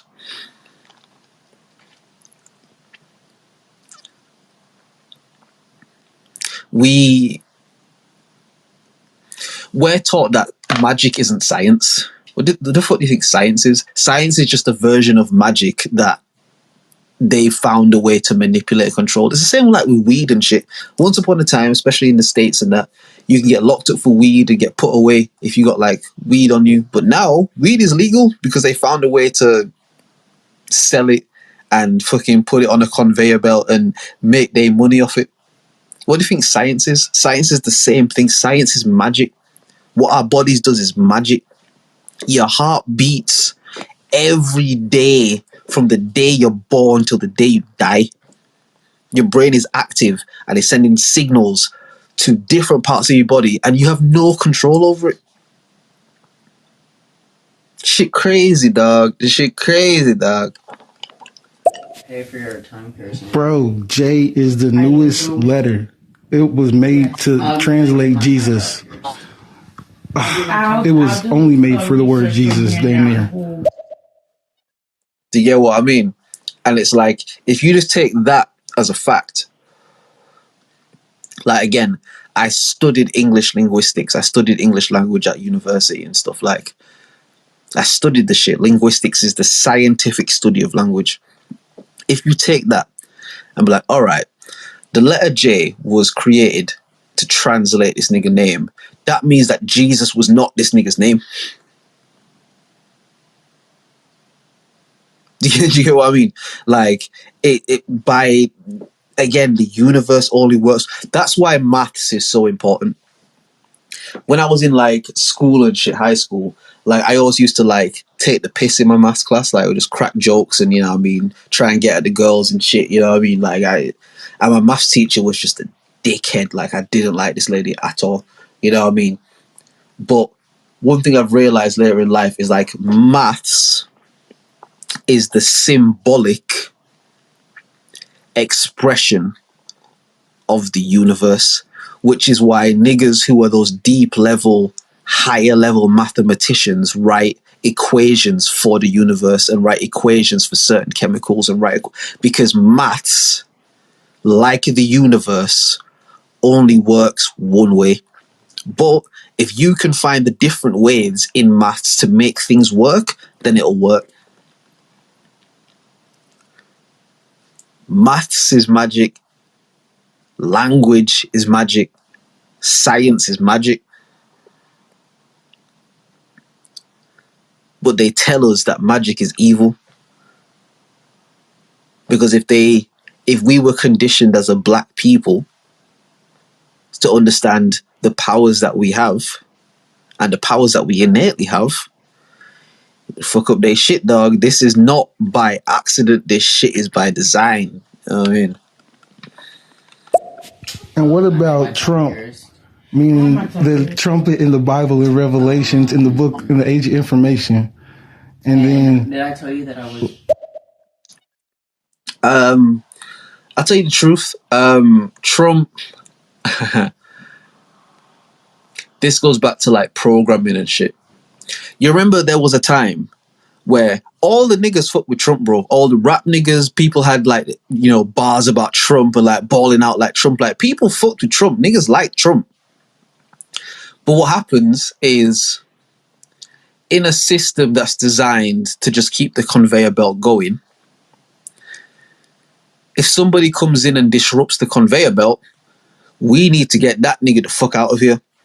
Now, I'm not going to be on this podcast repping for Trump or saying, yeah, fuck that nigga. I'll give a fuck about him.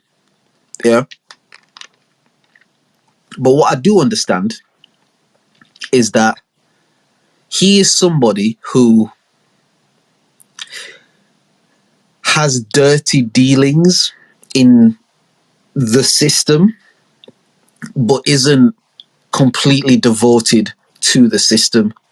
The God that Trump worships is money and self. He don't really give a fuck about anything else. And because of that, he was able to manipulate and galvanize a section of people in America that felt like they had been underrepresented for a long time.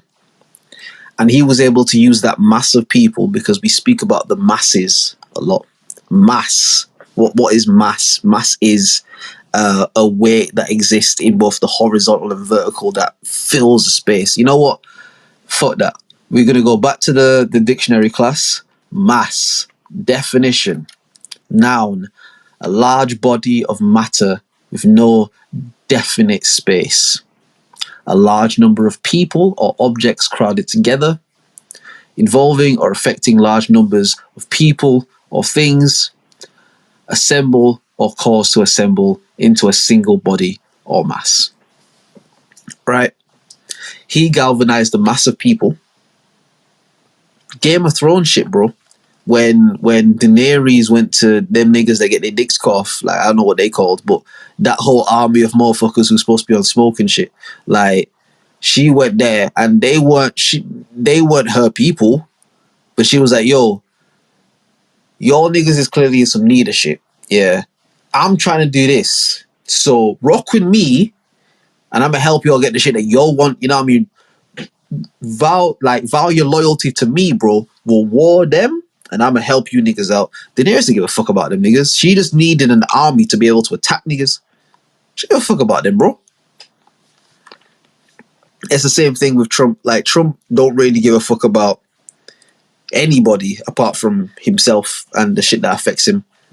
But in that, he was only loyal to self, meaning he wasn't loyal to the system. He just used the system and used people to enhance self. And the difficulty with that is when you can manipulate yourself into a position of being the president, this position that they've put so much status and hierarchy on, then you have an influence.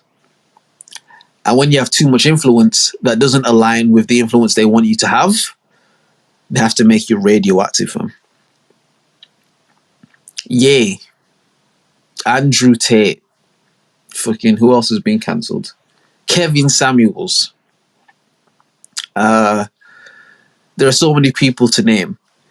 Whether you agree or you disagree, it doesn't matter.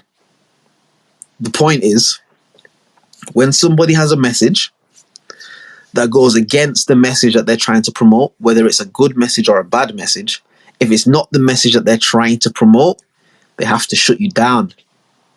They have to make you radioactive. They have to push one of the greatest spellcasting tools they have, which is media. Because media is literally something that has the ability to affect how people think and feel about certain spellcasting at a high level. They have to use media to manipulate the thoughts and minds of people to the narrative that they want you to believe. So whatever you think about Trump, I don't really give a fuck. Do you know what I mean? Like, you can hear my accent. I don't live in America. Like, I'm like fuck Trump and fuck all of them. Fuck all of them, bro. Like, none of them is for the people. They exist in a different thing. And what they ultimately don't want is for somebody to be able to galvanize the people against them. That's the ultimate thing. So say whatever you want about Trump, but he got people to march on the Capitol. Now, I know the news and media didn't really cover that in the depth maybe they should have done. They just sort of made it like, look what Trump has done. But if you look at the history of just America as someone who has just studied shit, like, that was a much bigger deal than it was made out to be, bro. That nigga got niggas to march on the Capitol, bro. Like, they used to do that shit back in the George Washington days, bro. Like, when they was gonna take over some shit, like, you know what I mean? And it's just the fear of the system in place is anything that can galvanize people against them. It's the same with Martin Luther King. While he was doing, you know, the black people, civil rights, I have a dream, all that, it was cool. You know what I mean? We're gonna make you look bad, but fuck it, you know what I mean? As soon as that nigga got to a place where he was like, yo, this isn't just about black people, bro. This is about all of us, because they're against all of us.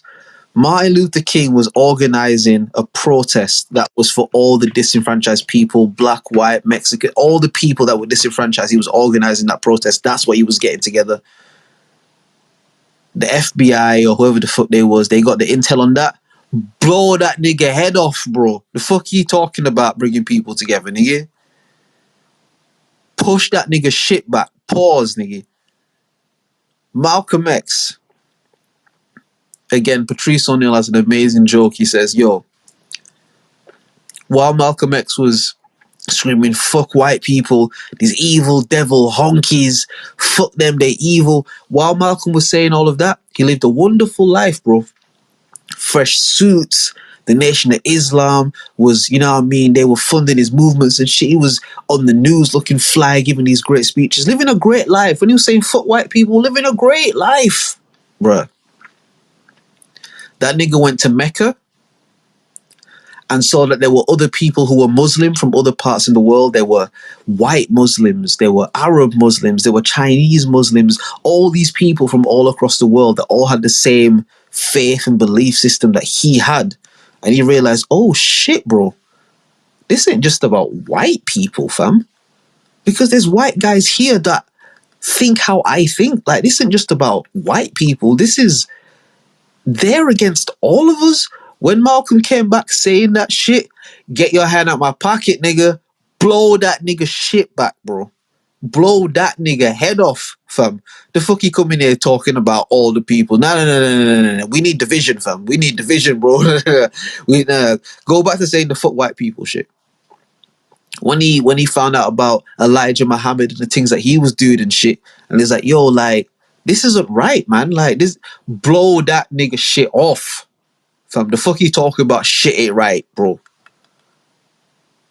This whole shit ain't right, bro. He talking about you fucking up the money, bro. Blow that nigga shit back, fam.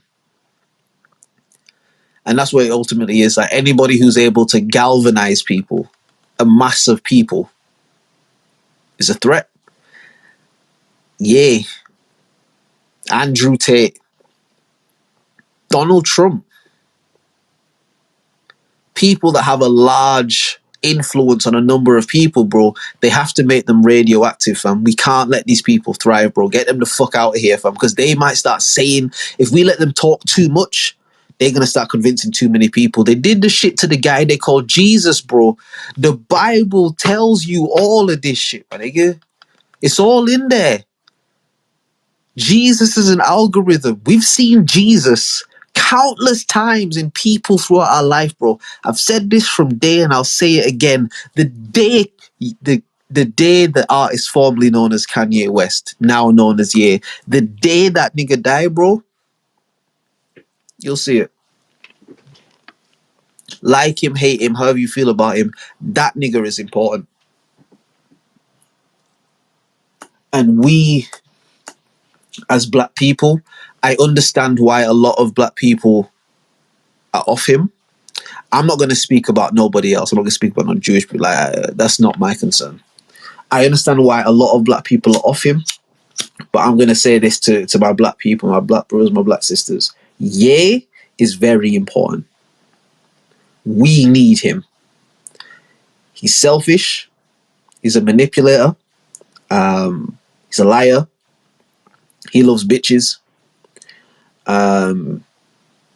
He's self-indulgent. He's greedy. He's a narcissist. But so was Malcolm X. So was Martin Luther King. So was all of these great figures in history that we look at. They all had their flaws, but they were important. That nigga Ye is very important. And we have to do everything we can do to try to protect that nigga. Because when he's gone, I promise you, we're going to fucking miss him. I promise you that. However you feel about that nigga now, when that nigga's gone, we're going to miss him. And we're going to realize why we need a nigga like that who's willing to say shit when it's not the cool shit to say. We're gonna realize when it's too late how important it is to have a nigga like that. And it's weird that it's true, because that means that they're the pestilence, they're the plague, they're the war, they're all the Euphrates drying up for damming up all the. It just explains them like Gog and Magog, and Yeah, man. And again, it's all in the book. The book tells you all of it. Like all of this information is in the Bible. This is what I'm saying. As a nigga who grew out of the church, when I realized how these colonizers went to the motherland and used Christianity as realizing all this sort of shit. And then doing the full circle, it's like you realize like, oh shit, all of it's in there. We were just taught to read this the wrong way. You know what I mean? It's all there. And it tells you all of this stuff. Like, hold on. There's a passage. I have to go into my Safari. I'm going to try and find Revelations.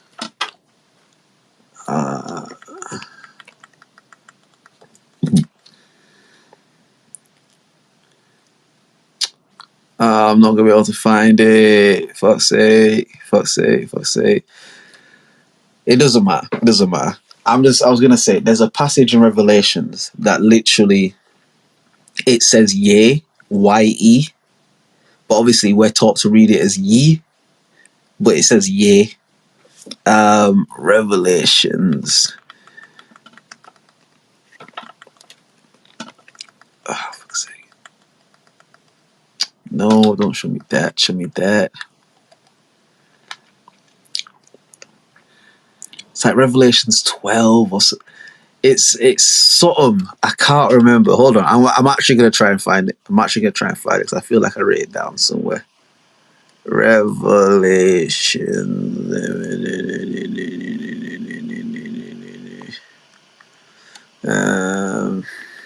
What's this? 21:4. Is it that one? Nah, it's not that one. It's not that. I can't remember what it is, but it's just even the fact that nigga changed his name to Ye. If you go back and read Revelations, it says Ye in there a lot. Is it this? Hold on. Is it this?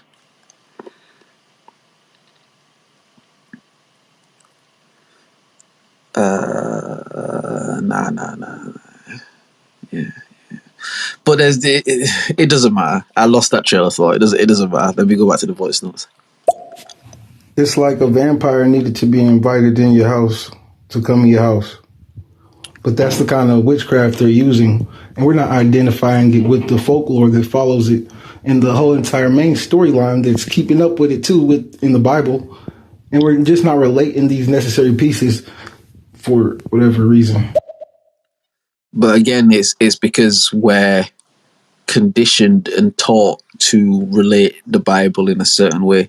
Again, when the pastor say turn to Matthew 2 verse 12, or say turn to Deuteronomy 5 verse 16, or you know what I mean, like we're conditioned to not interpret the entire message the way it's supposed to be interpreted. And especially when you teach something to somebody young, which is why they try to indoctrinate children. That's why children are always the targets of shit. Because if you can indoctrinate a young mind, the mind forms around that idea. The reason they tell kids not to do drugs and shit is because your brain isn't fully developed. Your brain is still growing. And if you introduce this external element to that brain growth and development, it's going to have an effect on the brain growth and development. Do you get what I mean? And it's like, it's the same sort of thing. Like if you're taught this thing at a young sort of tender age, then the way that you interpret it moving forward is usually framed through that learning process. So even when you begin to think about the Bible, you're thinking about it like in a literal sense. So, well, you know, if Jesus said that, like you're thinking about that kind of thing where it's like, it's an allegory, it's an algorithm. You know what I mean? I really don't think people understand. When you read the Bible, it talks about trumpets. And Trump, although people don't want to talk about it, they villainized him to a point because they didn't want you to understand about the trumpets. He was a trump. And he woke a lot of people up, rather people liked how he did it or not, but he woke a lot of people up to a lot of the things that were happening in the world that we were not able to see. It woke a lot of people up, I know people are like, oh, well, you know, we already knew that, but a lot of people didn't. And he woke the masses up to a lot of the things spiritually, well, politically that were happening that led to a spiritual thing. And people were able to see a lot more than before. Nah, legit, man. Legit. Like, I remember when he was running for office and shit, and there was one of the, I don't know if it's like council town meetings or debates or whatever the fuck they called, but like it was him and Hillary. And I remember, in fact, even before that, even just before I go into that, Trump essentially introduced the concept of fake news to the world, meaning there was always this underbelly feeling like, oh, the news isn't like real, it's not, you know, like, oh yeah, they're capping on the news, whatever. There was always this kind of grumbling of it, but he introduced this concept to the masses like, yo, you see a lot of this news, shit fake, fam, shit cap as fuck, bro. And what he tapped into is that he used truth to manipulate. Because a lot of people think that truth tellers means like you're a good person. And a lot of the truth tellers aren't always the best people. And he's a great example of that. He used truth to cut through the veil of this thing that the system has created. Because again, this system that we in, bro, people are just so obedient. In England, for like, if there's a queue, people will queue round the block to get into like their local supermarket to just buy like their bread and their cheese and whatever the fuck. And people will queue for hours. When Elizabeth died, people queued for days to just walk past this thing that they put in a room and, you know, bow to it or something. People queued for days. People are so obedient. People didn't push in. People would be like, yo, fuck, I'm not waiting on no dickhead queue, bro. I'm just going to see this shit. People are so obedient. And so what Trump did is he cut through that veil to be like, yo, I'm just going to say the shit that I'm going to say the shit that everyone's thinking that no one wants to say. Yo, this news, cap as fuck, bro. Cap. And what happened is people went, oh, shit. Yo, like, he went on TV and said the news is fake, bro. And then people started doing their research and their checks. And it's like, oh, shit, bro. Like, yo, this news company is not real, you know, fam. Like, oh, yo, a lot of these tweets, like, these are like bot accounts. Oh, shit, bro. Like, a lot of this shit isn't even real, you know, bro. And he opened a floodgate. And that's what he continued to do. He was a truth teller. Let the trumpets ring. But when the trumpets rang in Revelation, it's because destruction was coming. You have to remember that. It's all in the book. You can read it. The trumpets rang to signify destruction was coming. And in the same way he was a trumpet, I don't want to say he led to destruction, but he was an active participant in the route to destruction in a lot of ways. But I don't think that pacifies or negates the importance of some of the things he said, because people can be fucked up people and still say important shit. And I don't get why that's such a difficult concept for people to try and grasp. You know what I mean? Like, it's... In fact, a lot of the smartest people in the world usually are pieces of shit because they're smarter than everybody, and they usually use their smarts to manipulate everybody. You know what I mean? It's like... Yeah. Media is the Greek goddess of illusion. Yeah, media, Medea. You know what I mean? Like, and that's what I'm saying. Like, it's... These cycles have been repeated through cultures throughout time because the physical sentient beings that we are, we're infinitely connected to the universe. We exist in patterns, which is why throughout history, especially the history that they tell, civilizations come up, they conquer, they do all this shit, and then civilizations fall. And then another civilization come up and they conquer, they do their shit, and another... The sentient being that exists currently is one that exists pattern. And a lot of this stuff is spoke about in different forms of mythology, whether it's Greek mythology, whether it's Egyptian mythology, whether it's fucking Norse mythology. Like, there are so many different people that speak on these things, and again, we tend to interpret them like in a literal sense, like, oh, it was a goddess, like a woman of illusion, but it's like, it's all algorithmic, it's all metaphoric, you know what I mean? Like, bro, they set the capital riots up on January 6th. Nancy Pelosi, the Democrats, had CIA in their, they set that up for it to look like that so they can make a show out of it. And see, even that, I'll be honest with you, bro, I don't know in it. Like, I wasn't there, but I can't say what they did or they didn't do. But, like, that wouldn't surprise me. Like, that that wouldn't surprise me. Like, bro, like, they played a whole different game, fam. Can I believe the idea that a political party will set up a fake coup to show on the news in order to show people how terrible somebody is so that they can go do something? Absolutely, fam. There's a term that exists in real life called collateral damage. That literally means when innocent people who have done no wrong in a situation get hurt or die.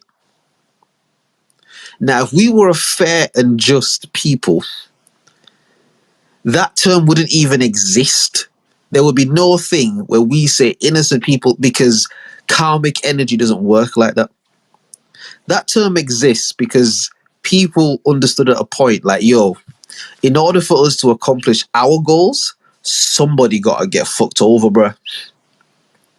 Listen, we gonna go and colonize Africa. These niggas ain't gonna just let us come in and just take over. We gonna have to kill a lot of these niggas. I'm gonna have to make them kill themselves and then cut their tongues out and fucking all sorts of shit, bro. We gonna have to put in work, bruh.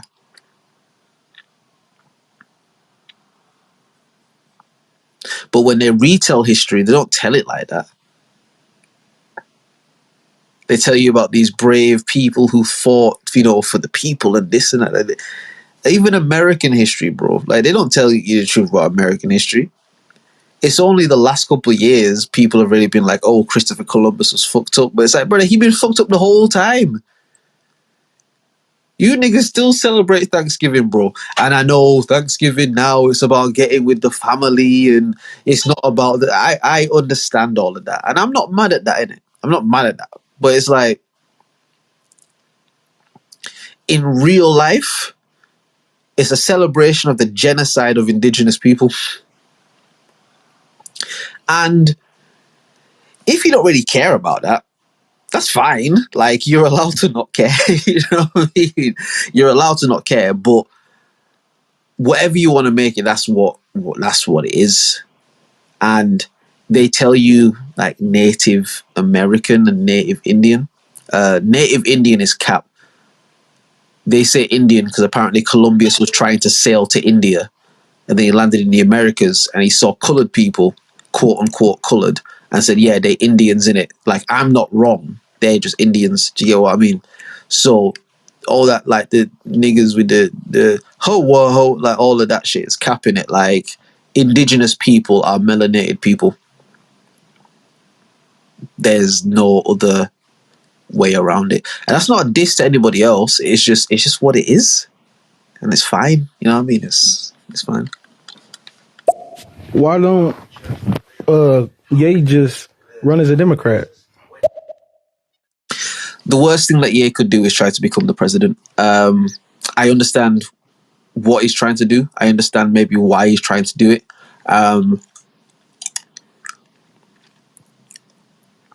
I know there's the saying, you have to change the system from within.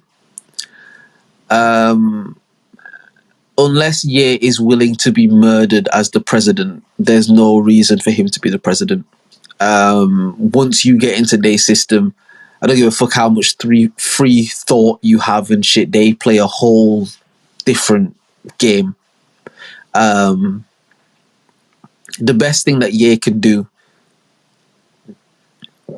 is try to free himself of all of this shit and be the voice that has the influence that it does.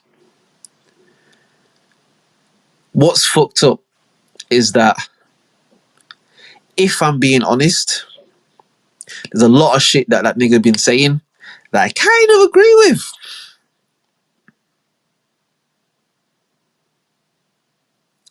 And the problem is, when you have a voice as powerful as Ye's, there's no polite way to say those things because the system's set up now where we can use offense and trauma to marginalize you because once upon a time this happened, and because this happened, you saying this is triggering and traumatizing, and there's a level of truth to that. But what they do, just like Trump, is that they use truth to manipulate for their own agenda. Meaning, what this nigga really was saying was like, yo, there's a group of people that have like taken the piss out of us as a people in this entertainment industry and shit, like across different aspects of life. There's a particular group of people that go out of their way to fuck over black people. That's really what the nigga was saying. But when you start saying Jew, when you start saying that, that's one of those trigger words. Again, this shit is spells and magic. When you start saying that shit, that's when they can hit the trigger button and tell you about holocausts and this and that and that and that. I have a take that I think would shut down stereo. Meaning, if I gave this take on stereo, the signal would cut out and there would be like some sort of connection. Like they would just shut my thing off.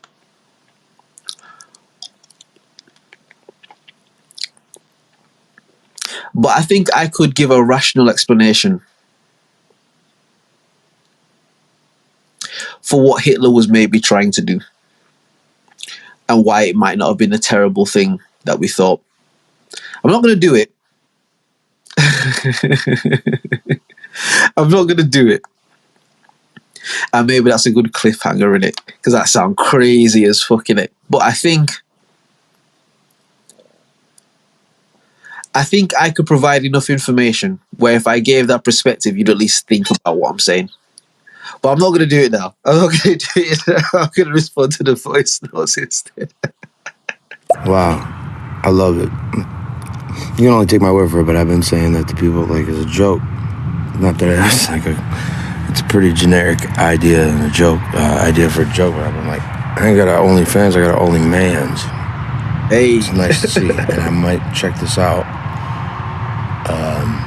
OnlyMans, it's just dudes talking, right? There's like no nude dudes in like a studio talking. Nah. What this nigga wanted to say is that, yo, is you niggas doing gay shit or nah, bro? Because if you niggas is doing gay shit, I'm not involved, bro. Like, that's what this nigga wanted to say. But nah. Very quickly, the idea of the name, it was one of the earlier episodes. I'm supposed to have a co-host, Will, my guy. He was basically telling a story about how his dad got like a webcam for like a laptop or something. His dad's like an engineer and stuff. And he was like doing some work. And we were basically making the joke like, oh shit, bro, your dad started an OnlyFans, bro. You know what I mean? Your dad about to go crazy and shit. And we said like, yo, it's not OnlyFans, it's OnlyMans, in it. And it kind of just stuck from there. And then, yeah, the concept was essentially just somewhere where dudes can come and talk and have a conversation about different things, you know what I mean? Have a conversation about like super woke shit, super ratchet shit, like whatever the fuck, like just talk up the thing. So yeah, that's where the name came from. So now it's not niggas ain't doing no gay shit, fam, but I appreciate the very careful way you approach that. You know what I mean? I said like it's just dudes talking, right? Like it's not like new dudes in a studio talking, like, you know what I mean? No capping on the name, the OnlyMans name. I dig it for real. Anyway, when you say so, Trump. I mean, yeah. So you're saying he exposed the fake news, blah blah blah. But like, truth tellers aren't necessarily the good people. Well, okay, that makes sense. But when my thing is like, I will never vote again. Politics are a joke. There's other, powers that be, I don't know what they are, but there's got to be. And if there's somebody that ain't got to kowtow to that shit, it's Trump, because he's pretty big, egomaniac. I guess I could say this, just like how people, you gotta pick the lesser of two evils. First of all, that's, bullshit. But either way, like, I'd rather have somebody that tells the truth, and he ain't gonna kowtow to any other powers that be Trump. That's all I can say. Yeah, and I think that's just a result of being in a situation where we're lied to so much. You know what I mean? Like, you just appreciate truth. And like I said, the thing about truth is that it's not good and it's not bad. It's truth. That's why there's a different word for it.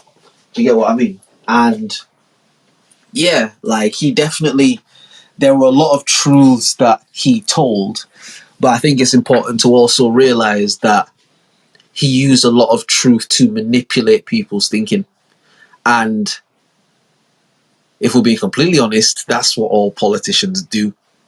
They just made him radioactive because he wasn't doing it in line with the shit that they was doing. So again, listen, Jay-Z said, fuck politics, we politic ourselves, bro. Like, what did Michael Jackson say? All I want to say is they don't really care about us. They don't give a fuck about us, bro. We cattle to them. We just cattle in a field. Like, they don't give a fuck about us, bro. You know what I mean? So whatever anyone's political view is, if I'm being honest, I don't really care, because politics itself is it's a soap opera. You know what I mean? It's a drama. It's like EastEnders or fucking out. It's like Keeping Up with the Kardashians, bro. It's just something that people could watch so that they can feel like they have some sort of a say. It's like X Factor. You know what I mean? Text in or call and make your vote and shit. They don't give a fuck about your votes. They collecting money, bro. They're collecting money from. This whole thing is about bread. It's about peas. They don't care about people. You know what I mean? So, yeah, whatever anyone feels about any politician, like, it's whatever, in it. But It's an interesting take, I guess you're saying. I think I might have said it in the other message, like, I don't have any faith in politics anymore, man. It sucks. I voted one time for Obama.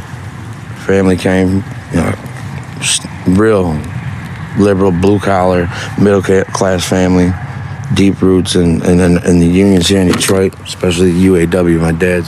My second great-uncle, Tom Consiglio, was a pivotal member in the UAW. Actually, it was Walter Reuther's, right-hand man, but my point is I don't have any political affiliation no more, man. You know what I'm saying? I'll never do the lesser of two evils bullshit. Fuck that. I just don't have, I can't put my feelings too much into this shit. It sucks. But, yeah. Who are you going to choose? Red or blue, they're the same at this point. listen, man, the American flag has red, blue, and white on it, bro, with some gold stars.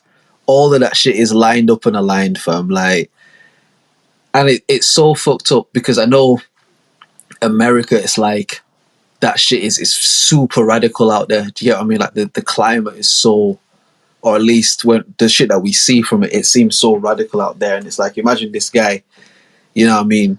All the things that you've had to go through and stuff. And it's like, you've had to go through all of the despair and the bullshit to realize that all of it is bullshit. And like, you know what your political affiliation can be from now on, bro? It's to life, fam.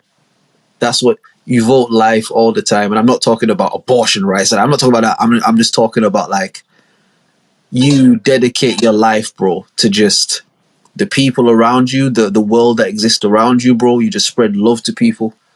That's the most important. All this other shit is for the birds. All this other shit is for the birds. You just spread love to people. The people in your life that mean something to you, you just let them know that they're important. You try and help people.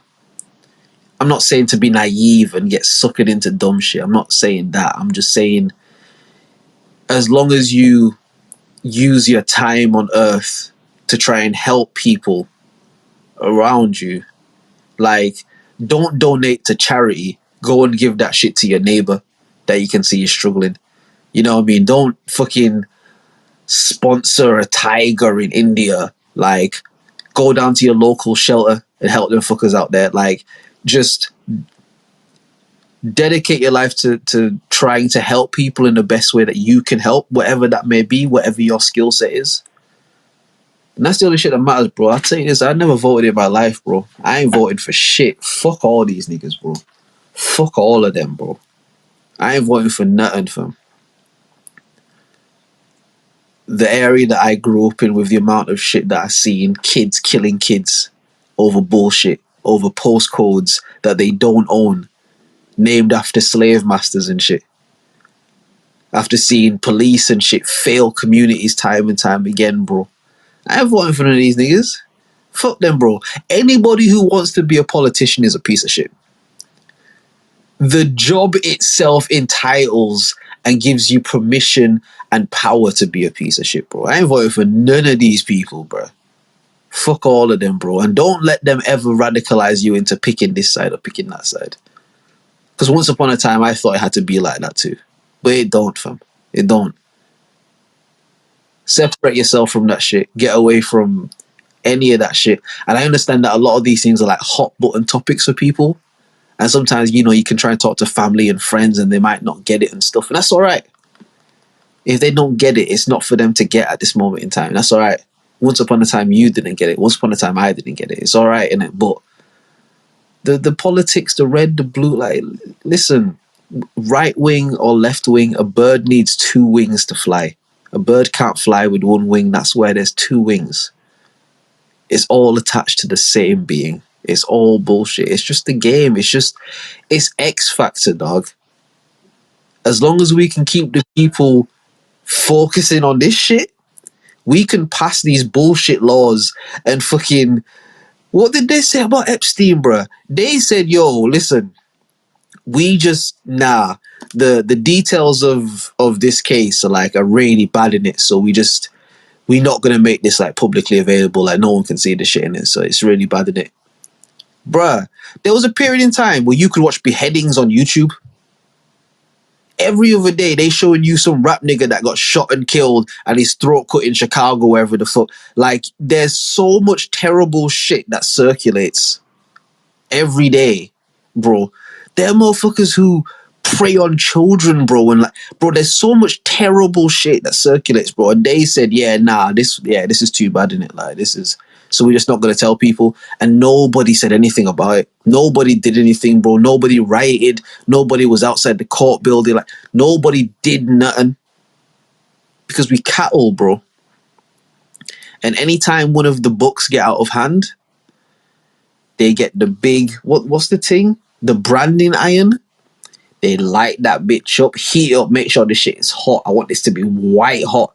Because I'm going to burn this pussy in this shit, fam. This book wanna act up. Burn it, fam. And make sure everybody, all the other cows can see. Like, you see this pussy fucker right here? Any of you lot act up like this, and this is what's gonna happen to you. Yay is very important. I keep telling you lot, yay is very important. Let's go to the next voice. And that's what I think, bro. I mean, obviously, it sounds like you might not be from the United States, but that's what I think as far as that. That's the most open-minded way you can think about it, is that you wouldn't be surprised if that shit was set up. And again, like, I can't fucking co-sign any fucking of the tactics that the party I figured I would follow suit with my family with is taking, man. You know what I mean? If that represents what liberal is, that my family found so important to be all about, nah, that ain't it. I can't get down like that. But what do we do? Is this a lazy take? Probably. But what better take is there? You know, you got Fox News watchers and you got CNN watchers. They need to just all fight, fist fight the old dudes with bald heads, because they ain't ever gonna see a middle ground or eye to eye. And you know what, bro? Thank you so much for your voice notes as well, man. Like, please, anyone that's listening, I would really appreciate it if you go to the YouTube page. It's at the top of the link in the Stereo app. Go to the YouTube, subscribe to that. Follow myself on Stereo as well. My co-host Will, you'll see him in my followed. Follow him as well. I really appreciate that. I really appreciate all the voice notes you guys have left, man. Like, thank you so much. And yeah, bro. What I will definitely say is, you said obviously your family, you know, that you kind of sort of brought up to, you know, follow this party and kind of go with these things. And what you should take really great heed of, like really great value in, is the fact that you're aware enough of your existence in this place where you can see the faults in that shit, where you can be like, rah, you know what, my entire existence was brought up to follow this, but I actually see where this is flawed, and I actually see where I don't actually agree with this. And you are aware enough of yourself to say, I'm not going to do that. Because, bro, like the term sheeple, I know it's cliche and overused, but it's a very real thing where there are people who live their life, and just because the people around them have a certain point of view, so they have that point of view too. Like I just want to go with the crowd. I don't want to. And the fact that you're in a place enough to be like, you know what, fuck that shit, man. Like, nah, yeah, I was brought up to, you know, look at that shit, but I can look around and see that shit isn't right, man. Like, that's an awareness that comes from a higher place. That's a level of awareness that doesn't come from this westernized thing that we live in. And it's important to empower that thing that makes you want to say, like, fuck all of this bullshit, man. I hate this shit. Whatever you're passionate about, like, it's important to try and follow that in a positive way. You know what I mean? Because you're aware enough to want to remove yourself from certain things that you don't feel empower you, which is a beautiful thing. Like, it's a beautiful thing that we have the ability to change our mind about shit. But at the same time, you have to try to really follow through on the other side of it as well. You know what I mean? Because it's easy to say, you know, fuck politics and fuck this, and that's not wrong. That's not wrong. But it's like, what do you then do instead? And that's why I say, like, all right, cool. Well, why do we vote for politicians? Because we want, you know, our lives to be better, and they can pass certain rules and certain laws and certain things. And it's like, okay, cool. Well, I live in this little community, you know, I've got my neighbors here, or this person here, or maybe this family member, or maybe this friend, or whatever it might be. I have my community, however my community exists. Rather than fucking the politician, how can I best serve my community? Whether that's a kind word to a friend, whether that's just being someone available, you know, if someone needs help, whether that's taking the time to visit family, whatever that might be, financially, emotionally, spiritually, whatever it might be, like, how do I best serve my community? Because once you get into that, you make a real life impact. A lot of these people that ask you for their votes and shit, they're not making a real life impact. You know what I mean? They sat in an office and they got an assistant who's got an assistant who's got an assistant who's got an assistant who's passing messages up the board, and like, oh no, you got to do this, and then, oh, they said this, and it's all just cap. Like, it's all cap. The most important thing that we can do while we're here is just love each other. That's the most important thing. All this other shit is just us complicating shit. And shit is already complicated. It's like, if you've got, you know, like the old school Apple headphones with the wires and shit, and like it's in your pocket and it gets proper tangled up and fucked up and shit. It's like, that's what this world is for us. Like, we've got the tangled wires, and we trying to untangle it. And ultimately, we can only untangle certain parts of it while we're here. We're not going to be able to do the whole thing, but it's important for us to try to untangle that shit as much as we can while we're here. Do you get what I mean? And I just think the politics and which side and who you voted, like, I think all of that is just tangling the wire up more. I don't want to say it doesn't matter, because they've made it matter. Because what is matter? Definition. You know what I mean? Should we go back to the all right, class, we're gonna go back to the dictionary, class, just just because that's been a theme we've been doing today. So we're gonna type in matter, MATTER, matter, physical substance in general, as distinct from mind and spirit. In physics, that which occupies space and possesses rest mass, especially as distinct from energy. Fucking hell. I'm gonna read that again. So the definition of matter: physical substance in general, is distinct from mind and spirit. In physics, that which occupies space and possesses rest mass, especially as distinct from energy. Nothing really matters because we are the matter. Nothing really matters because we are the matter.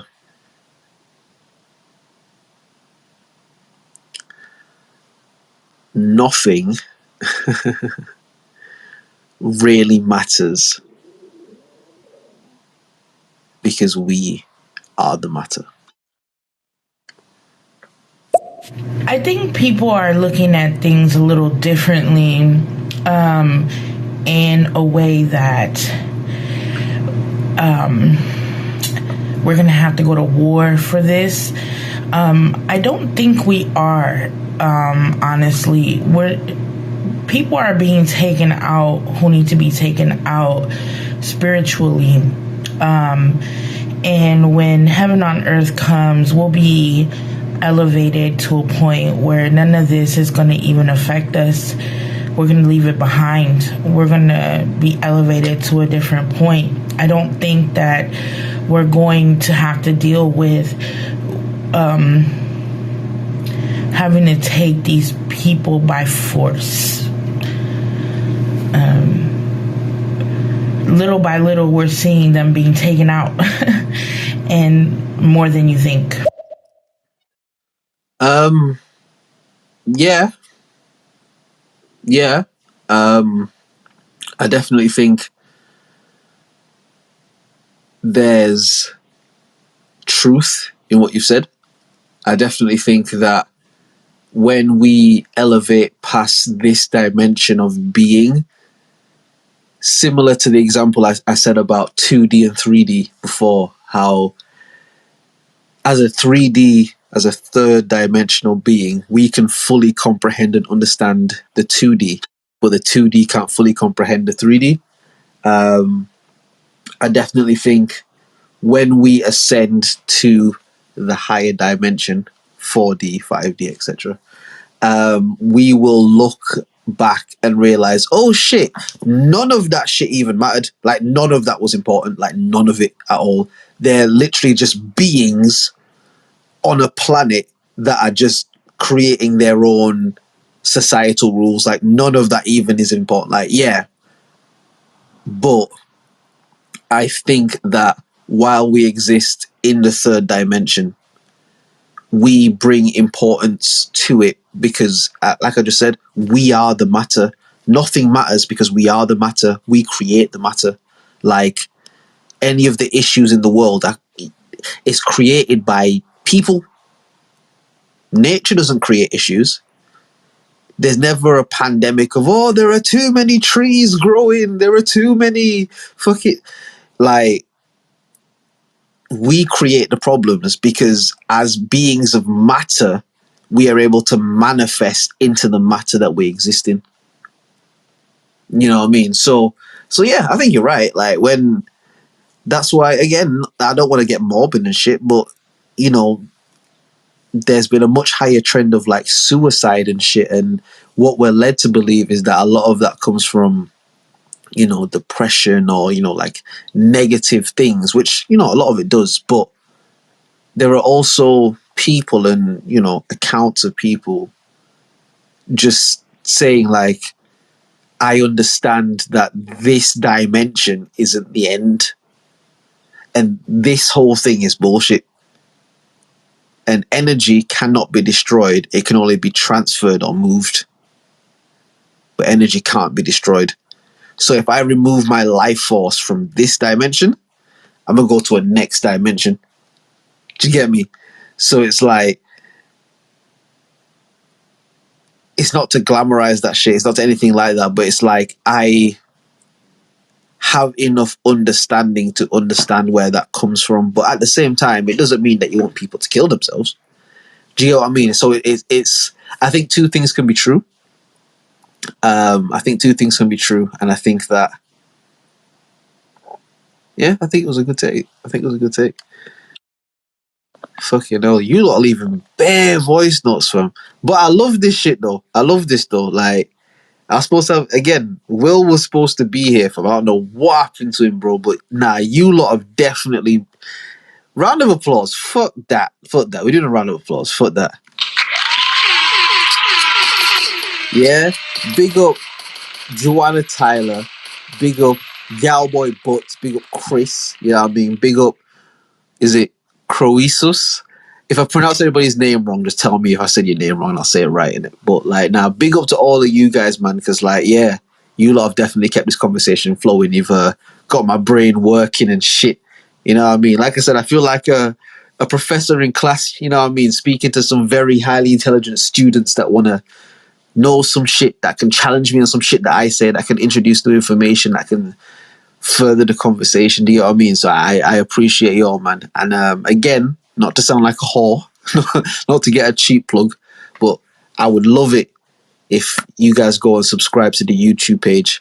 Again, there's been quite a few pods where, for whatever reason, Will's not been about, and you know, I've kind of had to just do the shit by myself. So having you guys tune in, leave your voice notes, whether you agree, disagree, whatever, like, I'm always down to talk about it. So if a nigga get on here and tell me, yo, bro, fuck what you saying, fam, you wrong and you're a dickhead, bro, like, I'm not gonna be mad at that. Do you know what I mean? Like, it's cool, innit? You know what I mean? So please go and subscribe to the YouTube page. It's OnlyMans. Literally go onto YouTube and type in OnlyMans, one word, OnlyMans. It's one word. Type it in and you're gonna see the black and white font like that. You're gonna see the stereo like picture and shit. Subscribe to that shit. You know what I mean? Yeah, I'll tell the truth. If Will don't get his act together, bro, I'm gonna take this shit solo and I'll just rock with y'all in it. Like, we'll just do this shit every week, you know? Y'all can just bring up different topics, and whether it's ratchet or it's some woke shit, it don't fucking matter, in it. But let's get back to the voice notes. Yeah, I mean, that's it. Like, can't be mad at the fact, you know, it's this time of Thanksgiving, get together with my family and shit. You know, a lot of my family lives across the country, you know. So it's just one of those times. But yeah, I don't want to say like that's what it means, is the genocide. This is what it's celebrating. I know what you mean, but it's like, that's what happened, what kind of went on around that time. Like, oh, you got a turkey? That's great. Oh man, I got these blankets. Check it out. They smell a little old. The fucking smallpox fucking city after that. But anyway, fucking Thanksgiving rules. It's like, I like it better than Christmas these days. I usually only get like stupid socks or some shit like that. And with Thanksgiving, I can eat till I'm fucking stuffed and I can burp and poop all I want. Nah, you know what, yeah? You know what? I'm not mad at that. I'm not mad at that at all, fam. Because it's like, yeah, like, it's genocide and shit, and they poisoned them fuckers, and they did them niggas really wrong. But I tell you the truth, yo, when mums get to cooking that shit, like, yo, that shit is turned up, bro. I ain't gonna lie to you, fam. She cooks it at Thanksgiving, bro. I don't tell her to cook it then. Listen, if she cooked it in the middle of March, I would go March, innit? Like, yo, mums cook up that food when we get together and they cook up like that. I get to eat good, bro. Like, yo, yeah, it's fucked up they got genocide and shit, but this food, man, nigga, like, yo, I'm not mad at that because I have the capacity to be a hypocrite. So I'm not mad at that. Yeah, you're right, bro. It's like Christmas and shit. All the shit I said.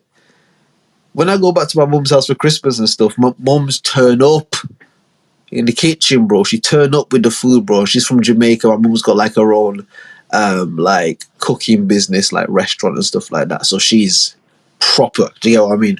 And like, yeah, fam, she turned up, bro, and it's like, yeah, this might be some pagan holiday and bullshit in the light of Jesus Christ, and yeah, but yo, mum's cooked up some fried chicken, some marinated, some oxtail, you know what I mean, some ackee and salt, like, bruh, eat good. Do you get what I mean? So like, so yeah, I'm not mad at that. I'm not mad at that. I love Ye. I don't know what. No, I'm calling him Kanye.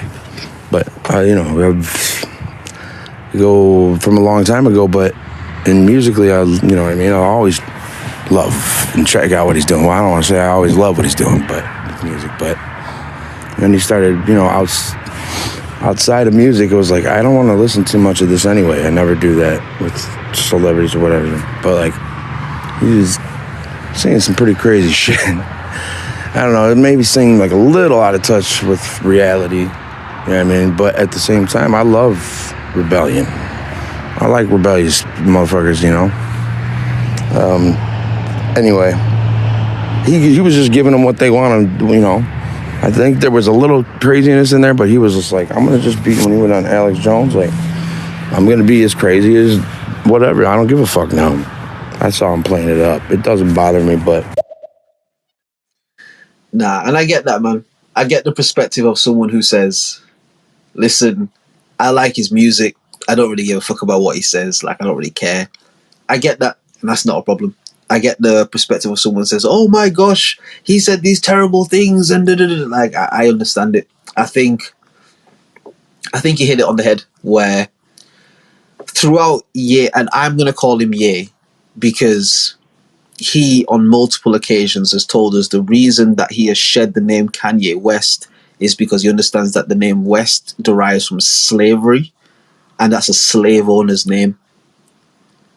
And so he chose the name Ye because he feels liberated by that. So I'm going to call him Ye, because if I ever come on this shit and tell you niggas my name is something else, and it's some liberating shit for me, you niggas need to call me my name in it. You know what I mean? So I definitely get that. What I would say about Ye is throughout his career, he has proven that he's willing to be unpopular to get across a particular thing that he's trying to get across. Now, I think a problem that Ye has, and not to sound egotistical, but Ye need a nigga like me who can articulate words and shit. Because I think his mind operates on a completely different paradigm. I won't say dimension, but I think his mind operates in such a different way that when we see that manifest in music, it's like, oh my gosh, bro, this music is like nothing I've ever heard in my life, sort of shit. That's how he manifests that energy. I think he doesn't have as powerful a tool when speaking. It's kind of like, when you learn to write and you can be left-handed or right-handed or ambidextrous, like, if you're just right-handed and, for 10, 15, 20, 25, whatever the fuck years, you just write with your right hand and you've got great, your handwriting is so neat and da-da-da-da. But if you try and write with your left hand has the knowledge from the last time you wrote with your left hand, which was been when you were a child. If you look back when you're a child and you're trying to write, it looks all fucked up and shit, and that's how your left hand writes. Because you've not put in the time to train your left hand how to write the same way. You've put all that time in your right hand. This sounds like masturbation, innit? Pause.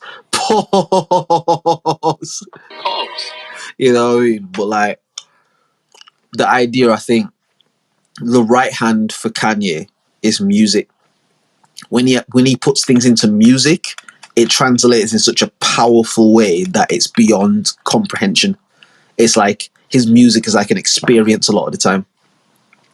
But him just talking is the left hand, where he's not trained himself in the art of articulation and oration and stuff like that, where he can speak and captivate people. But in his mind, because he's so brilliant with music, it's like, yo, these niggas have to listen to what I'm saying. But he be saying the shit in the wildest way. But I'm going to say this again, and I'll keep saying it. That nigga Ye is important. We need people who are willing to be ostracized and be the bad guy to say something. Because they're trying to put us in a time and a place where nobody speaks out against the status quo. That's what they're trying to create. And we need, I emphasize the word need, people who are willing to speak out. Whether you agree or disagree right now, I don't want to say it's not important, because how you feel is important, but that's not the end all and be all. You understand that the world exists just outside of how you feel. We all have to understand that. That nigga Ye is very important. And we should never, ever pray for his downfall. I'm not saying we have to uplift him all the time, because sometimes he'd be saying some shit that's just like, bruh, like, the fuck you talking about?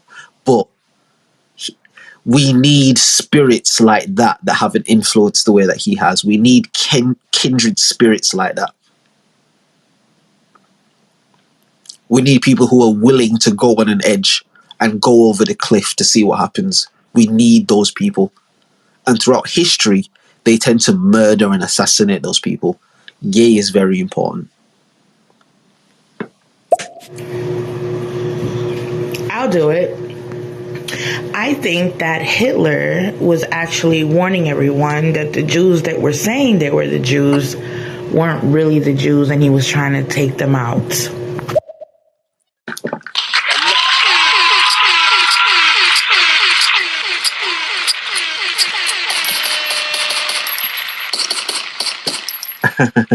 I forgot I even said that.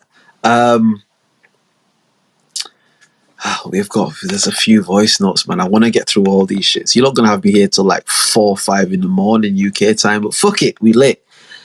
I'll touch on this very quickly. If you want me to speak more about it, leave a voice note. I think that Hitler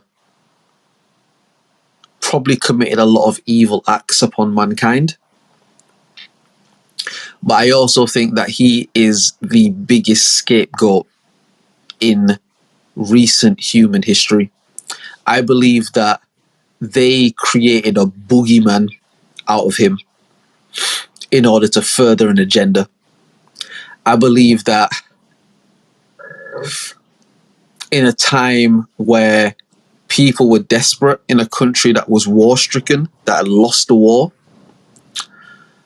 there were people taking advantage of those people and using those people to come up off their own shit. And there was a nigga that said, yo, these motherfuckers are the reason why this shit is like this. They the ones that are doing it. I believe that no one man should have all that power, because power corrupts, and ultimate power corrupts ultimately. And where I would never try to negate things in history. Again, I wasn't there, so I have my imagination to leave it to. But I think there is a potential where somebody could say, yo, we as a people are in a fucked up state, and there is a certain people that target us, that attack us, that manipulate us, that use our culture and the things that we have and monetize them against us, almost like some sort of new era modern slavery. I believe if you go back to the Bible and you read about the story of the Hebrews, and you notice that the Bible in specific areas highlights Hebrews and then highlights Israelites. Words are different because they mean different things. In English linguistics, what you learn is some words have prefixes or a prefix, and some words have suffixes, suffix. A prefix is something that comes before a word that changes the meaning of the word. So I'll take the word load, L-O-A-D, load. You can load a gun, you can load a truck. There's a load of shopping bags to take up. If you put the letters R-E in front of that, that creates the word reload. Now, reload as a word has a whole different meaning because of the prefix that's added, re, to do over, to redo. Suffix is something that comes on the end of a word that has the same effect, but it's on the end of a word. There's the word Jew, and then there is the word Jewish. Now, words are different because they mean different things. What does the word ish mean? Ish means something that's kinda something, but it's not really something. It's kinda something. Oh, like, yo, like, we haven't had any food today. Do you want some food? Are you hungry? I'm hungry-ish. Like, I'm hungry-ish. I'm not hungry, but I could eat. Like, I'm hungry-ish. I'm kind of hungry. Like, oh, yo, like, listen, we ain't drank no water all day, man. Like, you thirsty and shit. Like, you know what? Like, I'm cool, but, like, I'm thirsty-ish. Like, I'm kind of thirsty. Like, I could, if there was some water, I would have some. Like, I'm a little bit thirsty, but not crazy. Ish. Kind of something. There's the word Jew. There's the word ish. No, sorry. There's the word Jew and the word Jewish. Sorry. And I have like a whole breakdown about this linguistically, but it's way too late in the podcast for me to get into that. But a lot of the nationalities and shit, there are some words that are ish, and some words that aren't, and a lot of the European countries have ish. English, Scottish, Spanish, like a lot of those countries have ish, whereas a lot of like the African countries and non-European countries have other things. Indian, Jamaican, African, Nigerian. You know what I mean? Like, it's just, I have a whole breakdown of that, but I'm not going to do it now. I'm going to go to the next voice note. You gotta be shitting me. You're all the age of 25, and you think you can wrap up 25 years history prior to yourself and 25 years ahead, because you're like the king of this shit, eh? Well, I just want to fucking hear it. Well, bro, I'll definitely tell you this, yeah. I definitely am the king of this shit. Like, let's not get this confused, brother. Like, you know what I mean? I'm definitely the king of this shit, bro. Like, you know what I mean? Let's not get it fucked up, my nigga. You know what I mean? Like, I'm definitely the king of this shit. But to respond to what you're saying, it's not about trying to wrap up history. It's about understanding that so much history exists outside of yourself that you're only very microscopic in the frame of the universe. So as much history as you think that you know, which you may know more than me, that's cool. But the amount of history that you think you know is a single sand grain on a beach in the history of the world and the universe. Nothing really matters because all it is matter. Do you get what I mean? So I hear you, but I also think it's important to look at history, or at least recorded history, and understand the nuance that exists within that as well. Because even recorded history to some degree is cap. You know what I mean? Some of it is cap. And like, yeah. I would go further into responding to that, but you've got a lot more voice notes that I'm going to try to get through all of these voice notes. I'm going to try to get through everything. Like, come on. Hey, we're just two new dudes in the studio. Hey, oh no. Hold the phone. I still pray to God you're still on the phone when I say this. So when you say I get to pick the lesser of two evils, I get to pick Trump, that's the equivalent of I get to wipe my ass with sandpaper, because you're about as bright and as dumb as it. Anyway, go ahead with your bad self, you fucking moron. And I'm entitled to say whatever the fuck I want to say.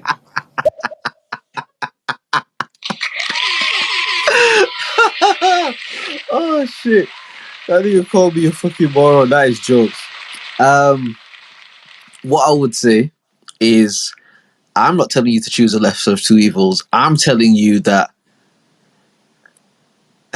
I'm telling you the same thing that the bald kid told Neo in the Matrix. The only way to bend the spoon is to realize that the spoon doesn't actually exist.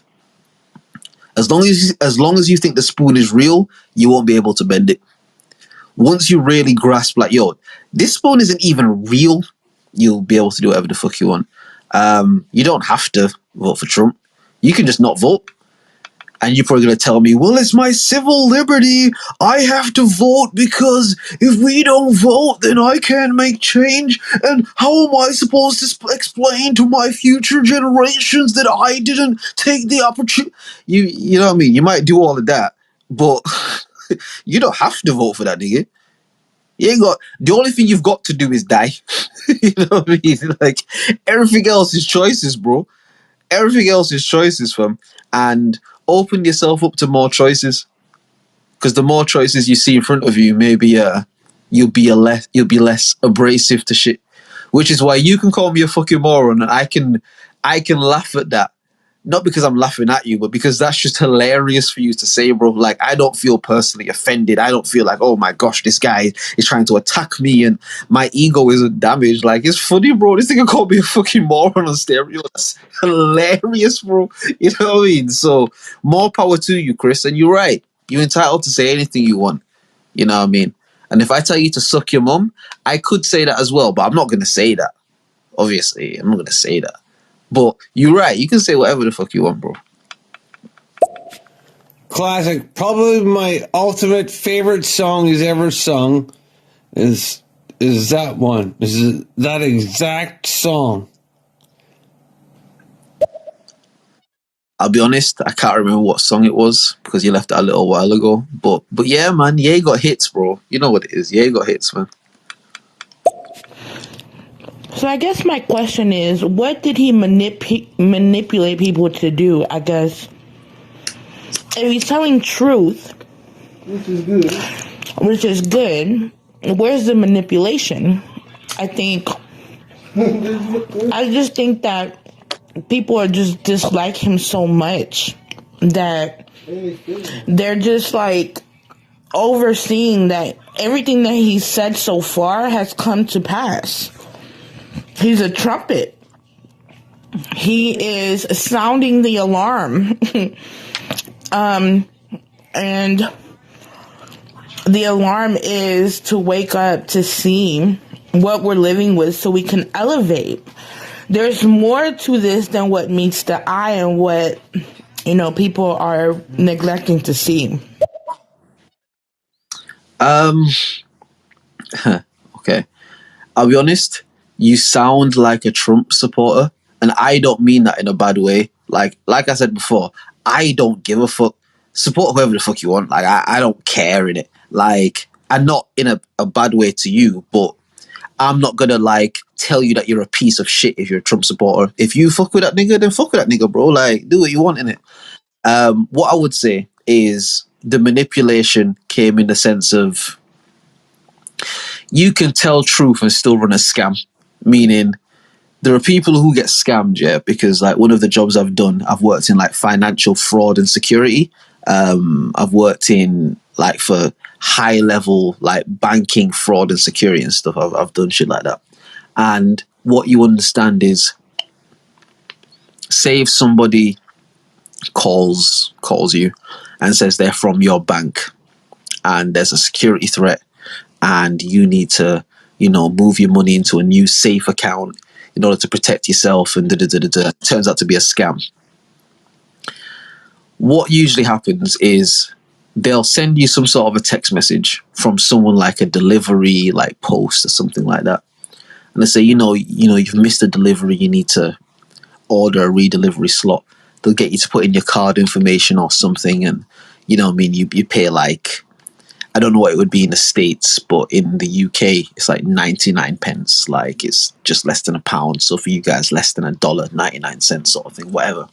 And a lot of people will just do it because, oh shit, you know, I ordered some stuff and you know it's not here, so yeah, let me just do it.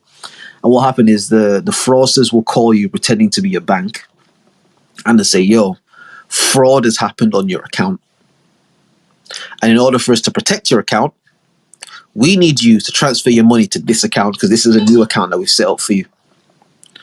The truth telling is that they've told you that fraud has happened on your account. They messaged you a fraudulent message and you responded to it, and they have your details and they've done fraudulent transactions on there. Fraud has in fact happened on your account. That's a fact. But they use that fact to manipulate you into the belief that if you do what I say, I'm going to help you out to get you your money back. What Trump did is he understood that there was a demographic of people that felt underappreciated, underrepresented, underpaid, undercared about. He used the fact that they were neglected. He said, all of you guys are all being neglected by your government. Your government has failed you. And that's a fact. But he used that fact to say, listen, if you do what I say, I'm going to help you fuckers out. And I won't say that he didn't do any good things. I won't say that. They say that the employment rate of black people in the States was at the highest under Trump. That's what the stats say. I'm not over there fucking counting out, no. But I won't say he didn't do no good shit, but I won't say he didn't do no bad shit. I would just say when people are operating on those levels, it's a game of manipulation. If we believe for a second that as the general public, we have even a single idea of what's really going on behind the curtain, then we're fooling ourselves. So I won't tell you to not support that nigga. Support whoever the fuck you want. But again, another great Jay-Z bar.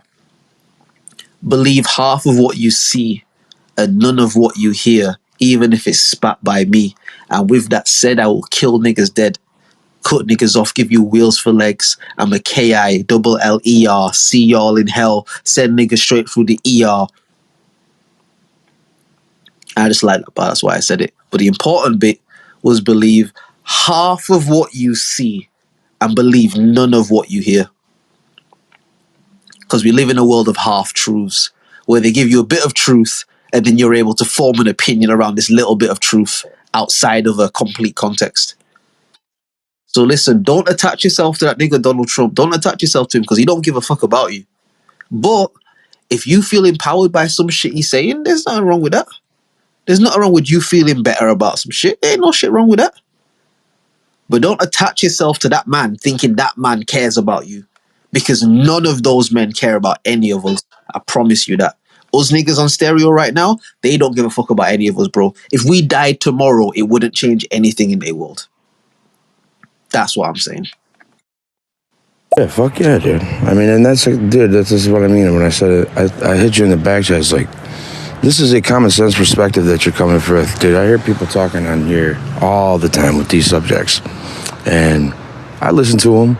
I'm not saying all of them, but like a lot, people just like, there's a lot of different opinions, and some people even base a theory and say it's they think it's a fact. It's like, no, it's not a fact if it's a theory, bro. You know what I mean? If it shit holds water, and it makes sense, but like, how far do you speculate into it? I think that this is a great perspective because this is open-minded by saying, I wouldn't doubt it. I don't, like me as an American, I can't trust this shit enough. I look into it enough, but like at this point, like it's become a fucking spectacle. How far do I want to get? I'm not getting my feelings in this shit, dude. These on both sides, motherfuckers are tripping, dude. In the simplest way, man, if there's a man and a woman that are together and the man is domestically violent to the woman and he hits her every day, he hits her. But then afterwards, he always says, I'm sorry, I'm so sorry, I won't do that again. I lost my temper, I love you and I'm sorry. And, I want us to work. But then the next day he hits her again. And then he says the same spiel again. After a while, if that woman starts to doubt the words that he's saying, it would make sense because you've been let down enough. Again, I live in the UK, so I wouldn't dare to try and speak from the perspective of someone that actually lives in the States. Like, you have a better understanding of it than me. But it's like, I can see that as a people, the American people have been failed and disappointed time and time and time again by their government. No matter how many times their government printed it up and said, no, we really do care about you guys. Like, you guys have been failed time and time again. So losing faith in an institution like that, I get it. Listen, credit scores work the same way. If you miss a bunch of payments, your credit score reflects that. Your credit score is their reliability on you being able to pay back any money that you take from them. Meaning, if you borrow like a lot of money, but you always pay it back, your credit score will be really high. If you borrow, but you pay it back little bit, it'll be like, okay, he pays, but he don't pay it off, but he pays. He'll pay, or she'll pay. And if you just run shit up and you just don't ever pay it, your credit score reflects that. It's the same thing. It's a trust system. The credit score is used to reflect like, all right, I'm a lender. I have money to lend. But do I want to lend to you?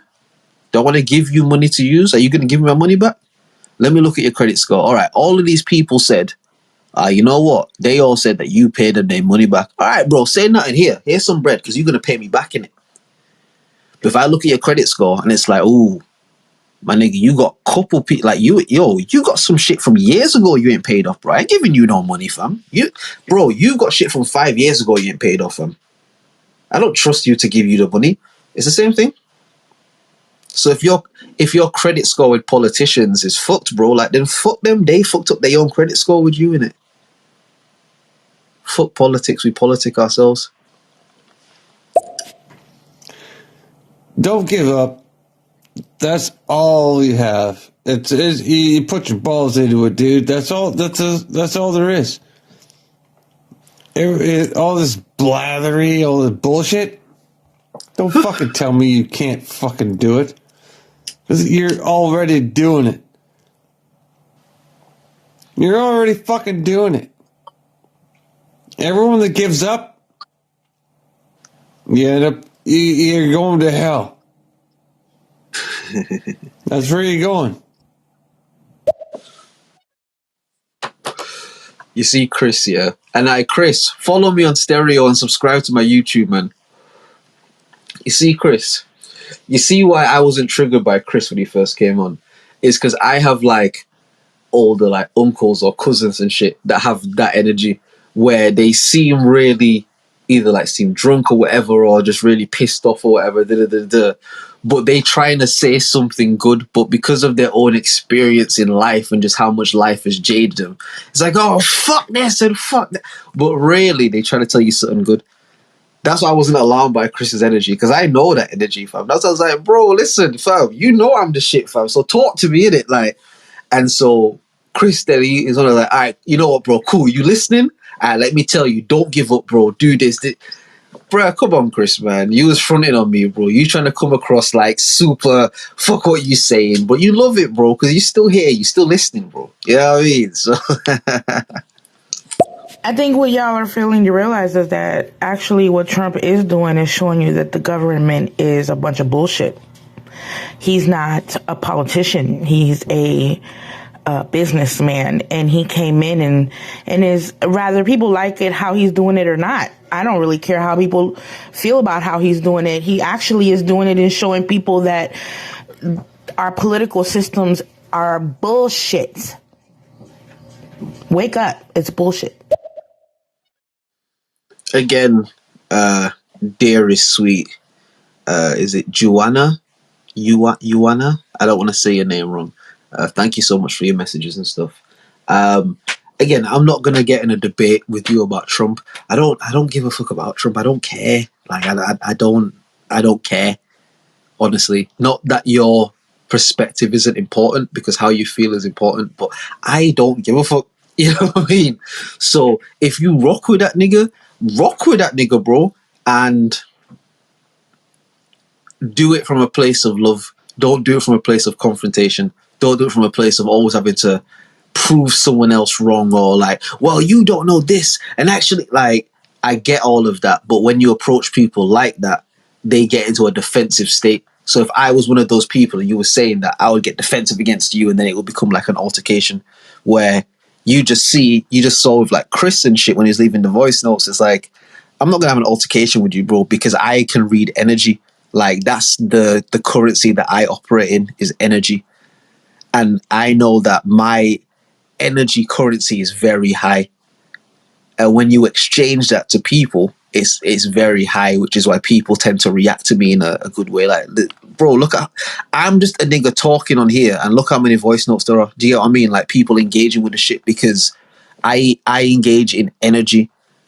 I told you that the best gift I have are these words, and I have crafted myself to be able to use these words to connect with people. And look how many people have left the shit. Look how many people are giving energy to this conversation. You know what I mean? So if you support Trump, my dear, support that nigga. Rock the shit. You know what I mean? Make America great again. Whatever the fuck you want to do. Whatever you want to do. All I will say to you is, in life, it's very easy to get caught up in the illusion of a lot of things, because those are the things that are pumped to us.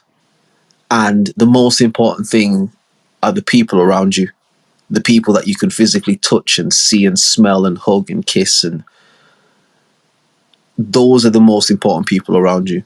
Before any politician, before any political party or agenda, make sure that they're good. If there's anybody that around you that's not good for any reason and you can help, don't have any conversations about Trump. Fuck Trump, my nigga. Help your people. That's the most important thing.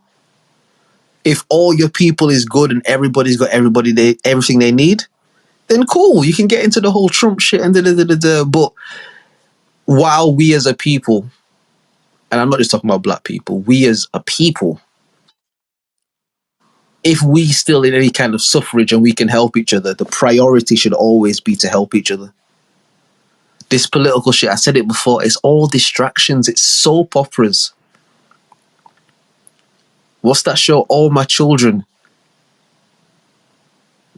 I don't even know the shows in America. I'm trying to think of like rap lyrics in my head that talk about shows. Fucking like all them soap operas, like them drama, them TV shows and shit. Love and hip hop, bro. Like, all of this political shit is just love and hip hop. It's just shit to keep you constantly watching to see what happens next. Look after your people and life will be good. I dig you're a mess. You sound cool, dude. Hold that shit down. I'll be right around the corner. Have a bottle of vodka, a bottle of gin, a bottle of fucking rum, a bottle of whiskey. Yeah.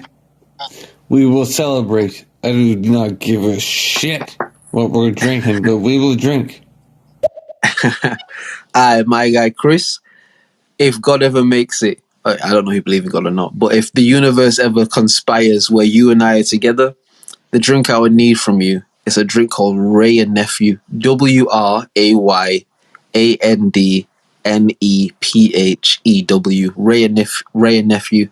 It's a drink that derivates from Jamaica. They sell it a lot in the UK because there's like a Caribbean like community and stuff in the UK. I'm not sure what it's like in America, but Ray and Nephew, yeah. We have a drink, I'm gonna bring some good weed. You know what I mean? You have them drinks on deck, and as long as you don't try no creepy shit, because nigga, I'll stab you in your face if you try some creepy shit. You know what I mean? Nigga, I will kill you, bro. You know what I mean? But if you just want to catch a vibe and shit.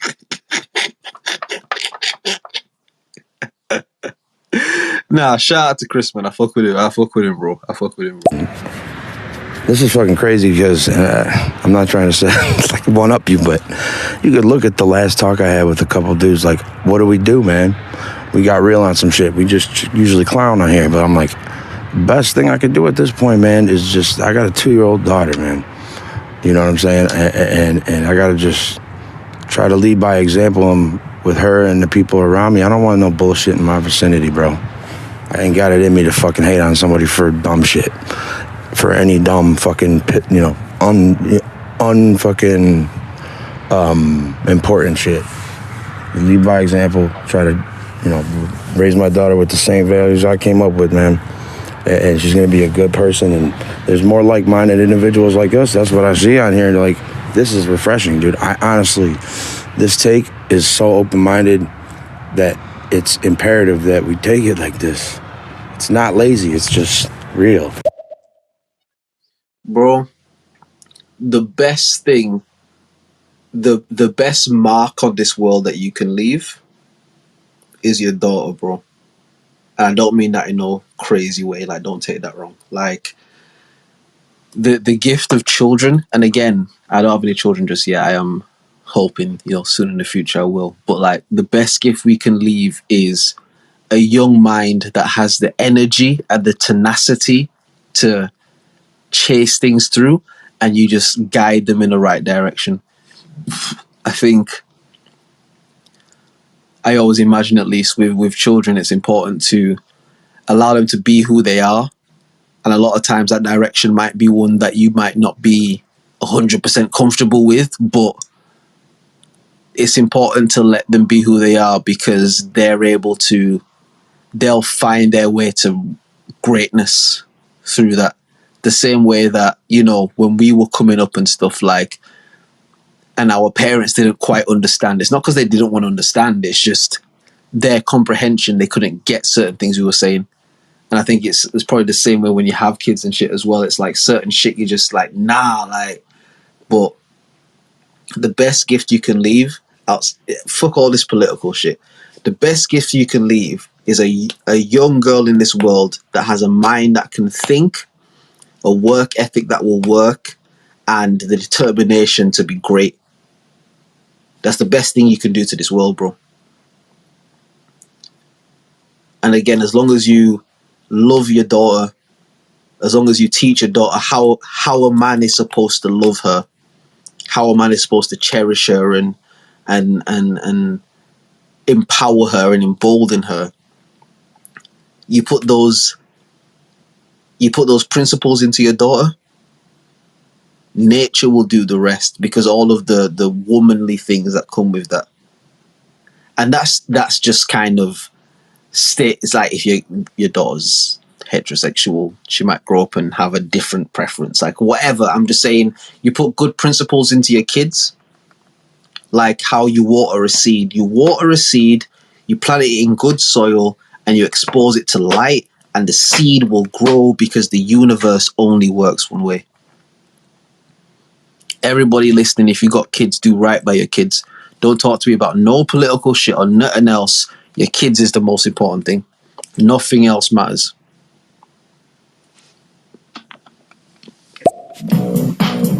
That's it. Bro, you're gonna get me a copyright strike, fam. You playing music, fam. Come on, Chris. You playing music, man. You're gonna get me a copyright strike. Yeah, I can't play these, man.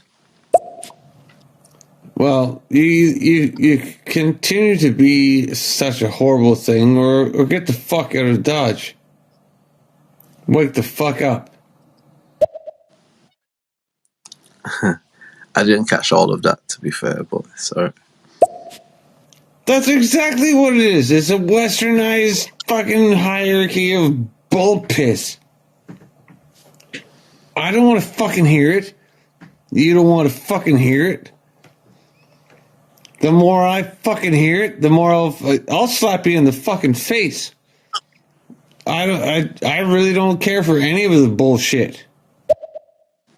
You know what Chris need? Chris need like an apprentice. Chris need like a young person with that tenacity and energy who will be able to see through how hostile his delivery is and get to the message. Because if you listen to what Chris is saying, he's saying good things, but he just saying it in such an aggressive way. But because I grew up with like aggressive adults and shit around me, and that, like, I can read that and communicate with that differently in it. Like, I hear what he's saying. He's like, fuck, I'll slap you in the face with it. Like, I understand what he's actually saying, but somebody who isn't used to that kind of delivery, that's just going to come across like, oh my God, this guy is mad, this guy is crazy, this guy is... But, like, people ain't crazy, man. And Chris, I'm not trying to allude that you're crazy. I'm not saying that. I'm just saying, like, I remember my dad who I didn't grow up with, but, you know, he'd be around sometimes and stuff. And, like, I remember one thing he said to me that always stuck with me, and it was, nobody is crazy. Mental health, all that, like, it doesn't exist. Anybody that you see that is suffering with any of those kind of mental health ailments, that's a reflection on the society and the surrounding that they have. Nobody is crazy. The brain is a perfect computer that even with deficits, it will work. Nobody is crazy. Anybody that you see that is doing quote unquote crazy things is a reflection of the society that they exist within and how far they've been pushed to their limit by that society. It's not them, it's the world around them. Because why else would somebody act like that? You know what I mean? Have you ever actually voted for somebody in your community that you give a fuck about or would give a shit about your community? No. Don't be that horse piss. Like you literally just said, oh, if I ever fucking blah, blah, blah, blah, blah. No, you didn't. You did not. You didn't take one fucking step. And see, I'll say it again.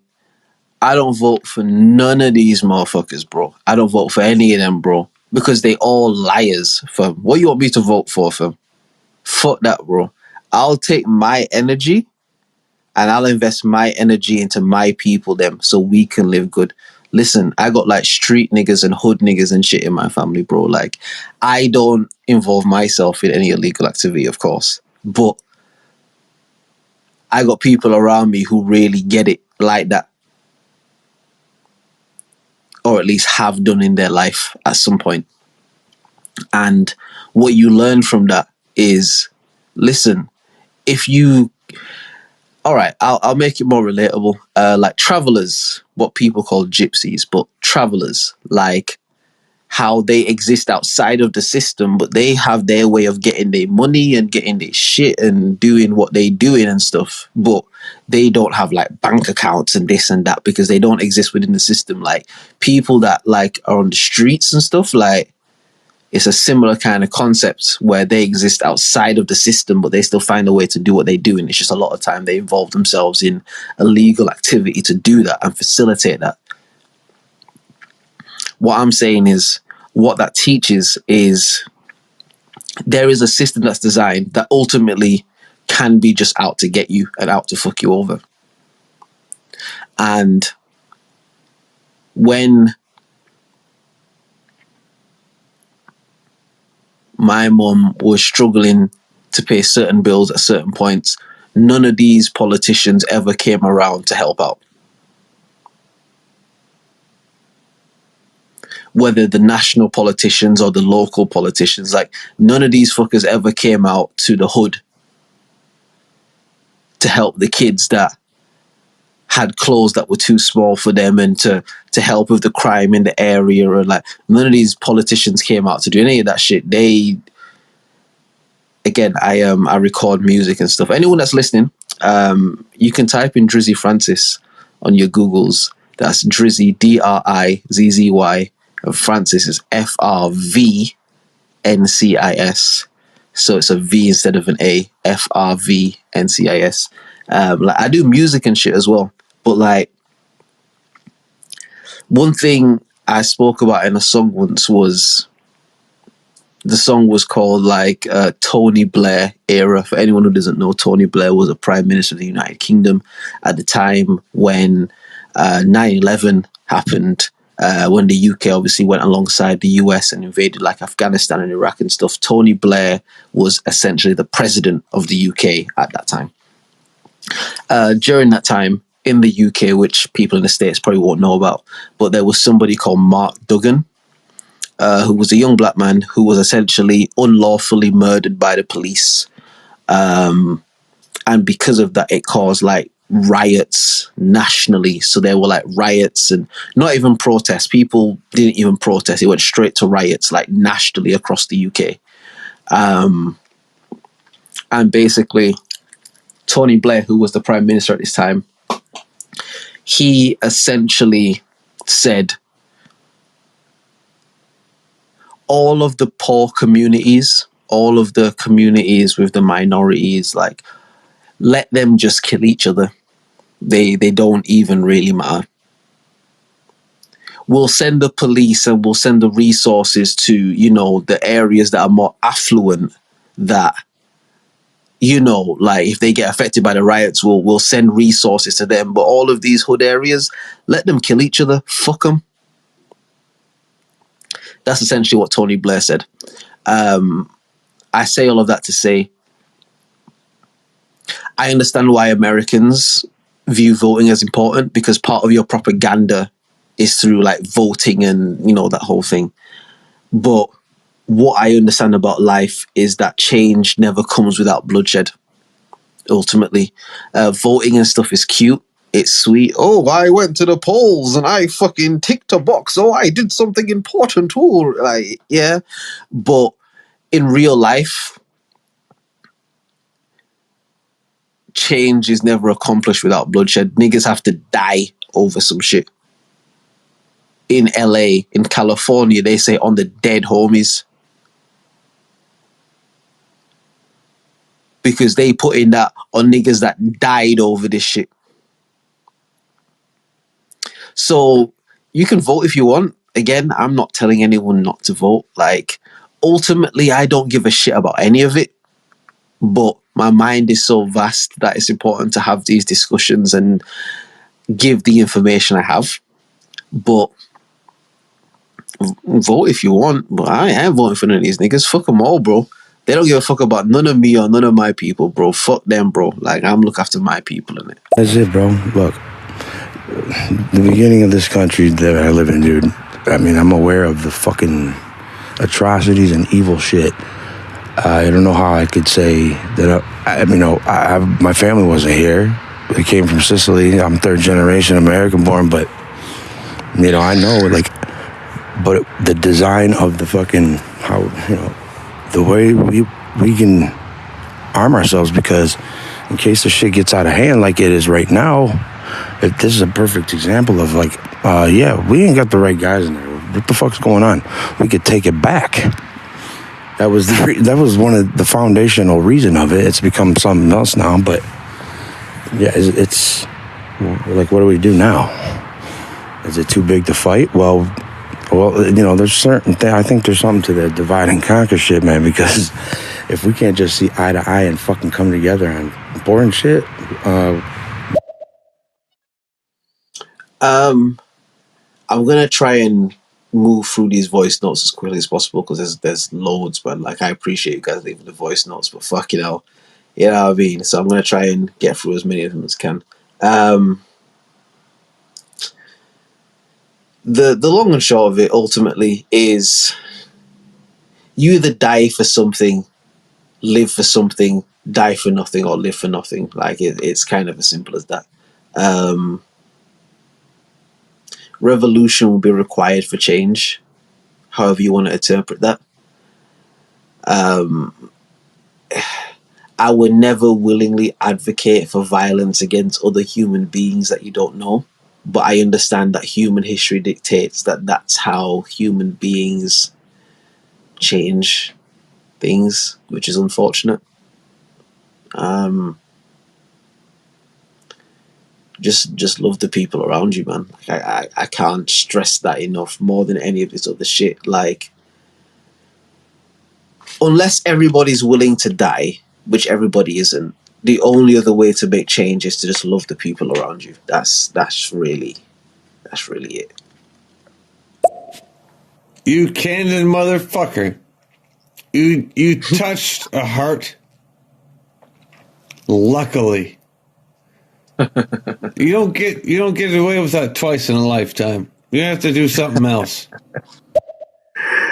Nah, Chris, I fuck with you, man. I fuck with you, bro. Listen, I understand that energy, man. You jaded from life. Very jaded. Had a lot of fucked up shit, wrong shit happen to you. And just been left to deal with it. Nobody cares. Nobody gives a shit. And so you just kind of accept that. So you just move through life with. I get it, man. I have family that are like that, man. I connect to those. I don't want to say those kind of people, but I connect to that shit, and I feel that shit, which is why, again, I didn't fucking come at you with smoke before when you called me a fucking moron and shit. You know what I mean? Where I could have got mad defensive, but I knew that you was trying to communicate in love, but that's how you communicate. So it's all right, Chris. I see you, bro. I see you. It's fine, and I fuck with you, bro. I fuck with you, man. Just because I have an alter, you have the inability to hear it out. See your colloquialize. Roll with it. Yeah, Chris was tapped in it. Well, as far as I'm concerned, you're a tit. Man called me a tit. Yo, American nigga calling me a tit is funny, you know, blood. I like Chris, bro. Fuck that, bro. I like this nigga, bro. Not in a gay way. Don't worry, bro. Don't try no creepy shit. I told you, fam. I told you, but I just think he funny, bro. He called me a tit because I'm from the UK, and we say tit in it, like. So he called me a tit, blood, like. Stupid is not going to cut the mustard, I'm telling you. Stupidity will not cut the mustard. I think people are stupid and naive, and it'll be years before they wake up. That's my take. Yeah, it will certainly take a while. Realistically projecting forward, just in terms of human consciousness, it will certainly take a while. But as we say, if you do your little part here, you might not see the oak tree come to fruition, but if you plant the seed, you've started the process in it. So we can at least try and start or continue the process. Oh, really? Well, that's news to me about Kanye doing the yay thing from the Kanye. Okay, I had no idea. But what I said, like he I don't know, man. I don't want to like analyze Kanye's life too much, but you know, being married to a person that's, you know, like Kim Kardashian, I don't hate these people. I'm just saying, like, they're 24 hours on camera and shit like that. That had to be trying or strange or whatever, but I guess you get, it's just, you know, you get what you sign up for. You know, it was just those things that you started seeing him outside, you know, of what I hear. You know, he is a public figure and has a voice, and by all means, we need those people to you know, say what they believe in. But I don't know if this was a very good method. Yeah, man. Again, I'm gonna try not to speak on every single of the voice notes because there's still like a few just there. But yeah, however you feel about Ye, the artist formerly known as Kanye West, I think he's just a very important type of figure to have in the times that we live in. He may not always get it right, and a lot of times he'll get it wrong. And a lot of times, even the intention might not even come from the right place. But I think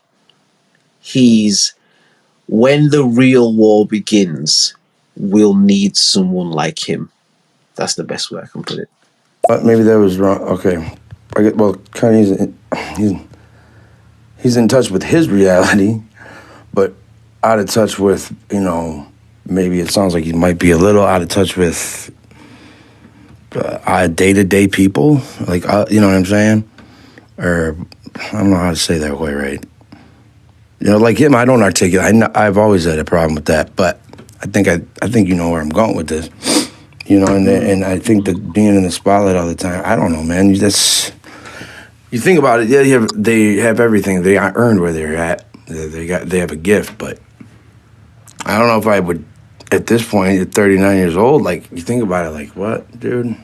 I think it would be kind of fun at first. I would fuck around a lot, joke around. But it has to change you. That has to fucking not desensitize, just change the way you think when your life is just fucking under a microscope.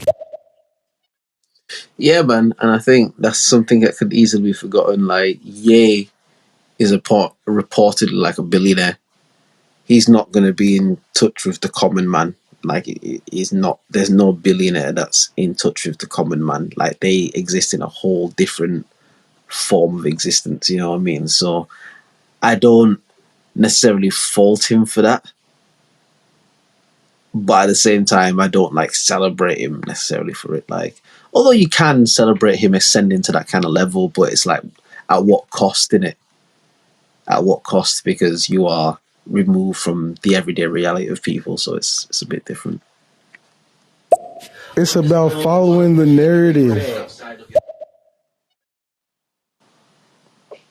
Or not following the narrative, I guess. All right, motherfucker around here. Anybody got any pie? Let's set it, put it on the plate. Let's eat it. It's all good. We got it. What's up? This nigga just want to do drugs now, innit? Like, Chris is turned up in it. Oh, he left bare voice notes, bro. Like, he turned the fuck up. Well, my mom's kind of old and dirty. I totally wouldn't want to suck my mom. Dude. Oh, no, you going in a different direction, bro. I don't know, it's kind of weird. Dudes in the background, like, A, she can say what she wants to, and B, she can not say what she... You know what I'm saying? It's all fucked up. Yo, these are great, like, just sound clips. I should load this nigga's, like, voice notes into, like, a soundboard in it and just play some of them on the fucking podcast. With him just going, it's all fucked up. Like, that's just a great fucking soundboard clip in it. Gee, if you're gonna fucking say something instead of pissing in the wind.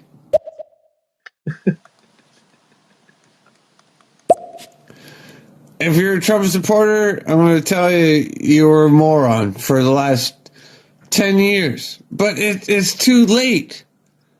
Because people that are that dumb will always be that fucking dumb. Yo, it's mad how, like, radical the Americans are with that shit, man. Like, over here, people give a fuck about politics so much less, bro.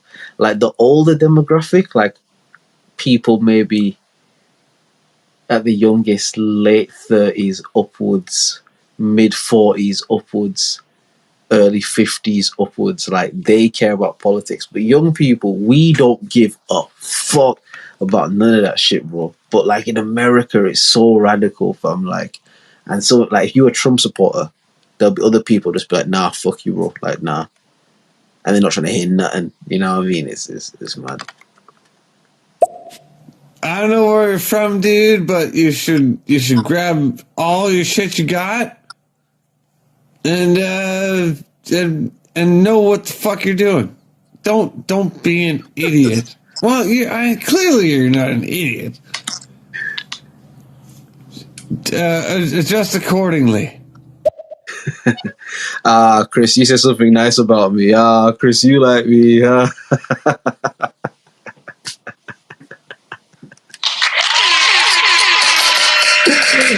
Chris, this is something nice about me, bro.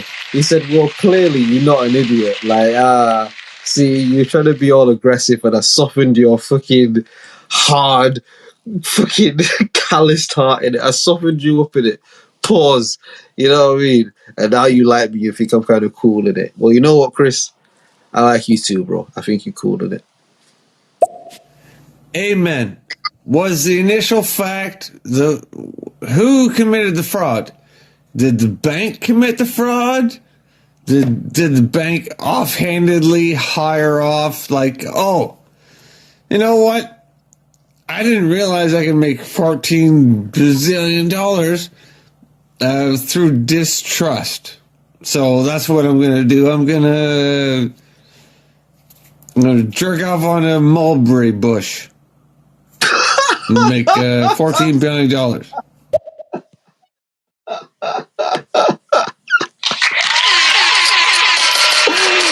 Oh my god! This nigga said jerk off on a mulberry bush. Nah, Chris, you funny, bro. Fuck that. You funny, bro. I get the narrative and the perspective that you're coming from, but I guess I'm coming from my perspective and my experience, and I didn't like that man whatsoever prior to him getting elected, even halfway through his first term. And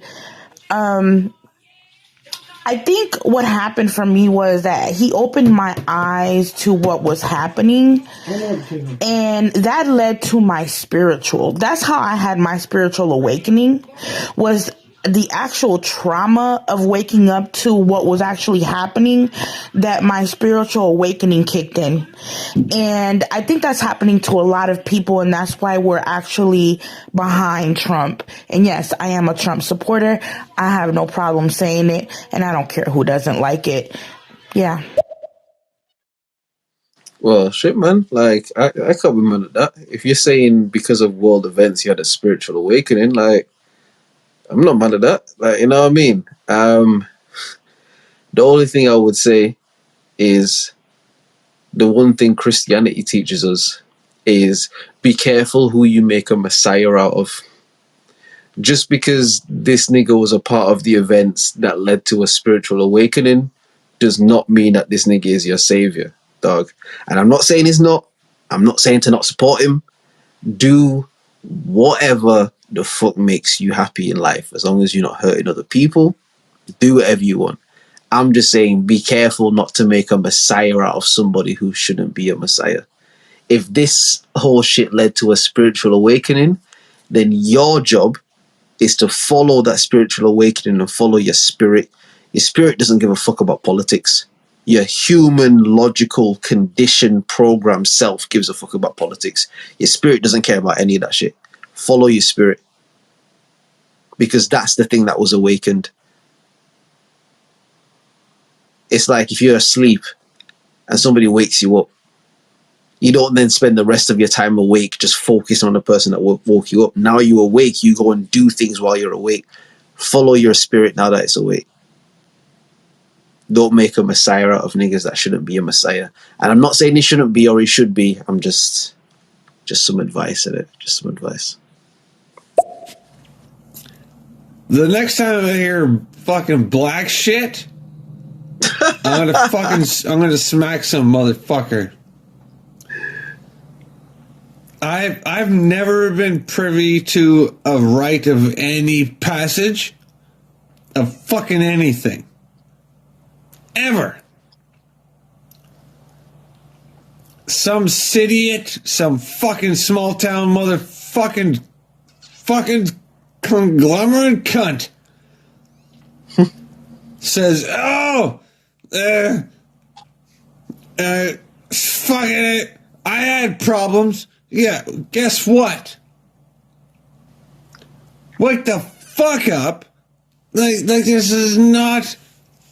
Oh, I want to smack... I want to holy smack him in the fucking vagina or the balls or whatever they... You went left a little bit there. What I'll say quickly on that is, in my experiences in life, one thing I have been able to be privy to is the pain of white people. And, you know, the saying, you know, all men weren't created equally. the same thing exists with white people. All white people weren't created equally. What I've learned in my travels is that there are some white people that look at other white people like they're the scum of the earth. But because those people are also white, people who aren't white just say white people and white privilege and white this and because you're white, it's so much easier for you. And there's a whole demographic of people are like, motherfucker, it ain't easier for me. I don't know who the fuck you talking about. I ain't got no kind of white privilege, but I know the fuck. And that's white pain. But the problem is that those people are in so much pain that when, say, black people express their pain, they're like, shut the fuck up with this black shit. I don't want to hear this black shit.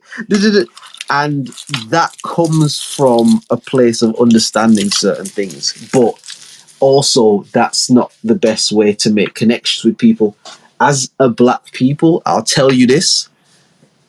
Black people as a community, as a people, are in a state of pain and trauma. And you can say, well, yes, everybody's like that, which is true. But not everybody's pain and trauma is directly linked to the color of their skin. That's the difference that some people neglect.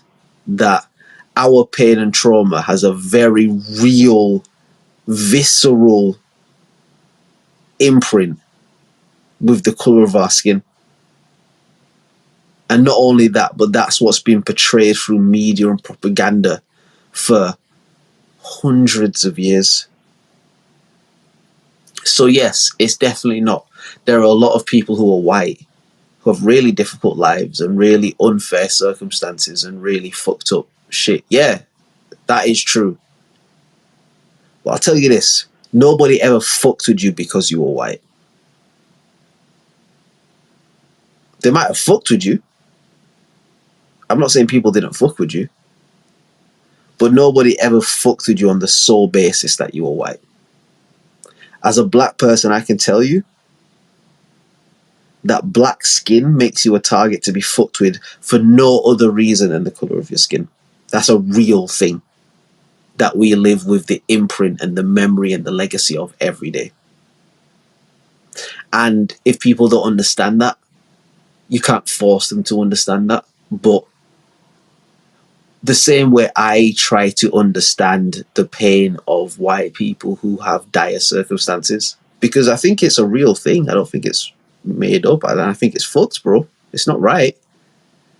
But in the same way, I would want someone who's not black, who maybe, doesn't look into those sort of things, to be able to at least show the same empathy, to be like, you know what? Yeah, shit is fucked up for me, but how they do y'all is wrong. Even man was like, yo, I'm not black. Like, honestly, it doesn't affect me like that. But if I'm being honest, yeah, how they do y'all is wrong. Like, yeah, they do you lot fucked up. Like, each one teach one. Some shit like that. The problem is people are believing all of what they hear and not what they see. That's the issue with Trump. Believe half of what you hear and none of what you see, even if it's spat by me. And with that said, I will kill niggas dead, cut niggas off, give them wheels for legs. I'm a KI, double LER, see y'all in hell, shoot niggas straight through the ER. You know what I mean? Jay-Z spat that shit on ignorant shit, man. Believe half of what you see and none of what you hear, bro. Like, everything is cap. You know what I mean? We've actually got to the last voice note, fucking hell. I think the conversations have gone so long that, like, I'm answering and they're coming in super late, my messages, so I understand where you're coming from as far as, energy, and I am the same way, and that's why I think I understand a lot more of what's happening, and why I'm on the side that I'm on, but I get what you're saying, that you don't care about the particular person, and that's fine. I don't have an issue with that. I'm just, just saying, like, yeah, I am, and this is my stance, and that's what it is. Yeah, man. And hey, sure, you listen, you have the right to to feel that way, man, and fucking go you and rock your shit and rep your shit and do what you gotta do that makes you feel, makes you feel good and that. You know what I mean? That's not really what I need. So it doesn't matter to me in the same way. But if it matters to you, then it matters, because nothing really matters, because we are the matter. We are the matter that create matter. You know what I mean? So it's one of them. Gee, bus. This podcast might be one of the longest that we've done. I'll tell you what, ladies and gentlemen, almost 6.5 hours. Fuck it all. Fuck it all. Thank you so much to all the people that left voice notes and shit, man.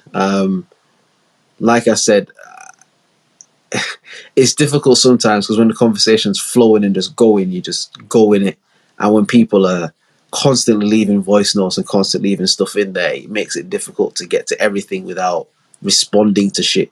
And for me, if somebody takes the time out to leave a voice note and say something, in response to what's being said, or their own thought on it and shit, like, I don't just want to pass that over. I don't just want to be like, all right, next. Like, I want to give that the equal care and attention, you know what I mean? So I know that it takes a bit longer to go through the voice notes, but it's because I do want to respond to all of the ones that are, worth responding to and stuff. So no, big up to all the people that have left the voice notes, man. It's definitely appreciated. This shit been going on for like 6.5 hours. I've been up since maybe like 7 a.m. yesterday. Did a photo shoot in the like morning, afternoon. I've got like a clothing line and stuff, so I did a photo shoot for that. Came home, had some food, jumped on the pod. Obviously, it was with my co-host Will, who dropped off the call a few hours ago. And just been going ever since, talking to you guys on here, man. So thank you so much for everyone who makes the time. You know what I mean? Thank you so much to everyone that makes the time and everyone that, tunes in and listens and stuff. And yeah, what I would really love is if you guys can go to the YouTube page. If you listen on the Stereo app, the YouTube link is right above. Go to that YouTube page, subscribe to that. You know what I mean? We do upload the weekly episodes. If you do want to check out like the other episodes we've done as well, again, there's pause, but they're quite a good length. You know what I mean? We do like 3 hour, 4 hour plus podcasts and stuff. It's just, different discussions and shit. So yeah, man, tune into that. Fucking hell. I said I was going to pack in Stereo in the new year, because I thought my co-host would flop on me, which he has done today, but he was around and stuff. And I really thought, I'm going to stop using Stereo. I'm just going to, but the engagement that we've got for this episode, I mean, the first episode of 2023, man, it's the longest episode we've had. And I think it's probably the most voice note, 54 listeners. Fucking, I don't even tell me how many voice notes there is. But like, yeah, man, just, I appreciate all the people that make the time and the effort and put in the energy to fuck with the shit.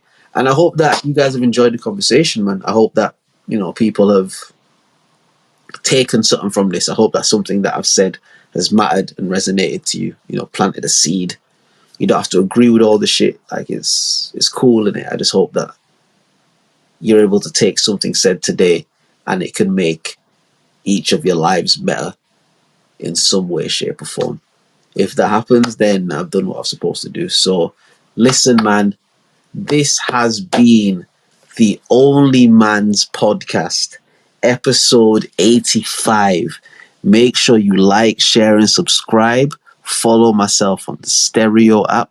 Follow my friend, my co-host, my brother, Secret Life of Will on the Stereo app. Go to the YouTube link above on the Stereo app. Subscribe to the YouTube page. Play that shit. Leave comments on that shit. If there's some stuff on there, like, talk, man. Listen, you've seen it with the voice notes. If you talk to me on the shit, if you interact with the shit, I'm going to interact with you, man. Thank you all for the time. I really appreciate the shit, man. And on to bigger and better things, innit? Until we next speak again, I love y'all. Blessings to y'all. Thank you lot so much for your time, man. And peace.